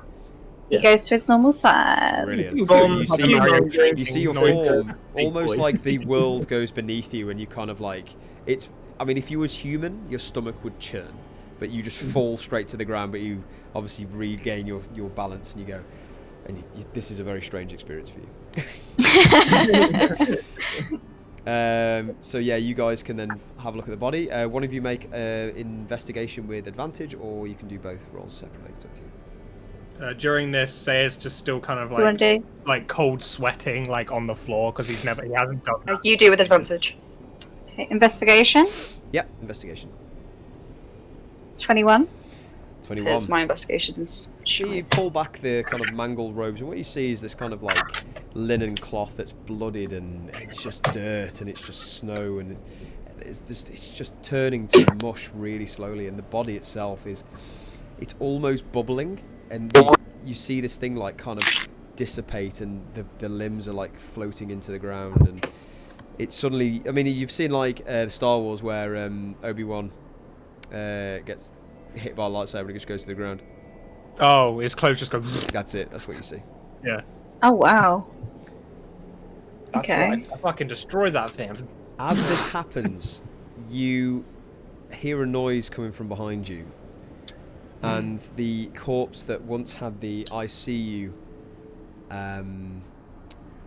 on this torso is now apparating in the air, and it starts floating.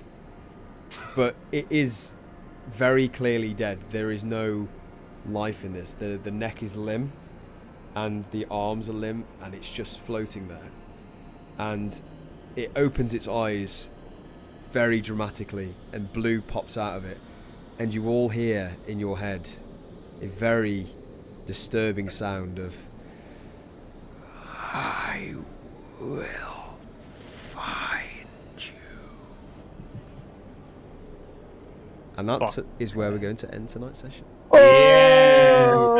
What a way to end it. That was the best Nice. part we've had yet. Was I able to try and determine its arcane nature? So with your check, its nature is undead, so it is an undead creature. But what else you gather from this, you can just see that this isn't anything like you've seen. Very similar to the words across this corpse, and you are struggling to dictate any sort of arcane nature on this. Oh wow. It is So was outerworldly. the lantern creature undead, or the apparition of the dead body? Obviously, I figured would be Lantern. undead. The but- lantern creature, before it kind of like apparated into the ground, you would ascertain that it is undead of nature. Yeah, Good to know.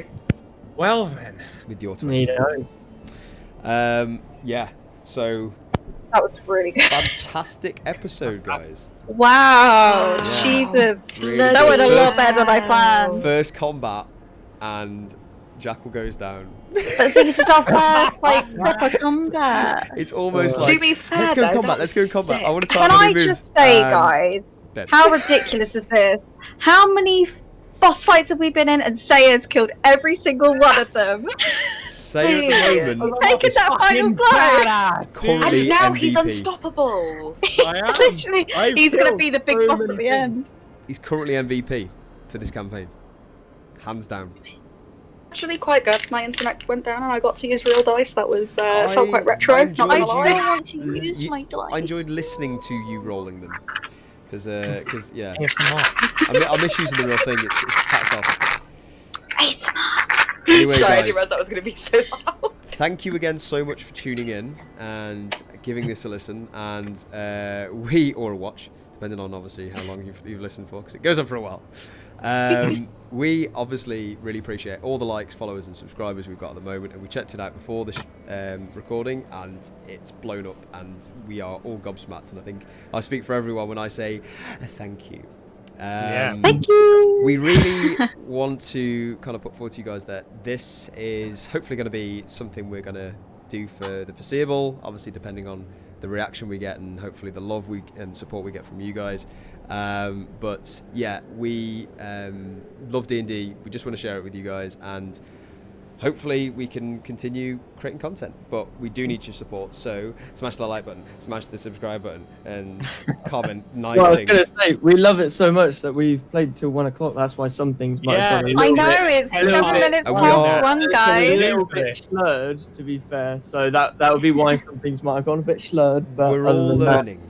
It's We're all doing it for you guys as well. I mean, come on, we've on our prologue we've hit 118 views in one day. That is amazing. For us. So I did make real sure you maths, subscribe, so- guys. I expect to see 118 people subscribing.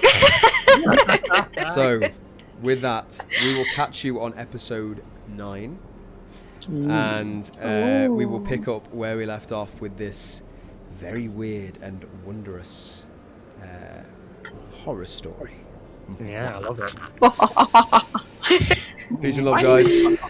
Catch you next time. See you later. Bye.